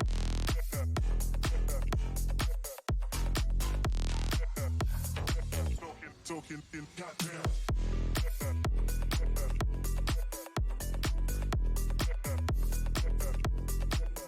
Get down.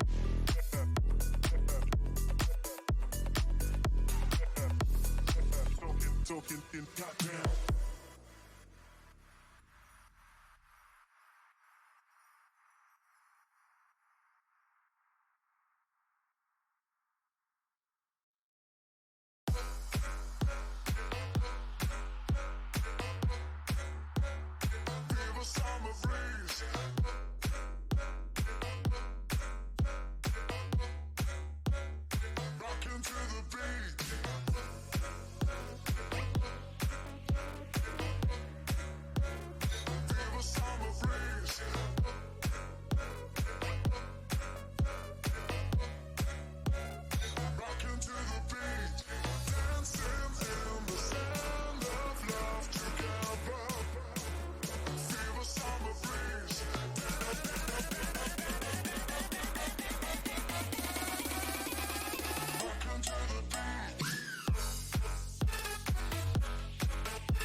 look back, we're here to stay.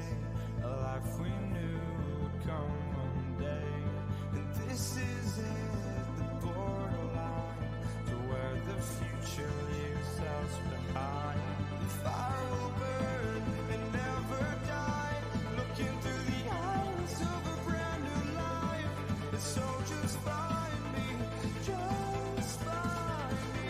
Sparks will fly if we scream no. This is not how we're gonna go.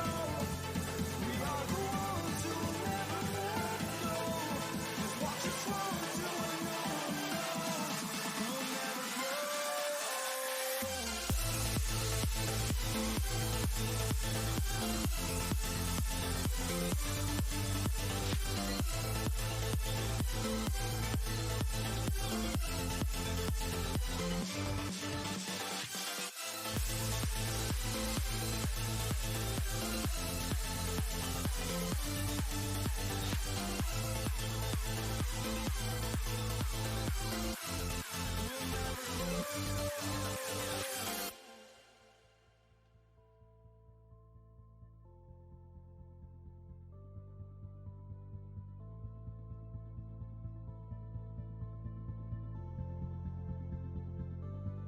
Don't look back, we're here to stay. A life we knew would come one day. And this is it, the borderline to where the future leaves us behind. The fire will burn and never die, looking through the eyes of a brand new life. And so just find me, just find me. Sparks will fly if we scream no. This is not how we're gonna go. We are the ones who will never let go. Just watch us roll till no one knows. We'll never grow.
Try calling me, you're another be policy, another fight.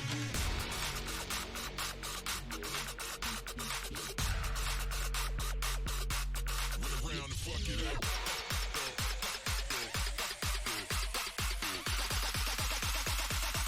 Run around and fuck it up.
So, coming back in.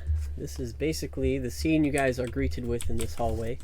Obviously, the area back here, I didn't make rocks and stuff. It was a lot of hassle, but it's basically caved in. You gather there's really not any going that way. This might have been maybe used to be the front door, possibly. I don't. Hard to say, but it's gone. There's no traveling this way. But seeing this area, you do see the like the worked stone hallway and the walls around you. Obviously, on the floor, you can see a little bit of mist is gathering and kind of floating around your feet. As far as things actually on the floor, you're not really seeing anything. It looks pretty barren, pretty empty. Some muddy tracks. You can definitely tell that the shaft that you walked along had been used quite frequently. It looks like that was a pretty main way in and out of this area. So, but some mud, some footprints, some things that lead up to the door ahead of you, and presumably beyond it. But that being said, you guys had come down here and, whether on purpose or accidentally, said the password. Ay. Currently disabling the forbiddance spell on the area and opening the doors ahead of you. So, with the doors ahead of you being open,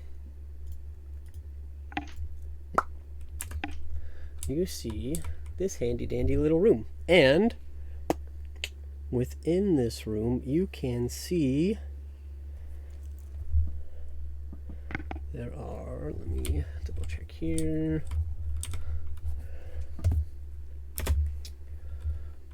Kind of garnering your attention and you gathering theirs as this door opens.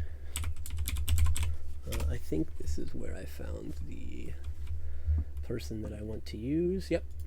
You see in the back one human kind of spellcaster-ish kind of in the back off to the side. You also see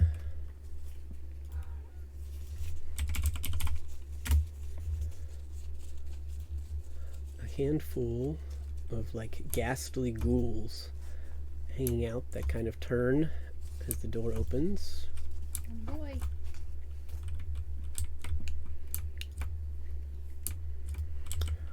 And I love it here. Okay. Wait a minute. A handful of. This is looking a lot like a high school reunion. I know. Hold on. Yeah. To Wait a kind of minute. be What's going on? Similar amount of dread, right? some form of cultist / priests in this room. Oh boy. They're all dead to me. As you kind of open the door, and it very silently, honestly, for the way this door is constructed, the ebony-ness, you would expect some creaking, but it seems to slide very, very easily as it opens, and you stare into this room before you. All of these creatures and beings, a little shocked, a little surprised, stare back at you, and then you hear shouts, and the bigger spell-casting looking gentleman in the back kind of points and screams, "Intruders!" Oh, sorry, wrong door. Like you all to roll initiative. Wow, Oh, We're boy. just here to inspect the pipe leaking. Oh my god, I got bad rolls. Oh, Yes. what are you talking about? I We're got a the natural. plumbers. We're just here to check the I plumbing. get plus 11 with advantage on initiative. You don't ever get a bad roll, okay? I don't want to hear it. I got 16. I just didn't want to go first because, like, what am I gonna do if I go first? Something. You're gonna run in there. I'm gonna run in there and die immediately. Is what I'm gonna do. No, I'm not doing that again. When would that happen? Yeah. Yeah. Bink comes up with like this fake like billboard or like this little clipboard. He's like, Did someone named Golem call for a pipe leak? Mm-hmm. All of them raise their hand. Right. I don't want to see that sewage system. All right. Yeah, said it was backed up. They said we need to unclock it. Let's see. Clogged up. Where is that stat block? Uh-oh. Might be missing a stat block. Bear with me here. Bearing. Holding. What is our march? What's our attack order? Just trying to figure it Well, out. Aiden's going last. I'm Rhaegar, then Bink, then Lalia. I'm third to last, so I'm somewhere in the middle. That's I nice. got a 20. Wait, what did I get? Like 23 or something? You got a 23. I got 23, yeah. So you go second. So it's Rhaegar, Bink, Well, it depends on the monsters also. Lalia, Then Harry. me, then me. Zanzidar, and then Aiden's last. Aiden.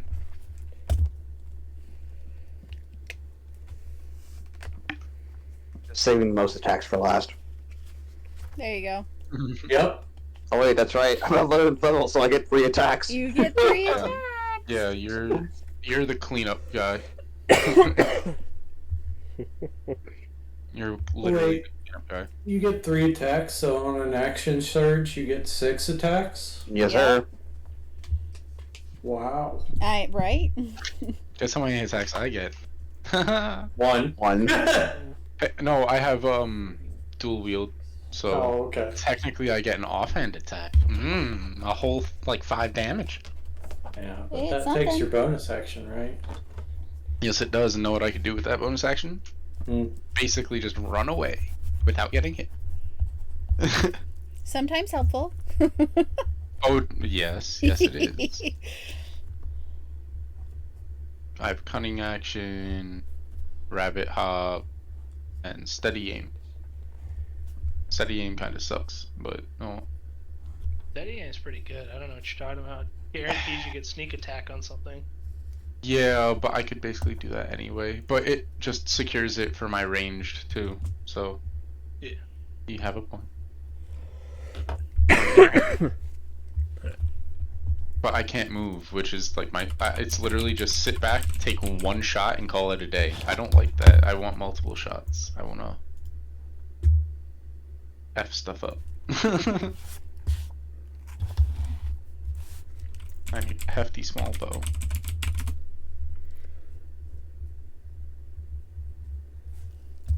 Anyone else feel like they have to play carefully with their character?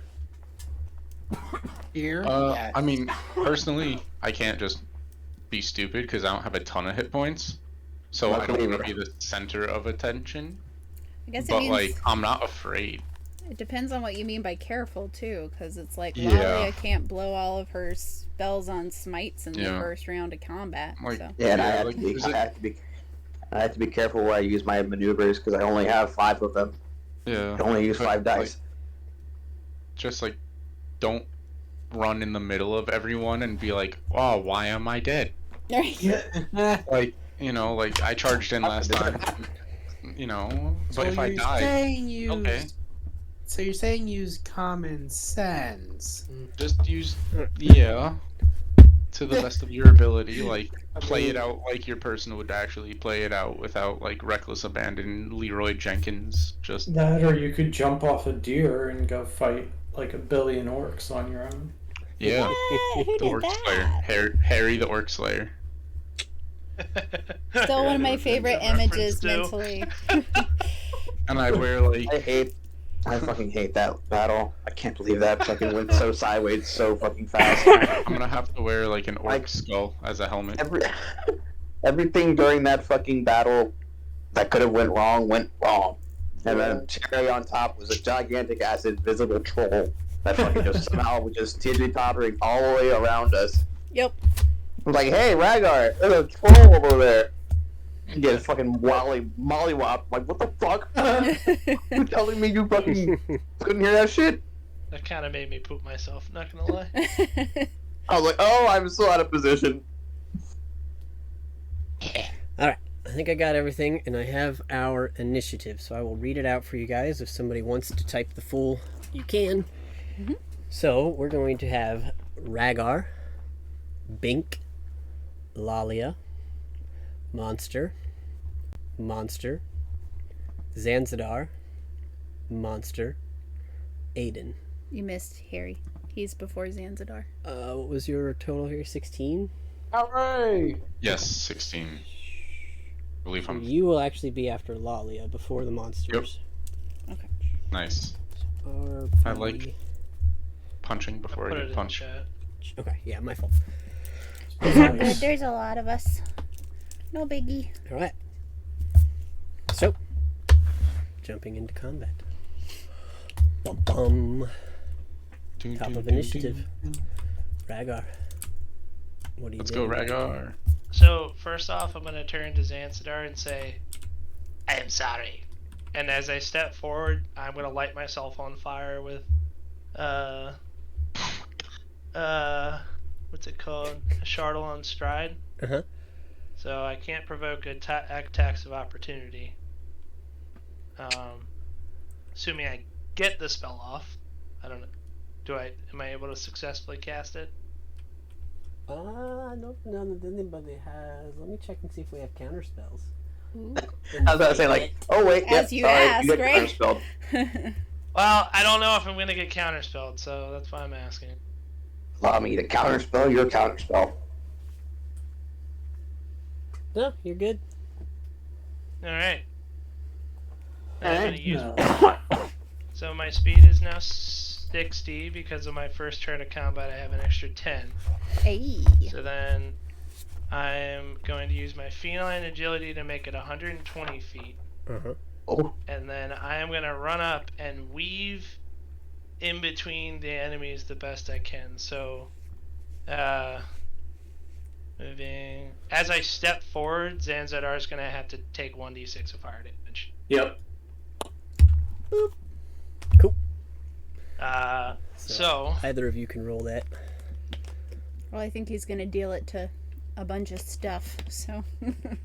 yeah, so my goal here is to hit as many things as possible. So with my speed, so I'm gonna run up.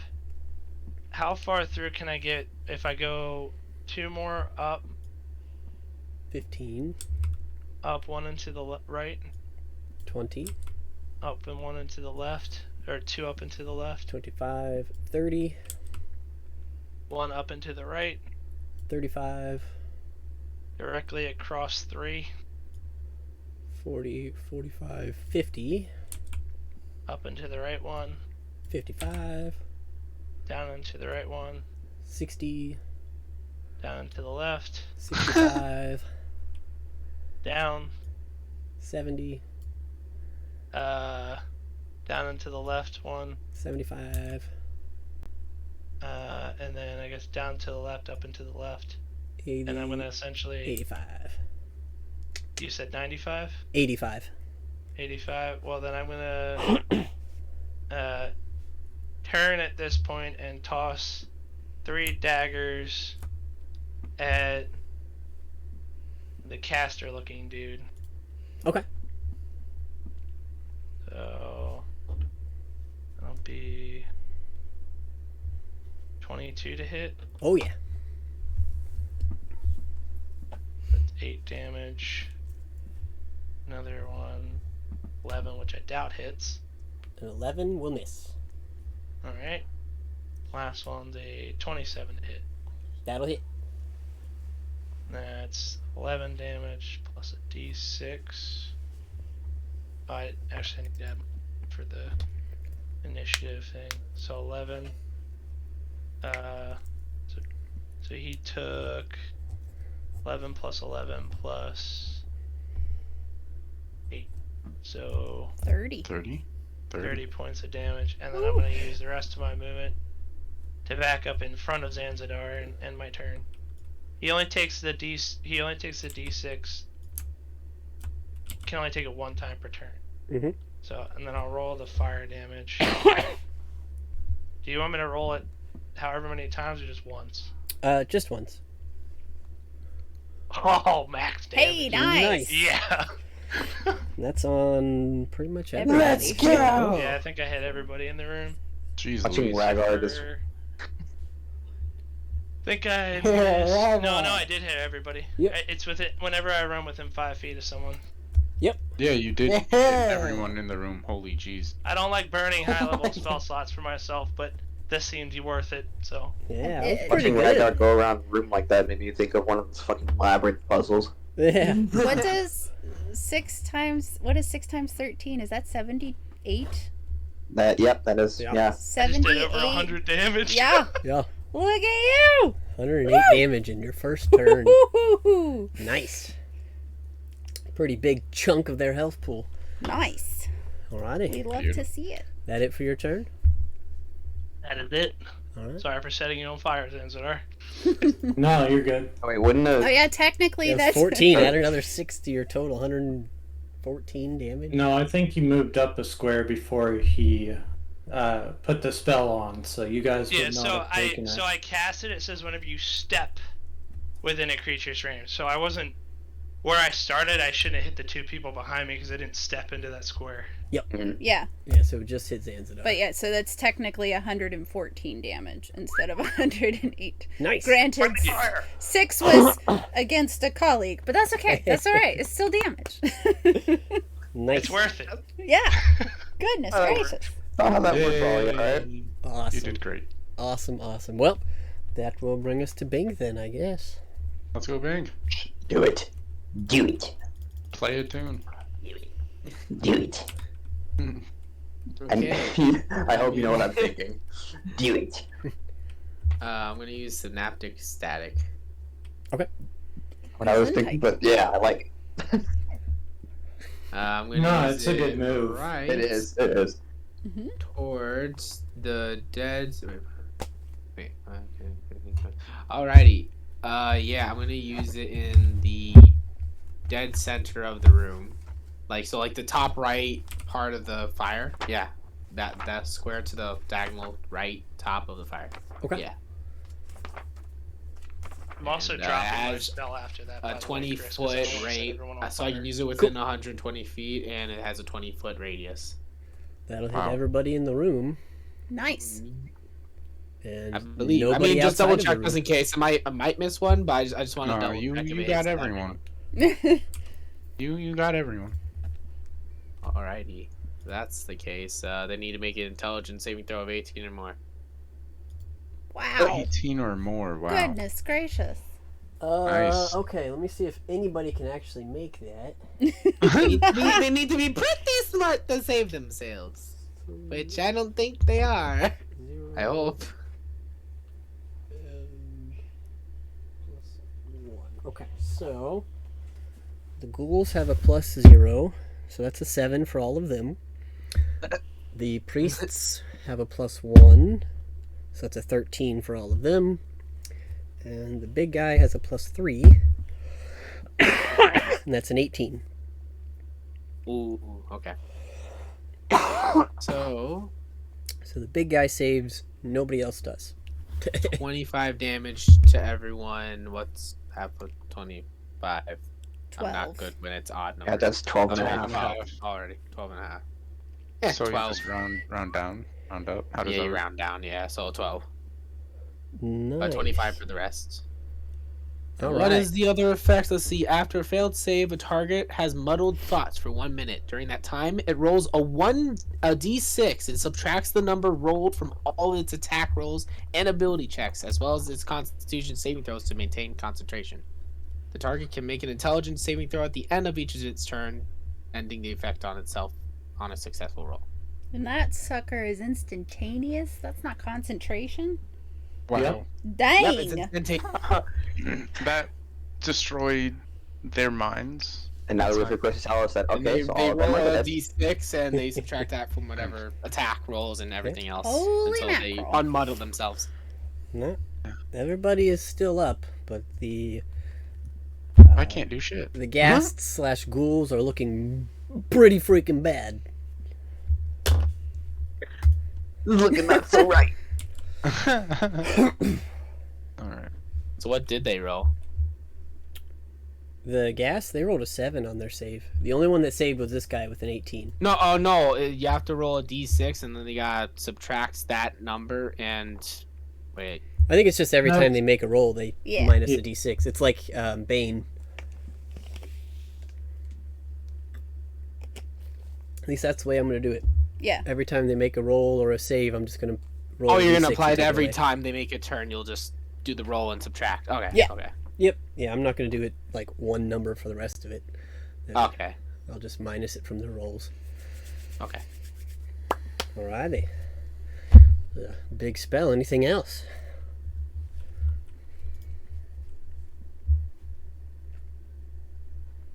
Anything else, Bink? Move out of the way. Hmm. I have this feeling I don't. This is like a slight feeling might need to move out of the way. Might. Might be So appreciated. what I'm gonna do is I'm gonna give Bark Inspiration to Rhaegar, and then I'm gonna move behind Lalia. And gets donkey kicked. You got it. I don't know if you heard me, Chris, but I dropped concentration on a Charlon. Yep. As Charlon stride. So I don't want to burn anyone else. Yeah, no worries. That was a... Human Torch. And that ends my turn. Alright. Although, if you were worried about burning people, the one you should not be worried about is Zanzadar. Well, and Aiden with the frost brand. Yeah, he's got the frost brand, so... Brand. Cool. That will bring us to Lalia. Having seen seen the frickin' ranger turn into the Human Torch, and then watching the little tiny gnome just annihilate these brains, she's like, "Oh, we're showing off our new stuff now." I see. I don't have anything for that. So yeah. You know what? She is feeling brave and stupid, so she is going to run to the doorway. And then she will Misty step in front of the big guy. You got it. Ding dong. Where's my Misty step? Okay, and Oh dear. she is just gonna swing Zydan. Okie dokie.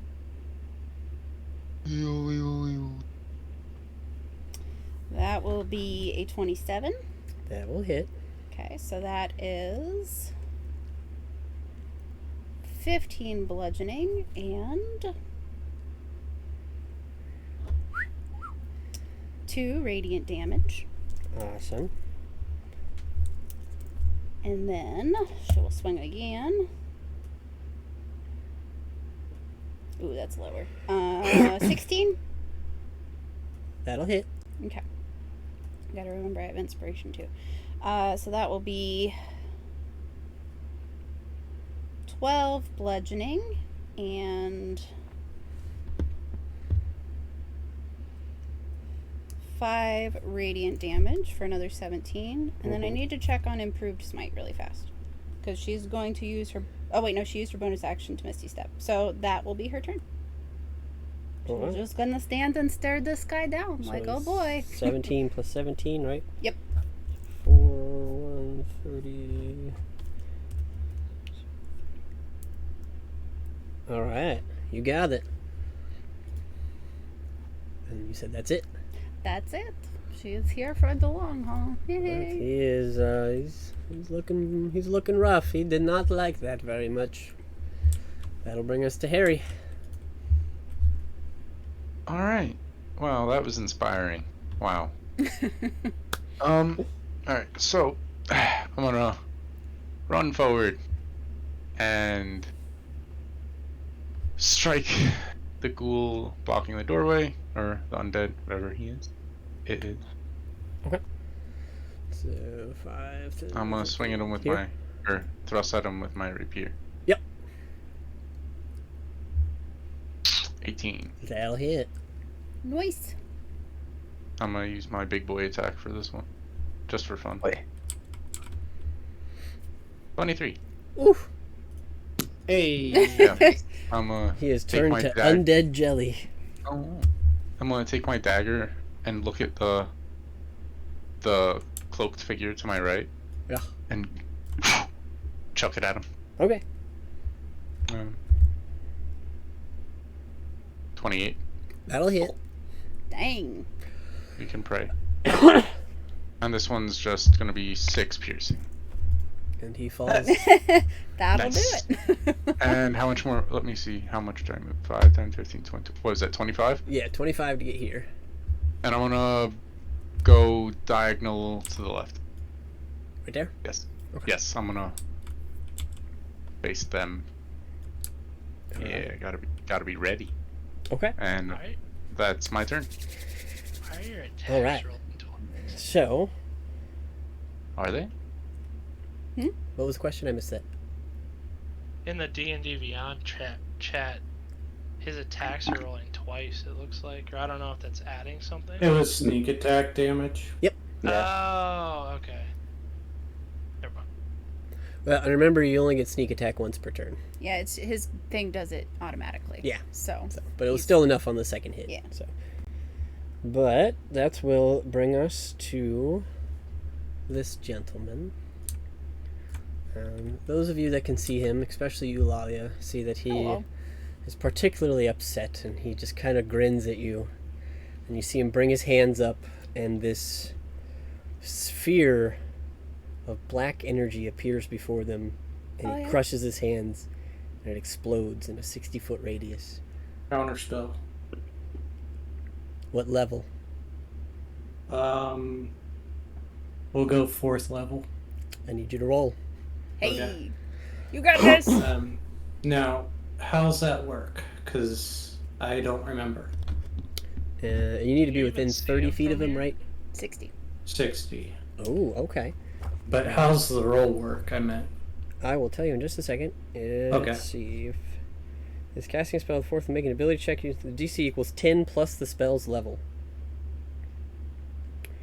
So use your spellcasting, whatever your spellcasting ability is, make a check with that skill. The modifier or the spell attack roll? It is just an ability check, so it's the modifier. Okay.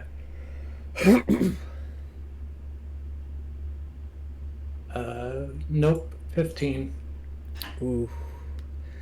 Unfortunately, you go to counterspell and you see it fizzle for just a moment. But as this is a 6th level spell, No. it does manage to get through. Very close. Very, very close. But I would like everybody in the area to make a Constitution saving throw. Sorry, I'm It so is far 60 away, foot. You guys. said this thing is a 60-foot radius Yep. Well, that's a 5. Oh no. on him, or just Oh, on a what saving? point? Wait, That's low. what saving roll? Con. Yep. Okay. Did he cast it on himself, or was it? Crap, I got Oh wait, 12. He doesn't seem to be affected by it, but everything Oh. within 60 feet of him is being I am within affected. I'm not sure if I'm within 60 feet. I might be. I can't tell from the Oh, you're grid. definitely within 60 feet. He's... Think if Oh yeah, it's- never mind. Yeah, never mind. As you I have was. advantage It against is magic. everybody in this opened area. Or is that only wisdom? That is a 26. Okay, so the DC was 17. Jeez. Yes. So Zanzadar makes it, And and Aiden. Aiden makes it. So the two of you will take half as much damage. The total is 3, 9, 15, 17, wow, pretty low. A total of 24 points of necrotic damage, Ouch. Wow. halved to those who saved. Ow. Ow. Yeah.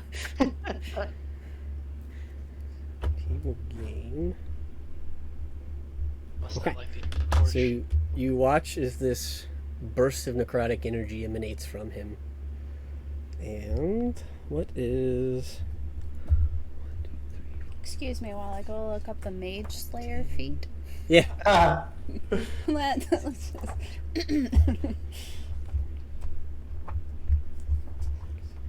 And he is interesting because you noticed when you came in here he was already beat up a little bit.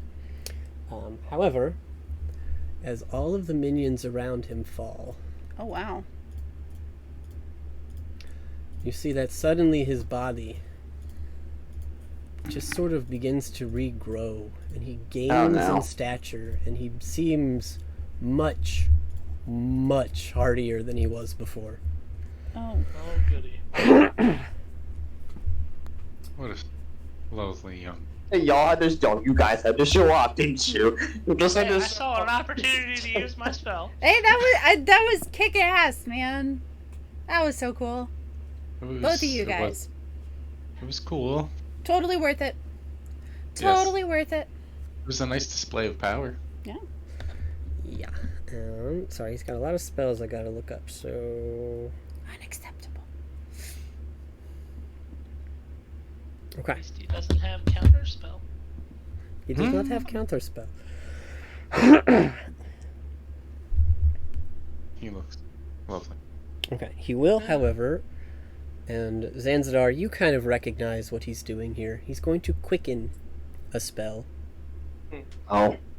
And you watch as he creates a Bigby's hand. Oh no. And he's going to try and punch Lalia in the butt. Ouch. Let's give him a beast. It's a cow. Sounds about right. Burn! The size difference. He's going to make a melee spell attack. It's a +7, so that is a 20 to hit. That will miss. Cool. 20 to miss. Ooh. She told you. But that will end his turn. I do need to write down how many. And he killed off all the rest of his creatures to suck their health into him. Yeah, sucks to suck. And that brings us to Zanzadar. Okay. I'm gonna step up to where Harry is. Oh, how kind of you to join me. Yep. You could actually stand where I am because I'm small. Hide under your cloak. I will quicken chromatic orb. Ooh, nice. Gonna do it at 5th level. Okay. So 28 hit. Yep, absolutely. Dang. And we'll do lightning damage. Sweet. 35 damage. Chaka, bro. All right. Zanzadar didn't come to play, man. Ah, he's out here. With my action, I will Frost Ray. Okay. And I'm going to transmute it to lightning. All right. Does a 16 hit? Yep. Nice.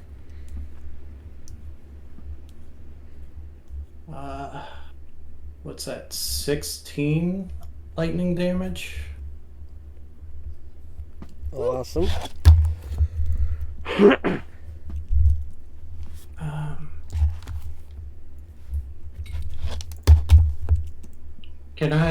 Do I have enough movement to go around Harry, the opposite side of where I'm at? 5, 10, 15, 20 to get here, 25, 30, like getting over where the door is? Yeah. Yep. Could medium characters move through small characters or like above small characters? Does that make sense?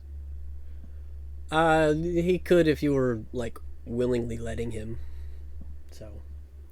Yeah, my hood's up. My ears don't technically poke through. I just thought it was cute. Yeah. Just kind of step over. Scooby. Yeah.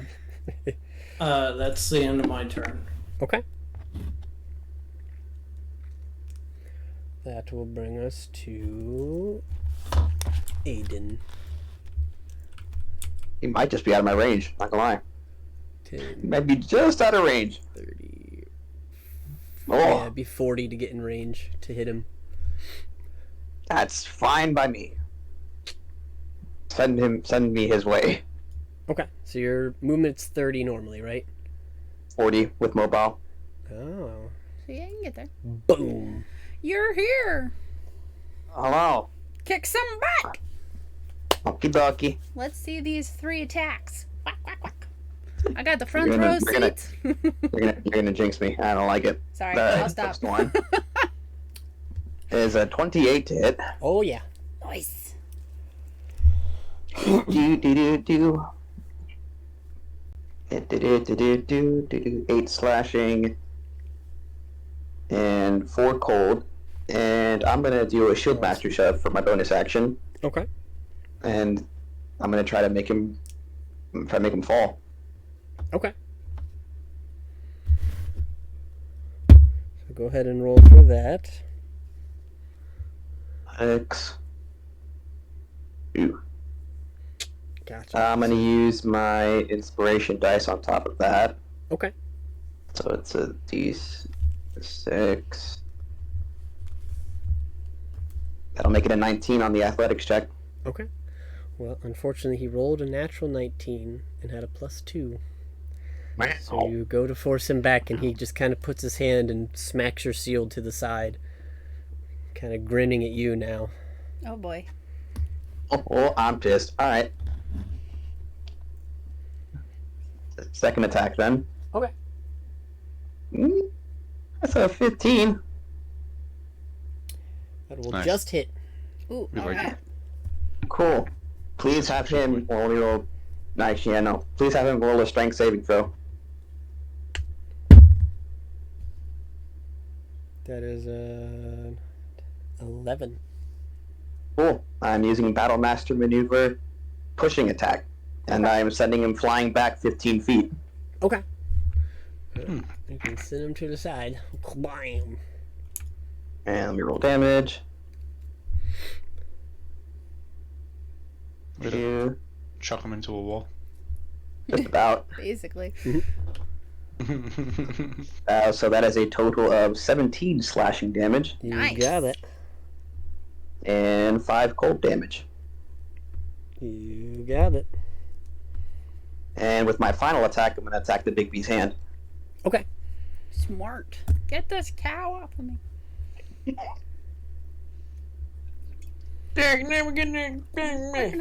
That's a 19 to hit. What is its AC? That'll miss. Yeah, it's got a high Wow. AC. Yeah. A 19 on the big bee's hand? Big Yeah. boy. Huh. Yes, sir. Yeah. So Okay. It's pretty hardy too. you go to swing at the hand, and it just kind of Yeah. bounces off. It flexes in response. Boy. What the hell? Okay.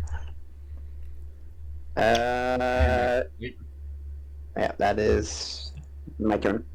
All right then. Pretty good turn. I'd say so. We'll bring And us smile off his face real quick. He just got sent back 15 feet. Yeah, right? back to the top Sit in with the corner. Rhaegar. Let's go, I'm gonna Rhaegar. drop my stride now, but alright. I'm gonna move up. I mean, you can still have your stride up if you want. I wouldn't make you drop it until it came back to your turn at least. Okay, well let me make a con save to see if I even keep it up. Yeah, that's true. 11. I took 24 points of damage, so I don't think it's up. No, because half is 12. Yep. By Good. one. Alright, so I'm gonna move up 2 spaces. Yep. And then within 20 feet, so I guess I'm 1 up and to the right. Puts me within 20. Yep. And then I'm gonna throw 2 daggers at him. Actually, sorry, I'm gonna move actually back to where I was instead of there. Yeah, and then I'm gonna try and use the door as cover from him, Mhm. and I'm gonna use my action to coat my dagger of venom. Okay. So yeah, that's my turn. You got it. Tempting to use the door as cover though. Yep. Yeah, I'll give you at least where he's at right now. It's like 3/4. So Nice. That's my turn. that'll bring us to Bink. Binky boy.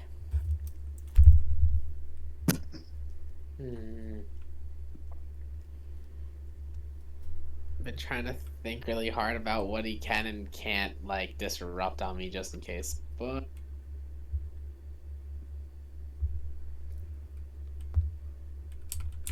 for now, I want to try to cast blindness on him. See Okay, if that you works. do not currently have line of sight, so you need to move somewhere where you can see him. Alrighty, He I'm gonna has move been diagonal left. pushed and then way move out. Up. Yeah. Diagonal left and up. Until I can see him, basically. So 1, 2, 3. Yeah, 4. Yeah, 4, like one more. Because the door is kind of open, so I'll move Yeah, one more you up. can Yeah. you can see in now. So So now I'll cast blindness on him. all right. He needs a con save of 18 or more. Unless he is immune to this. He does not appear to be immune to it. So, but he's only got a +1 to con. That's an 11. Banky's blind. Yeah. Oh, can't do much. Bow, bow. He can still do stuff. He just has disadvantage on everything now. It's certainly hard to cast spells when you need sight. Oh That's yeah. Everything's just. He's just like, what? Where am I go? He just goes off a sound now. That's awesome. All right. Daredevil? Then I cast. Well, not cast. I use Bardic Inspiration on Lalia. Many thank yous. It's a D10 now, right? Yep. Whee! And I end my turn. Alrighty. That will bring us to Lalia. Alright.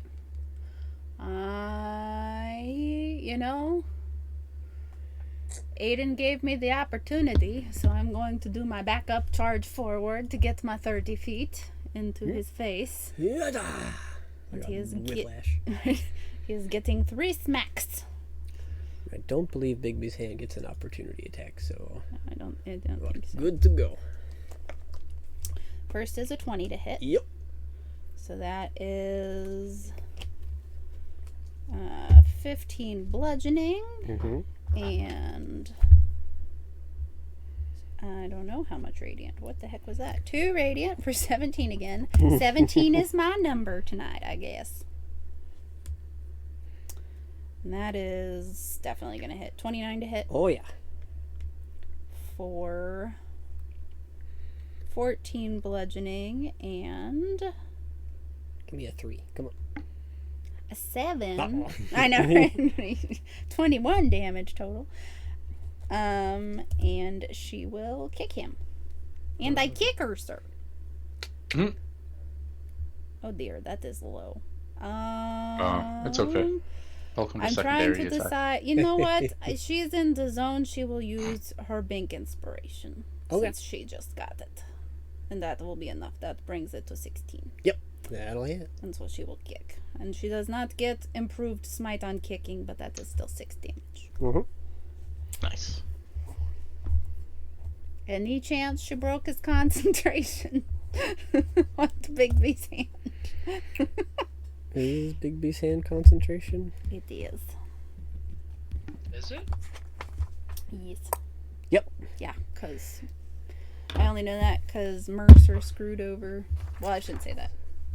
Regal It's, lost his Big B's a few times in the end. 12, so it saves from the first hit, and then an 18 plus 1, 19 second hit saves, I don't think the third. and a 7 for the last, which is a minimum of 10, so no. Hey! Ha! Well, I didn't actually expect that to work. Okay, cool. Yay! Ha! Man, he lost concentration on the kid. On the kick. Yeah. Minimum damage from her hooves. You got it. Anything else? Nope, that Nice. will do it for me. All right. That'll bring us to Harry. All right. I'm gonna bound across the room, all the way up to him next to Lalia. Okay. Diagonally, yep. And wow, that's a small pony. Yeah. I'm gonna thrust my rapier. Cool. Yes, we have fun here. That'll 21. hit. Absolutely. And let me just double check something.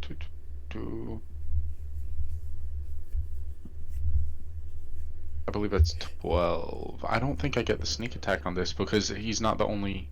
Actually, no. It was a creature within 5 feet, or Yeah.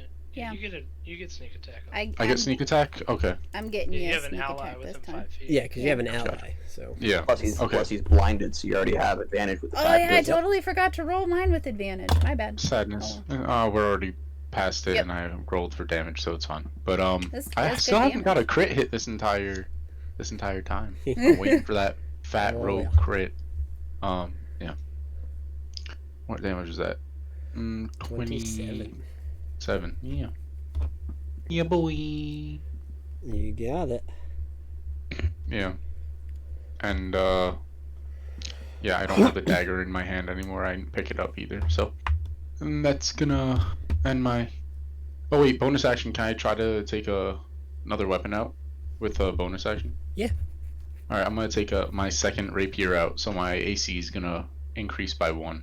You got it. Nice. All right, and that's gonna end my turn. All right. You So can pick up a dagger as a reaction. yeah, you could also pick up your dagger if you were running through there. Yeah, I was, but I wasn't making it a priority. It's Being- all right. Being this close to him, I might boost my AC too. So he doesn't seem like a meleeer, but it doesn't hurt to have the little extra armor class. All right. So, bringing us to his turn, he is going to start focusing on himself. And you see as he kind of brings his hands up, he's still a little blind, but knowing the two of you are close, you see that his hands begin to fill with this black, almost flame-like energy. As he is casting Vampiric Touch on himself. Which allows him to make a melee spell attack against one creature within his reach. With disadvantage. Yes. I'm going to roll to see who he's looking at. That is a 3, so that is Harry. Oh boy. We love it. We love it here. So he's going to reach out his blackened hands at you, Harry, and try and just take a swipe at you. So Alright. that is a 9 plus 7, 16 to hit. Miss, because my AC goes up by 1. Hey! Let's go! Woo! You got it. Yeah, AC 17, baby. Nice. So close. Yeah.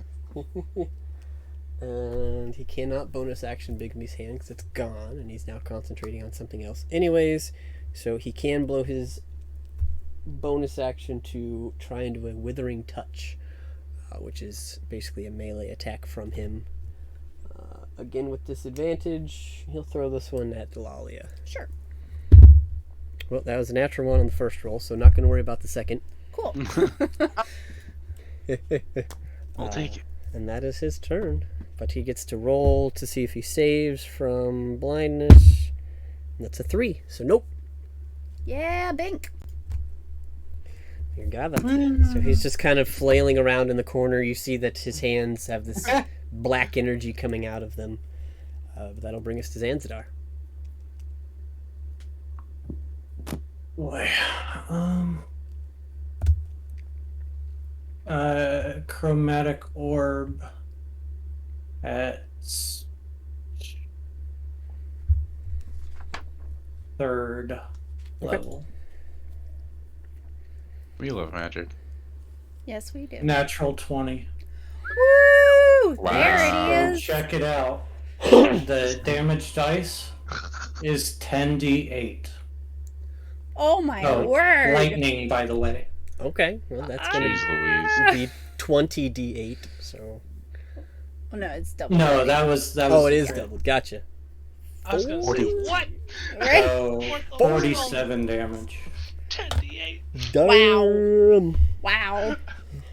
Wow. That's a lot of damage. That's a lot of Alright. He damage. takes this hit, That and you is- see him kind of withering back a little bit. He's looking beat up again. Does he want to make another Constitution save? For 47? Jesus. Yeah.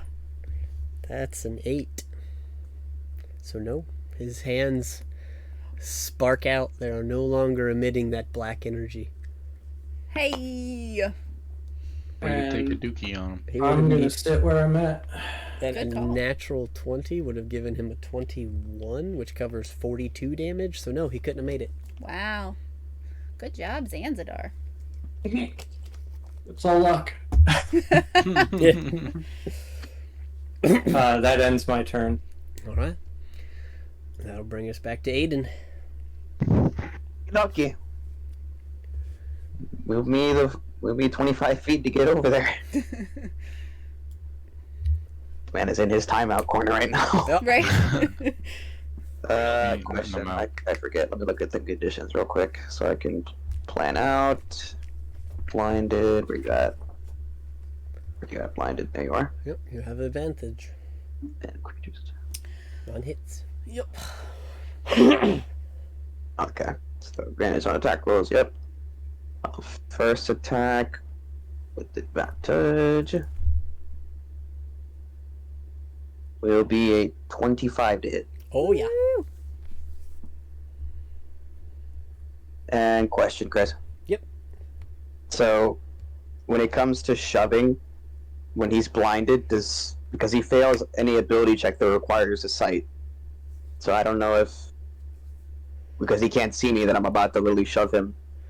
It's general strength though. It's not that he has to be able to see to resist. It's that you're trying to move him forcefully, so he wouldn't have disadvantage on it. But Okay, that's fair. Or automatic. fail. yeah, or not automatic Yeah. failure. It's usually just like deck saves. Yeah. Deck saves are generally the ones that you can see. Okay. Or you have to. Oh, I have to see. So yeah, 8 slashing, 3 cold. Mhm.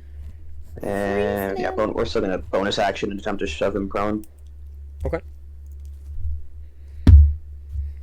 Oh, Poor guy. that's gonna be a 26 to beat. Yeah. Well, he got a 12, so you take your shield and you kind of bash him, and now he's like staggered down onto his knee.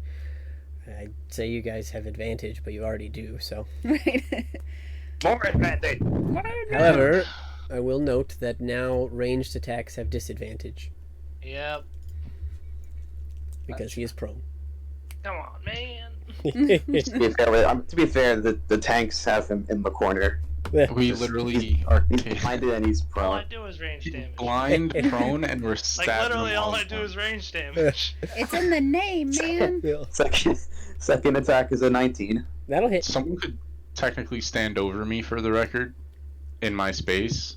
Yep. Because I'm small, just as a reminder. Or I could step under someone so I can make room for the stomping. So 9 slashing and 3 cold. Okay. And third attack. I can't tell what that is. That's a 22 to hit. Oh yeah. 12 slashing damage. And 1 cold damage. That's another 25 on the last two. You got it.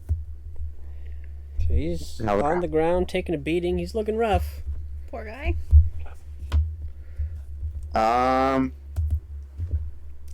Nah, do it. Action surge. 3 more attacks. Okie dokie. 27 to hit. That'll hit. Relentlessness. Another 12 slashing damage. Jesus. And 6 cold damage. Nice. Fighter doing his thing, man. I'm just happy to be here. Is a Fire's not 27 to planning on hit. taking a short rest. Oh yeah. Yeah. Well, we gotta figure out where we are first. 7 slashing damage and 3 cold damage. Okay. And third attack, natural 20. There you go. Woo. Nice. Wow, that was crap damage though. 10 slashing. That's fine. And make sure you double your cold damage too. That's right. Only 5 cold. Alright, so 28, 7,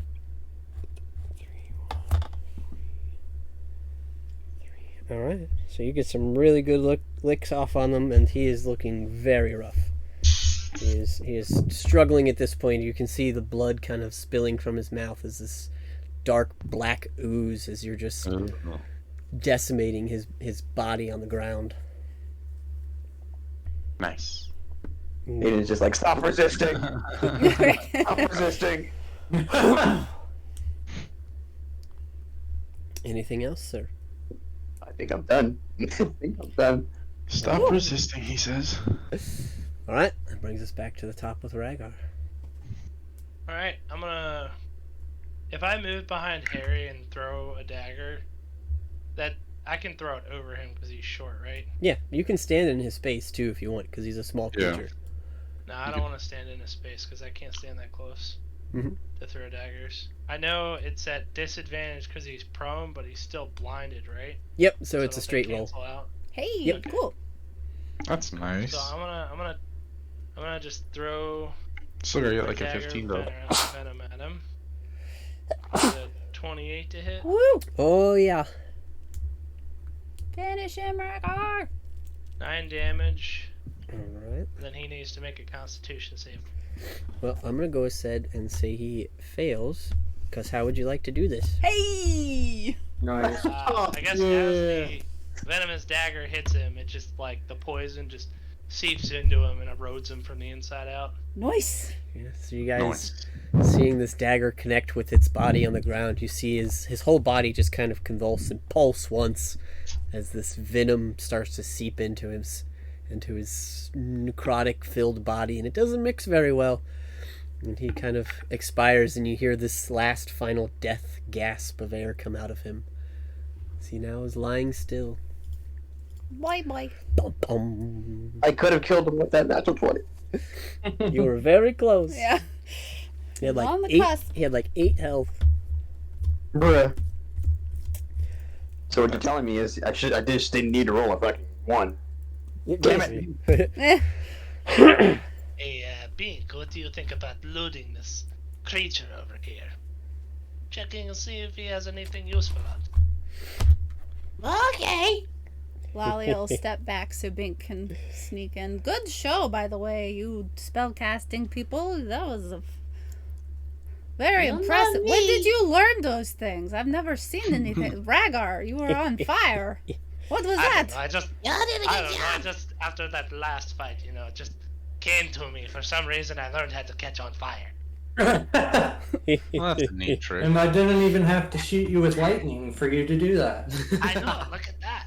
Ah, you Look at that. Your fur is entirely intact. Who the fuck?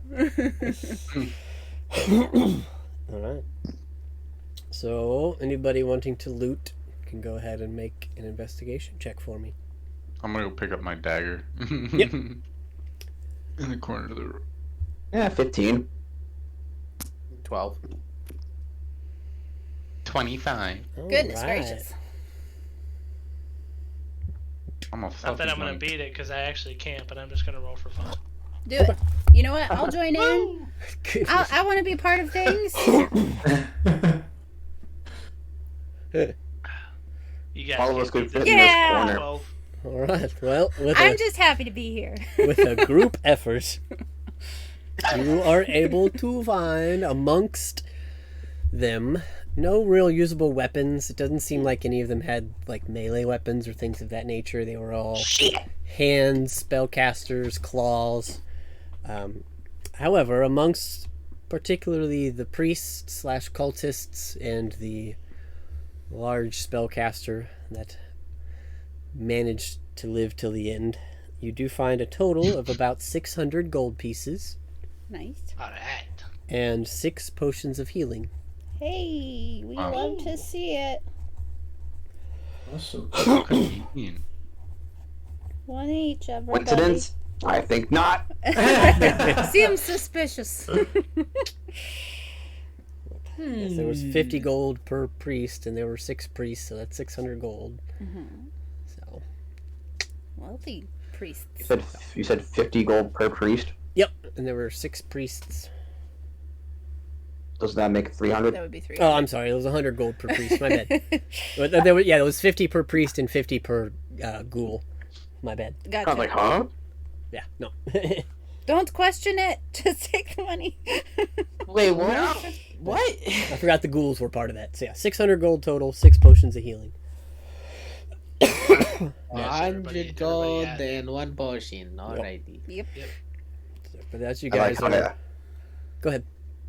I like how I said, don't show off. I proceed to use action surge on the first battle. Well, In the first room of the dungeon. Right? Oh boy. Here we Hope you're go. not planning on short resting, man, because Yeah, I we mean, know what will mean- happen. Yeah. I mean, hey. We can huddle up in a room. I can barricade the door with the immovable rod. We'll be okay. Yeah, Peter can still go. Oh yeah, I'm still planning on having Peter come down here and guarding that first door that we came in from. that's fine. And you see Peter kind of moving his way into the hallway, taking up most of it. But kind of He's gonna laying have down. trouble turning around, Bank. We're gonna Yeah. have to walk him out backwards. But I'll say, as you guys are moving around, collecting and doing this, you hear an odd bit of commotion. You hear some scrabbling, clawing, just general kind of rummaging around, just noise. You definitely know that there's more around you in these chambers, and everybody make a perception check. Oh dear. We love it. Is it- 13. Wait, are we 24. technically in Underdark? I'll give you Underdark for this, sure. All right, Yeah. that's a 17. Nice. 24. Okay. So, the 17 and the 24, did anybody else get above a 15? No. Okay. Nope. Nope. So, the two of you do catch. You're not certain where it's emanating from, as this place is definitely stone and there's quite a bit of echo happening. You hear some chanting. Oh shit. Our favorite. I will say, within this room that you are in, you do currently see 3 separate doorways leading out of it. Then all 3 of those doors are currently closed. If it Oh, swings does- towards me, I would be bracing it. So, does the chanting sound like it's coming from any particular direction, or does it sound like it's just coming from everywhere? Right, like I said, you can't really pinpoint. It's just kind of echoing around everywhere right now. Okay.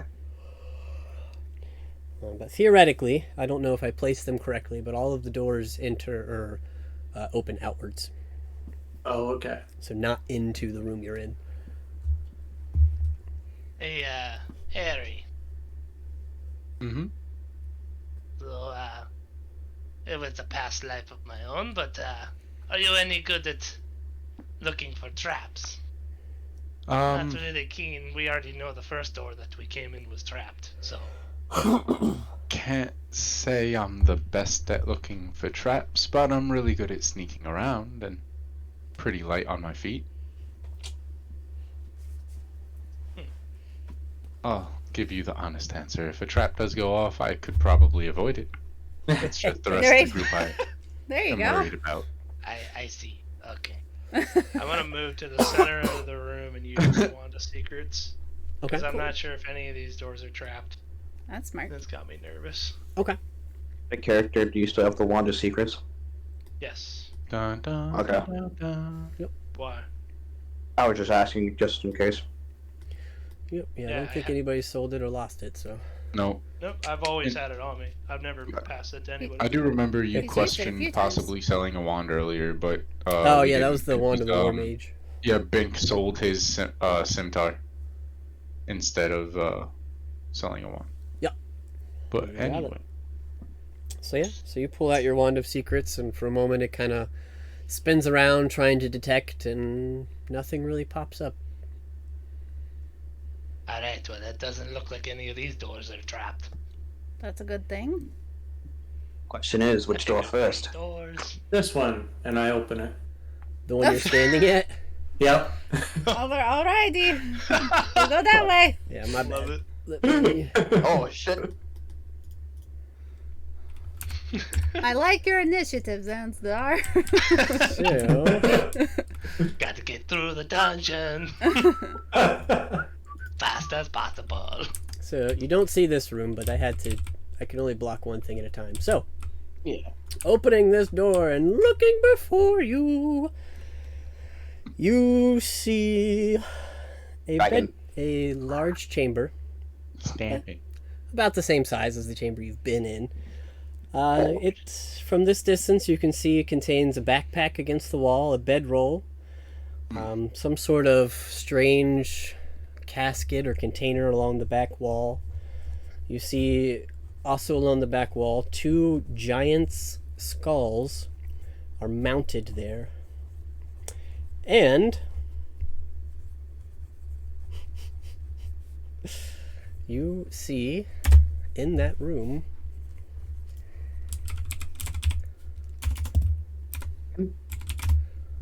a being who last you saw was riding away from Lelion on the back of a skeletal horse.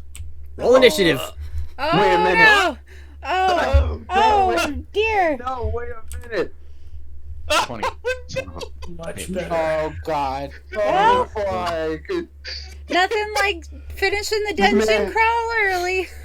This man Xandadar wanted to go for the speed run, and we found the speed run. He gets to go down and roll initiative. While you guys roll, I'm gonna go pee real quick. So if anybody else needs to go pee, now's a good I'm time. gonna go pee real quick. So I think I Yeah, I will too. Oh god, this thing is gonna absolutely murder us. I'm, I should have bro, healed. I'm way out of position, dude. I should have healed. I think I'm gonna use the staff on my first turn. Brother, I think dude, this is bad. I'm so out of position. The tanks are so out of position right now. I mean, you guys were out of position last fight and it didn't go horribly. This is different. This is the big boss, probably. This is the big boss. The other guys, they were just cannon fodder, alright? This is the big boss.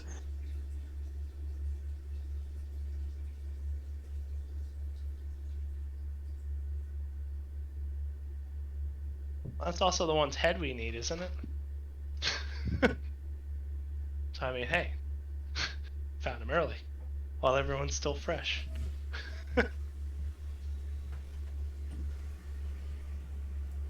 Connor, are you there? No? Okay.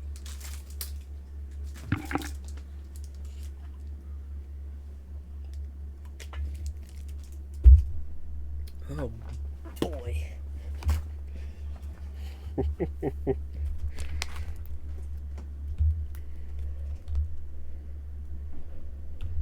I'm back. I love how you're just like, this door!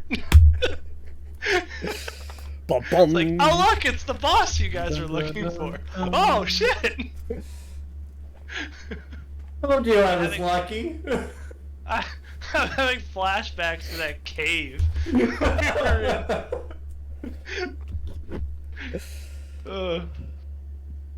Oh gosh.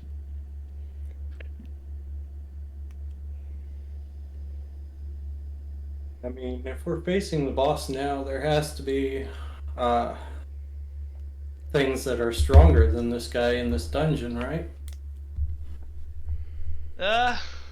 Maybe. Oh. I don't know. But I mean, We we won't came wait to all the way find here, out. so we might as well inspect it well, as long as we live. Yeah. What we're doing Well, right now. you do It might also be- know that the soul of a dragon is in this chamber somewhere. Oh, shit. Oh, boy. NBD. Yeah, no big deal. Just, ancient dragon soul floating around somewhere. Ancient dragon soul. Not the Doesn't kind you want to everybody get into have your them? body. It Sorry, does not give you sorry, extra wrong abilities. door. Wrong door for the delivery. Wrong door. Just close this up, no worries. Is So your sorry name to Ramon? disturb you. We'll just be leaving. I'm looking for Ramon. Have you seen him? right. All right. What do we got here? We've got Harry with a 24.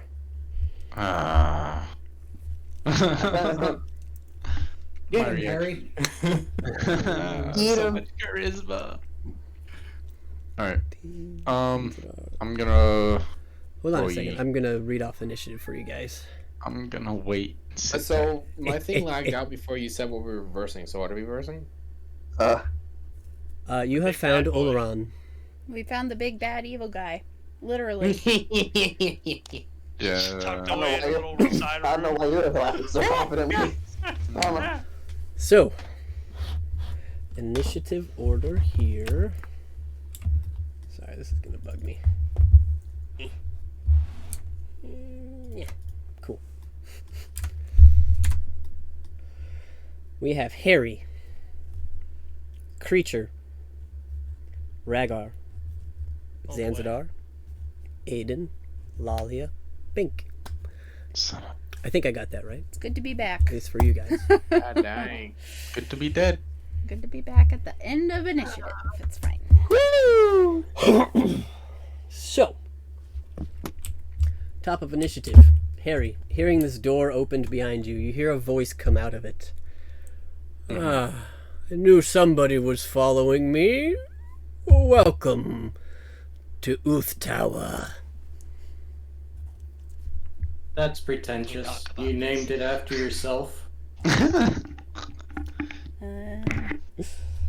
don't think his name's Uth. No, his name is not Uth. Was his name Tawa? Yeah. Ula. Ularon. What an uncreated name.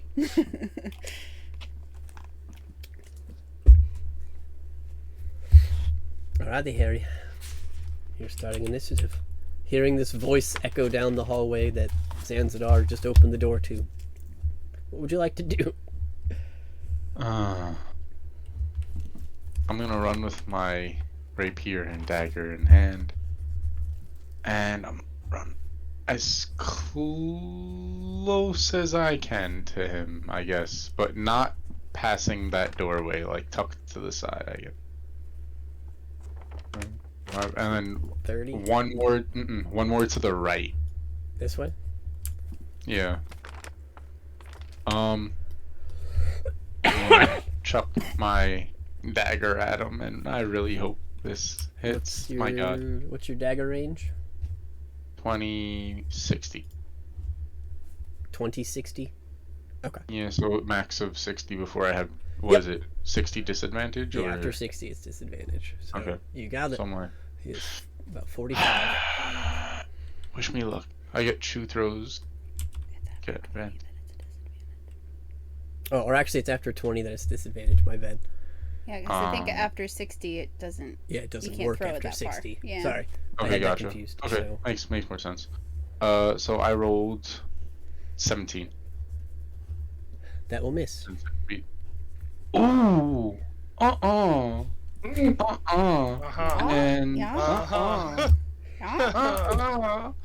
oh God. I'm gonna stand there and kind of just in awe that I missed, and kind of look behind me and go, shit. And that will conclude my sad little fuzzy turn. So now we know a 17 misses. Yeah. Oy. Yeah. Okay. All right. You're welcome.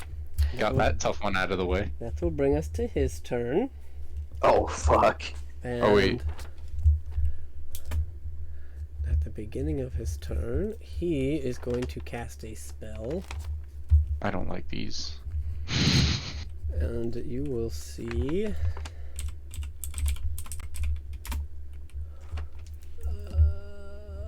This works. Oh, fuck. Oh, fuck. His Hey, guardian. look, guys, the door's right there. Yeah, right. Let's just go. His guardian of faith appears in this hallway. Oh no. Well, Wait, what is that? It is a guardian of faith. Oh, shit.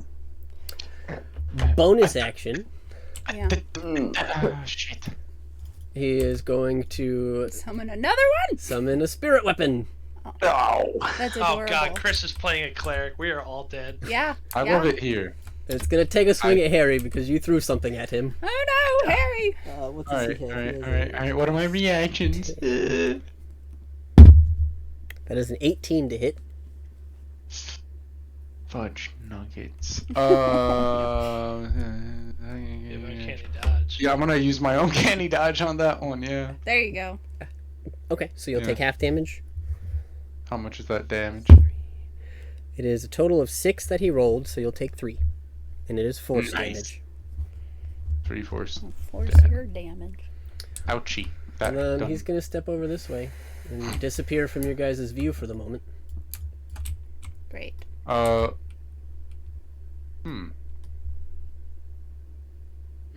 So is that a large creature in front of me? This is a spiritual creature. It's not something that you can or need to attack.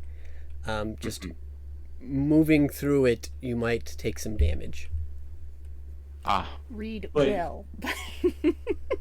Misunderstanding. Can we attack it or can we not?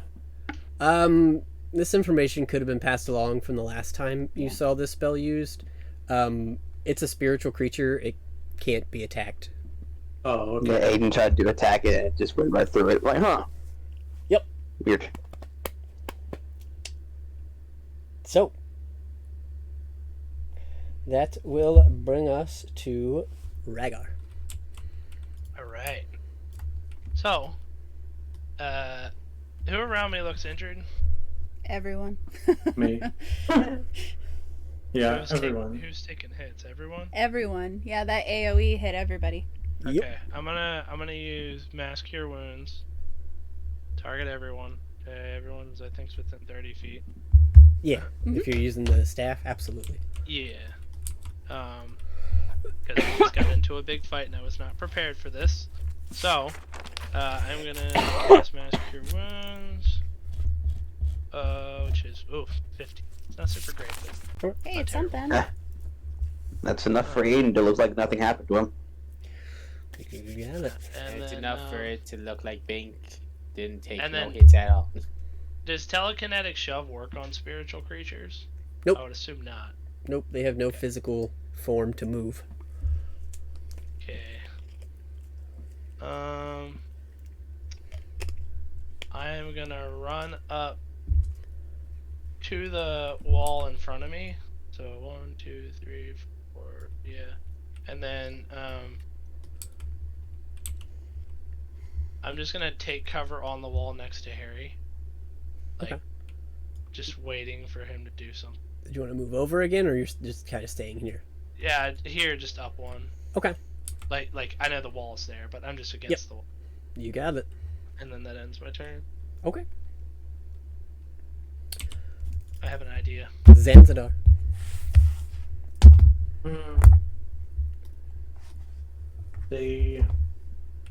This is the fight where I didn't want to go first. Welcome to the club. Right. You open the door, dude. I know. Don't want to go first. Can I see the room that he's in? You can see the room. Let me double check Guardian of Faith, because I think you can kind of see through Yeah, it. it's like translucent, I think. Large spectral. Choice you see with drink garbage within two gleaming storage of blood. Yeah, you can see through it. It's not super clear, but yeah, you can see into the room.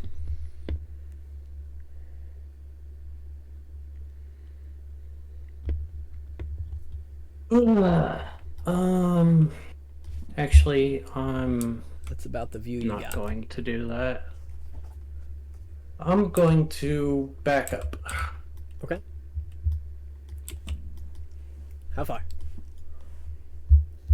2 squares past the fire pit. Yep, right there. Let's see.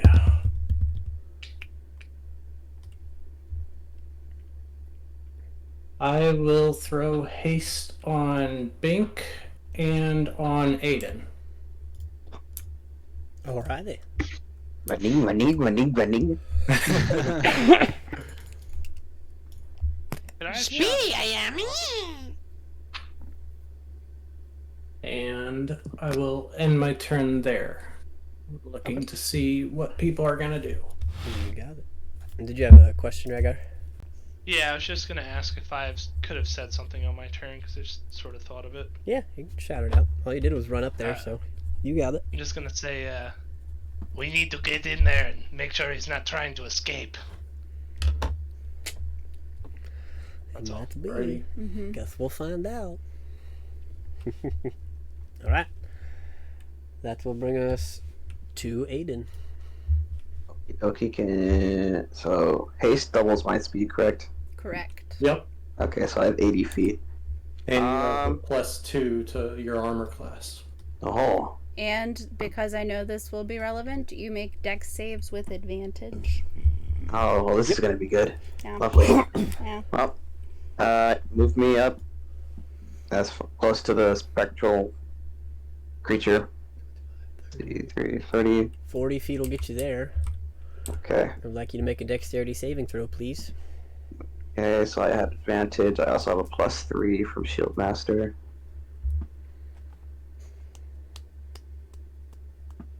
+3, so that's gonna be a 22. Alright. You make it. So you take 10 points of radiant damage as you come into range of this spectral being. I'll ask you this, Chris. Am I still able to use Shield Master Evasion on this since it meets the criteria technically for making a save on a dex save that would give you half damage for the save? I'm going to say no because it's not a physical thing. You can't bash your shield away with it. It's more just like a spiritual draining of yourself. Okay, that's fair. That makes sense. So 10 radiant? Yep. Okay. Yeah, I'll just move right through since I have another 35 feet to work with. Alright. So 20. Oh, hey, bud. 25, 30. Are you running to him? Yeah, if he's still there. Yeah, he's here. Okay. Vortex, baby! Yeah. Okay. Goodness gracious. You guys are gonna need holding me. Anyway. Bonus action. I'm gonna drink a potion. Just give me a second to find out which one I want to do. Yes, I'm gonna drink a potion of Cloud Giant Strength. Okay. My strength score is now 27. Nice. So that should. Jeez, So that'll be cow. +8 modifier now. Aiden is drunk. And I'll make my attacks. First one, oof. Oh wait, well another +3. That's a dirty 20 to hit. 20 to hit? Yep. That will just hit. Oh Jesus. Oh boy. Well, guys, here we go. So that'll be 15 slashing damage.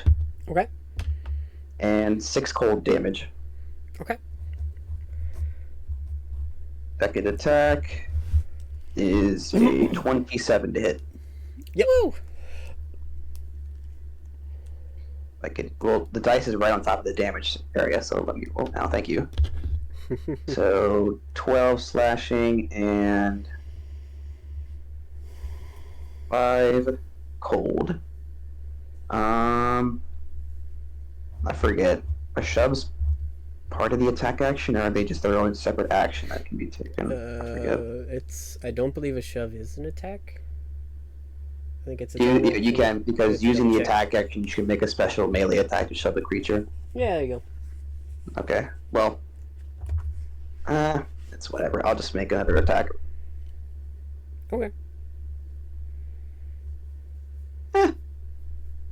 Yeah. Well, that's a natural one, so don't worry about it.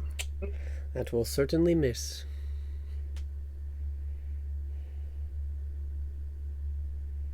Yeah, that's my turn because I use my bonus action. Okay. Was that 4 hits? I don't have 4 hits, I have 3 hits. You're hasted. Yeah, you're hasted. Oh, do I get one more attack when hasted? You do? Yep. Oh. Yeah. Well, that's a 27 to hit. Yep. Woo! 11 slashing. And and 4 cold. Cool. You got it. Yep, that's my turn. Alrighty. Then that will bring us to Lalia. All right. So, having watched Aiden just sprint into that space, she's going to say, "Oh, that's what we're doing. All right. Running. I will cast. Well, let's see. Yeah. I'm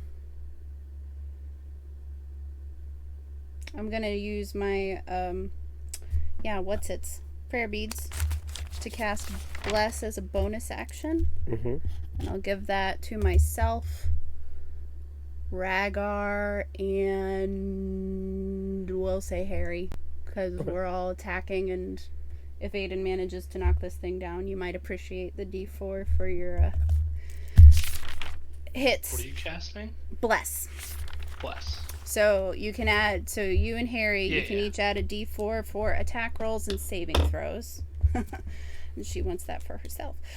Because she... it would be metagaming. But I really want to run forward and just start whittling down the Guardian. But Dex is a low save for her. So anyway, so she is going to run up to the Guardian. We'll start there.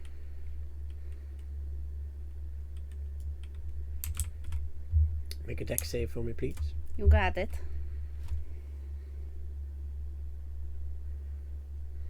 So that is 23. Okay. Take 10 points of radiant damage. Yep. And so then she will run through the Guardian. Mm-hmm. So that was 45 to get here. Yep. 50, 55, 60, 65. No, wait. 45, 50, 55, 60, 65. Yeah. Can I share the Guardian's space? Can I be like... Yeah. Or is that not possible? No, you can be in it. Okay, I just want to be close enough to see him, but I'm going to... I would like to be in a spot where my aura can help my teammates get through this with half damage. What's the range? 10 feet. So if I can see Ullaran and be... If I can't see him, I'll prioritize staying in the Guardian. I mean, you could be in the middle, which would put it out 5, 10. That'll work? Yeah, unless they stop right here. Like, Harry's not in it right now. Right. No, I'm going to kind of shout over my shoulder, "I'll help you through," as like, you will only take half damage if you run through while Alia's here. And then my action, I'm just gonna... Where is she? There she is. Hello. Hello! Giant crotch of Guardian. As my action, I'm just gonna... It worked last time. I'm gonna use all 6 I have charges of the Wand of Magic Missiles. Mm-hmm. So that will be... So that's 3... So that's 1, 2, 3, 4, 5, 6. That's 8d4 plus 8. Cool.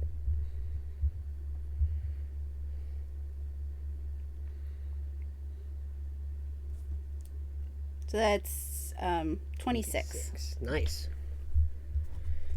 And yeah, so I'm yelling over my shoulder, "You can, I'm trying to help you. You can get through now." Now we'll end my turn. Alright, and that brings us to Bink. Let's go, Bink. Alrighty. You've got 3 weapon attacks, and your movement speed is 50. Nice. How long? You It's can just also... a one-time use, or is it multiple? It's an... As long as I keep concentration. Okay. Which we want him to do that. Now, since I have 3 attacks, I have 3 attacks, like separate from my extra attack. You have an extra action that you can use to attack, you can use it to dash, you can use it to disengage, and you can use it to hide. So it is an additional attack to your extra attack. Oh, okay, so 3 including the haste. Okay. Yep. And you are the fastest you've ever been.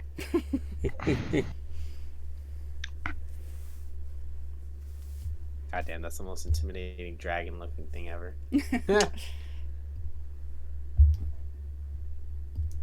And what's the one on his left? It's a spiritual weapon. It's a spiritual weapon. Okay.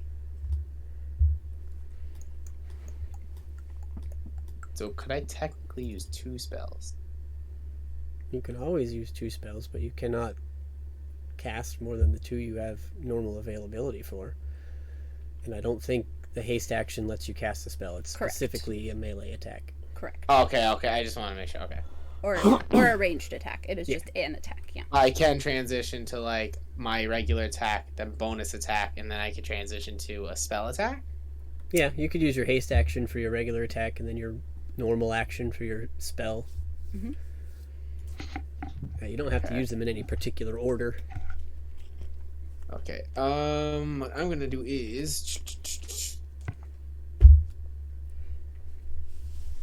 gonna attack the one on the left. So these you can't attack, and Bink would know that. Oh, okay.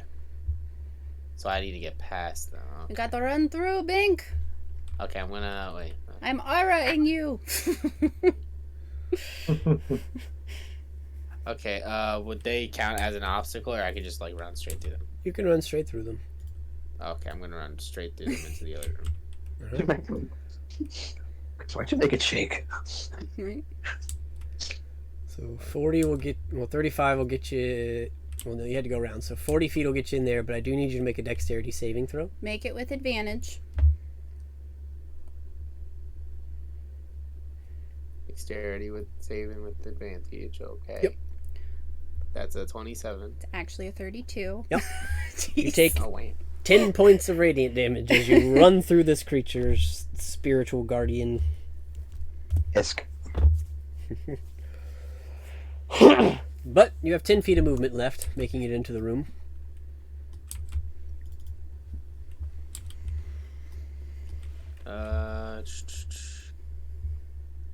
Up twice. And I'm going to attack with...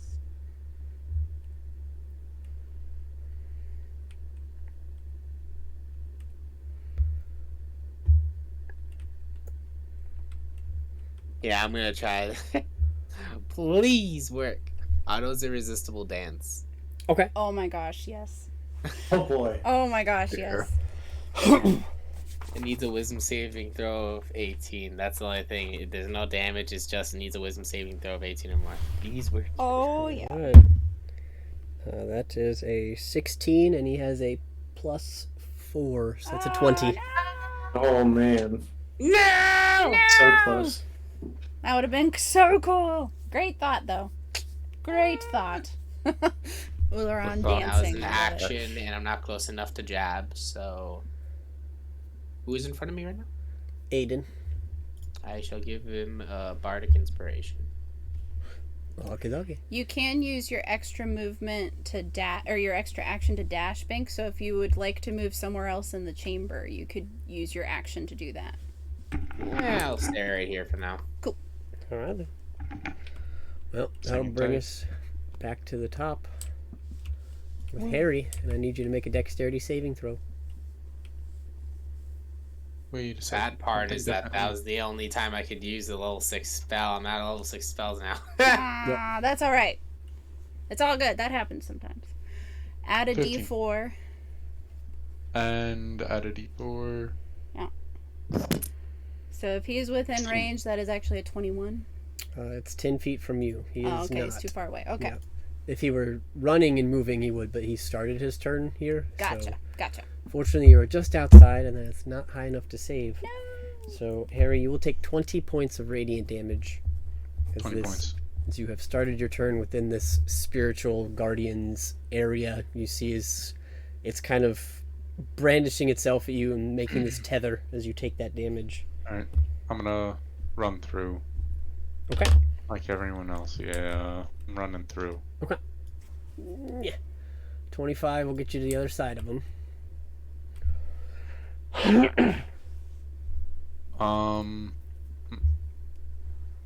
Even with my boots, I'm not able to extend my out. Oh, this is tough. I'm gonna slip over one to the right. Yeah. I'm gonna face him. Yep. And with my bonus action, getting dagger ready in my offhand, and that's gonna end my turn. Okie dokie. See me smiling. Alright. Hey. Alrighty, so that will bring us to Olaran's turn. What does he want to do? I'm so excited. Yeah, you're way too I don't like excited. that. I don't like that at all. Okay. Aiden, I would like you to make a Constitution saving throw for me, please. Oh, you're good at those. Come on, Aiden. Natural 1. Oh no, I jinxed you. I'm sorry. Well, it's okay. We're gonna use Indomitable. Hey, yes. It almost made me do a natural 1 again, but it's a 28. There we go. Okay. So, with a 28, you will save and take half damage as he reaches out and just kind of touches you and casts the spell Harm. Oh dear. You and your clerical spells. Yeah, we don't like this one. So you'll take half of that. So you'll Okay, take that is 19. That could have been a whole lot worse. Yeah, that is necrotic damage.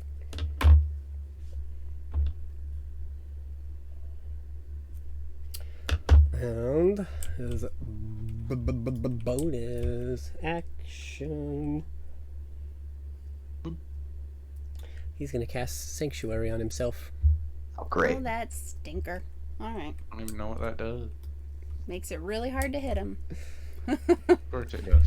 Yeah. But he'll stand there, just kind of grinning at you all. Welcome. What a dick move. Harm the fighter and then be like, haha, you can't get me. That'll bring us to Rhaegar.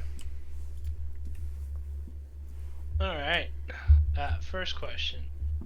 Our spiritual weapon, is it in gaseous form? Or is it like a different... It is a spiritual being, basically. It's not Like a really... specter, It's a yeah. specter or a... Okay, so it wouldn't be affected by the properties of wind. Nope. Okay. Alright, I'm using my kitty agility and I'm running through the death trap. Cool. Don't worry about rolling. It's only got 10 damage left. Oh, well. And you can't avoid it, so you take 10 points of radiant damage. Yay! But hey! Damage. Lalia was there to help. There you go. You got this, Rhaegar! So that's 30. Where are you going? I'm going to move up to the tile above Bink, 2 above Bink.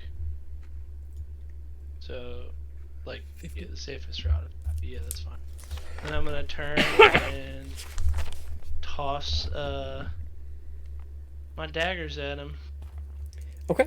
I need you to make a wisdom saving throw for each attack. Natural 20. Hey! We Okay. love to see it. So you can make the first attack. Okay. That's gonna be 23 to hit. Yep, that'll hit. Nice. Alright. 10 points of damage. And I'm gonna attack a second time. Yep, make a wisdom save. Wisdom 25 on my second. Yep, you're good. Yay! He thinks wisdom will protect him. I guess a 12 misses, right? Oh no! But I don't Yes. even think with a D4 it'll get you high enough. 12 will miss. I'm gonna re-roll that with my new ranger ability. Ooh! Awesome. Must be nice. So that's an 18, and then I'm That's gonna your roll D4. the D4. Come on! Oh, Oh no! Will just just miss. You're inspired. You have you used your daily inspiration? You don't have to, but don't I still have bardic inspiration on me from? I do. Bing put bardic You inspiration do. on me, and I had it for Hey! 10 minutes. So I rolled the bardic inspiration. the benefits of Zanzibar just blowing this door open. 3. Yay! That will hit. Yeah! We got there! All right, Teamwork! finally. That's another 10 points of damage. All right. Nice. Worth it. And then, just because I'm annoyed that he made me go through all these walls, I'm going to attempt to shove him against the wall with my telekinetic shove. And I can roll it. Do you need me to roll another wisdom Yep. save? Yep. Any attack or harmful spell. 28. Yep. You got it. It's like, Alright, haha, he needs to I'm a make a ranger. strength save of 17. I have plus 10 to my wisdom Yeah! save, so it's going to have to try harder than that. That is a 4. You got a natural 1. And I'm slamming him against the wall. Okay. Good. Huh. Roll a d6 for me. Skadoosh. Skadoo, yeah. It's about what a skadoo should look like. Woo! 3 damage. Nice. And I have my turn. It's a beautiful turn indeed. We'll take it. We'll definitely do That'll it. bring us to Zanzibar. So Zandy. Okay. I want to run forward Oh, I gotta find you. There you are. 30 feet. See where that puts me. In the hallway. Okay. I'm gonna click my boots. So I get another 30 feet. That's a bonus action to do. So, put me probably in the corner to my character's left. Yep. You got it. Nice. And I'm gonna say sorry, everybody. Oh, Fireball. No, Oh, don't shit. do that. I have like 70 health. What are he you was putting doing? it all together. He's putting Just happy happy I I'm a have rogue. advantage. I'm a rogue, yay. We're like all in the fucking room. What are you doing? I want to center it on the other corner, directly, diagonally across from me. Mm-hmm. Jeez. It's a 20-foot radius. Mm-hmm. I'm alive. Wow. I'll say Bink's probably not in it, but Rhaegar and Aiden are. Oh boy. That's tough. That's what that Dexterity saves. saving throw of 17. Aiden has advantage. Yeah, and Rhaegar is blessed. Oh, I have got a 20-something. Jesus Christ, 20 fucking... Yeah, 23. 23 and 15. Well, he, Oh, he made it. He made it. He Nice. made it. He did it. Ularan got a 2. Oh, 35 fire damage. I'm gonna use my shield master reaction. Mm-hmm. Hmm.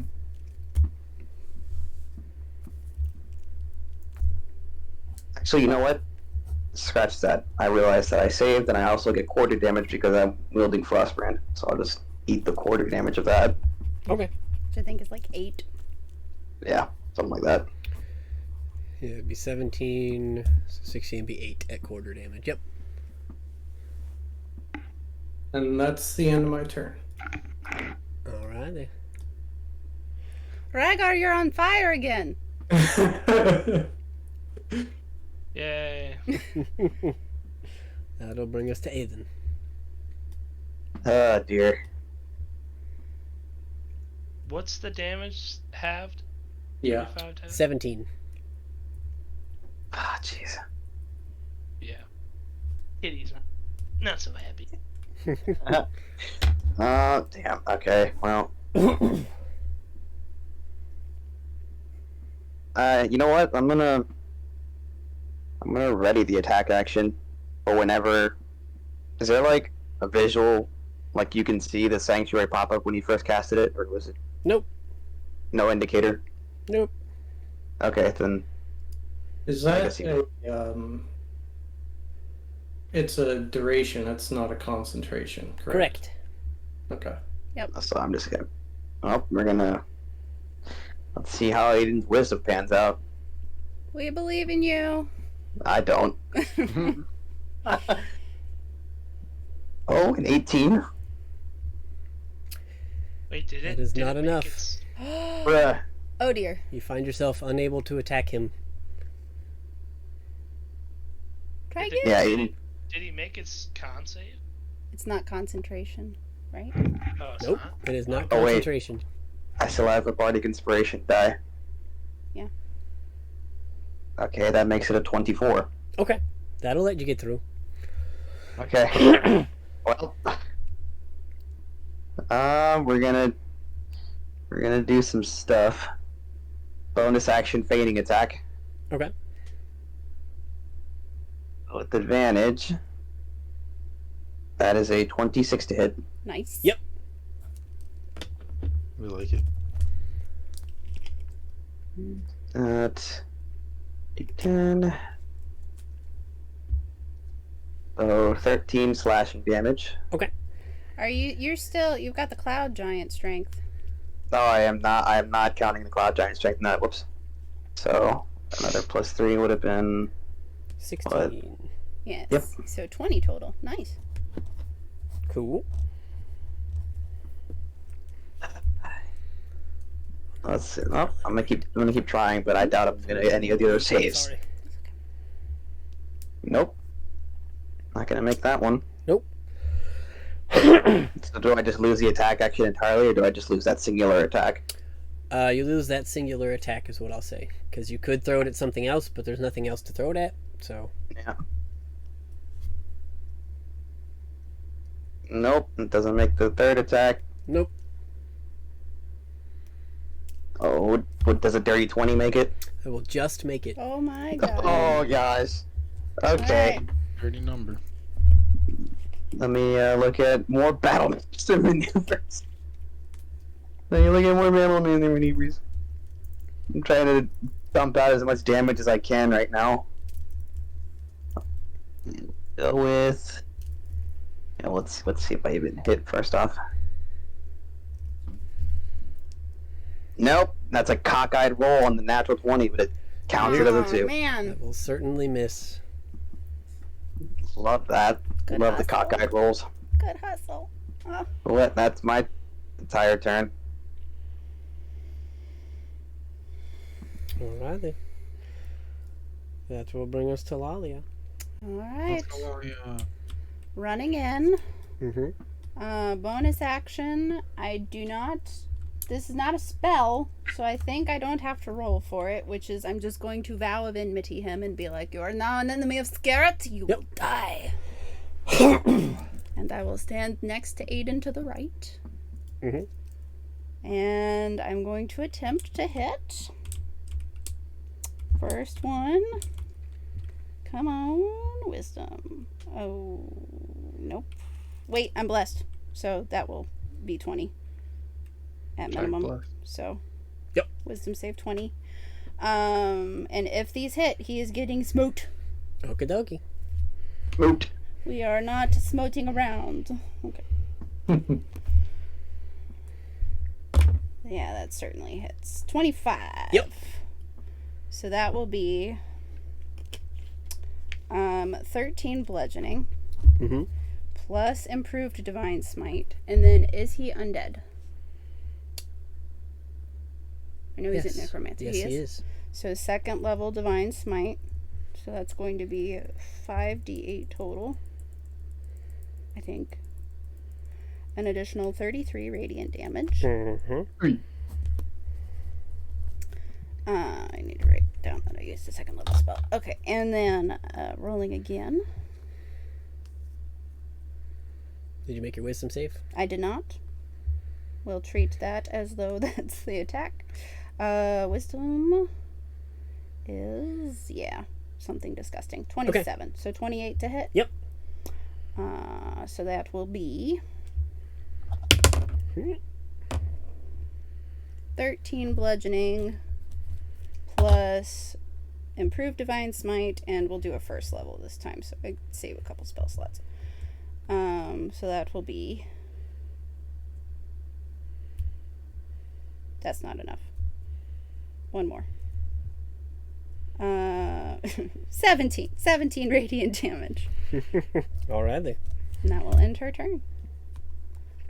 Okay, so as you lay out this damage on him, you watch as this radiant damage seems to burn away some of his flesh and some of his being, and you see his body begin to crumple and fall to the ground.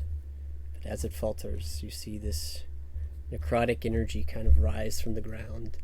And you hear this echo in the cave, just, the Lord of Bones.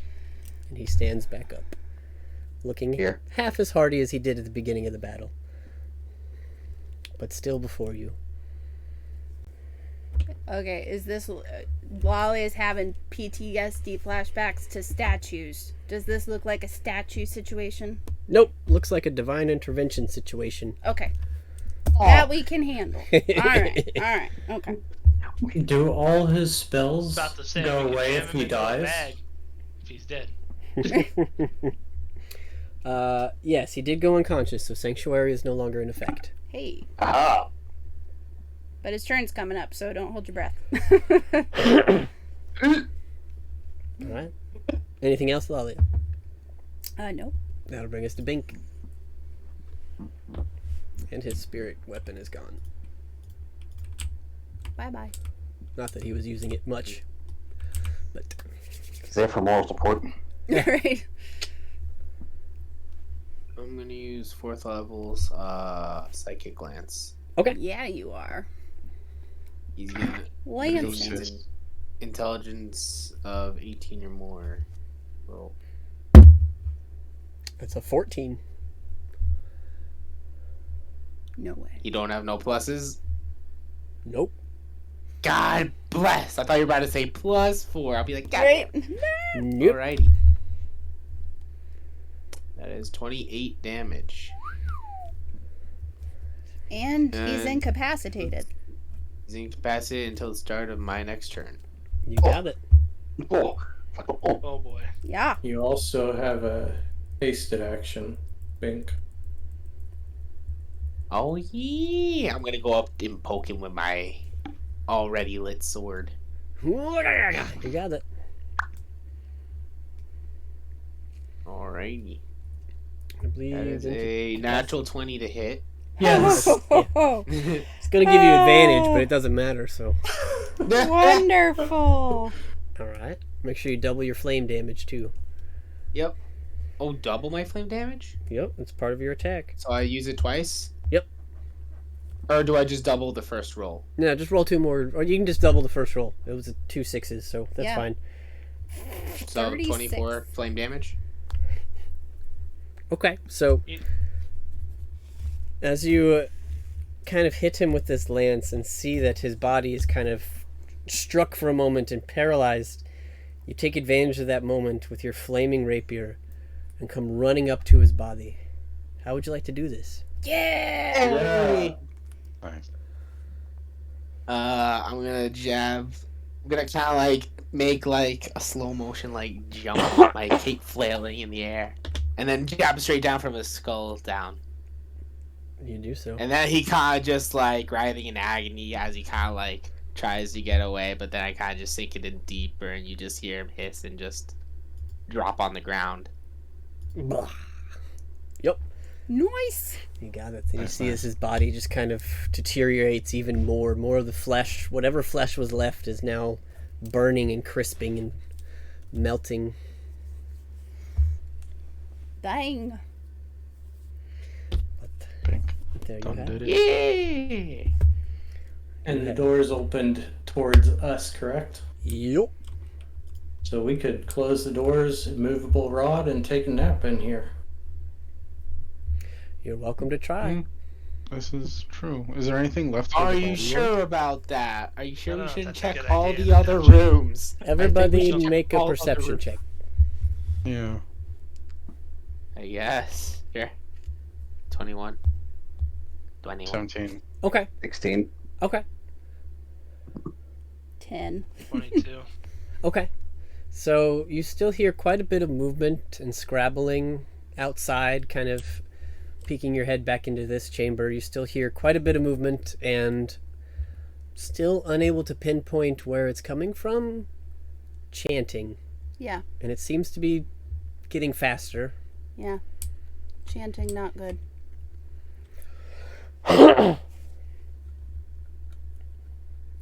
But I will say we'll probably go to wrap up the session here. However, I will give you one thing while we're in here. And that was loot. Hey. We are in E4. So within this chamber, you see the priest's backpack and the chest that was in this area. I won't make you roll through it. It's not locked. It's not trapped or anything like that. Because I know there's a good chance we might forget it at the start of next session because I only briefly mentioned it now. I'll go ahead and give you guys Yeah, I what's kinda in this forgot room. about it. Yep. That's okay. So, in the chest and the backpack combined, you find 600 gold, 36 platinum, Nice. eyes of minute seeing, and 3 spell scrolls. One of them is Raise Dead, one of them is Forbiddance, Hey. and one of them is Holy Aura. Oh, snap. Holy snap! But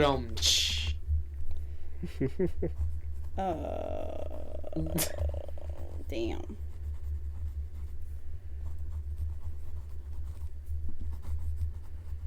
But congratulations, you killed Ularan. Hey. Twice. Or just built different. hopefully for the last. I think I can make sure of that. You have made it this far in the dungeon. Why is he hanging out in the front? Weirdo. Yeah, guys, I don't think we're gonna be able to short rest in here. I don't think so. Yeah, I'm not taking that risk. I'm so Yeah, glad. let's I'm clear at the half whole health. place before. Cause I got I took a little bit of damage in the first fight, and then Bink spiritual walks up to Radgar, shoves and then potion down eating a throat. fireball. Yeah, God. Yeah. And I will say, don't forget, you can retreat, but expect that there's a good chance that given that these were undead, there'll probably be more in their place when you come back. So, We finish it here and now. so, but you guys can think about that or discuss that, or we can have a conversation about it post session or pre next session. But we will go ahead and end the stream there. You guys did awesome. Made it all the way to Ularan. So congratulations on team. taking him down. Meow.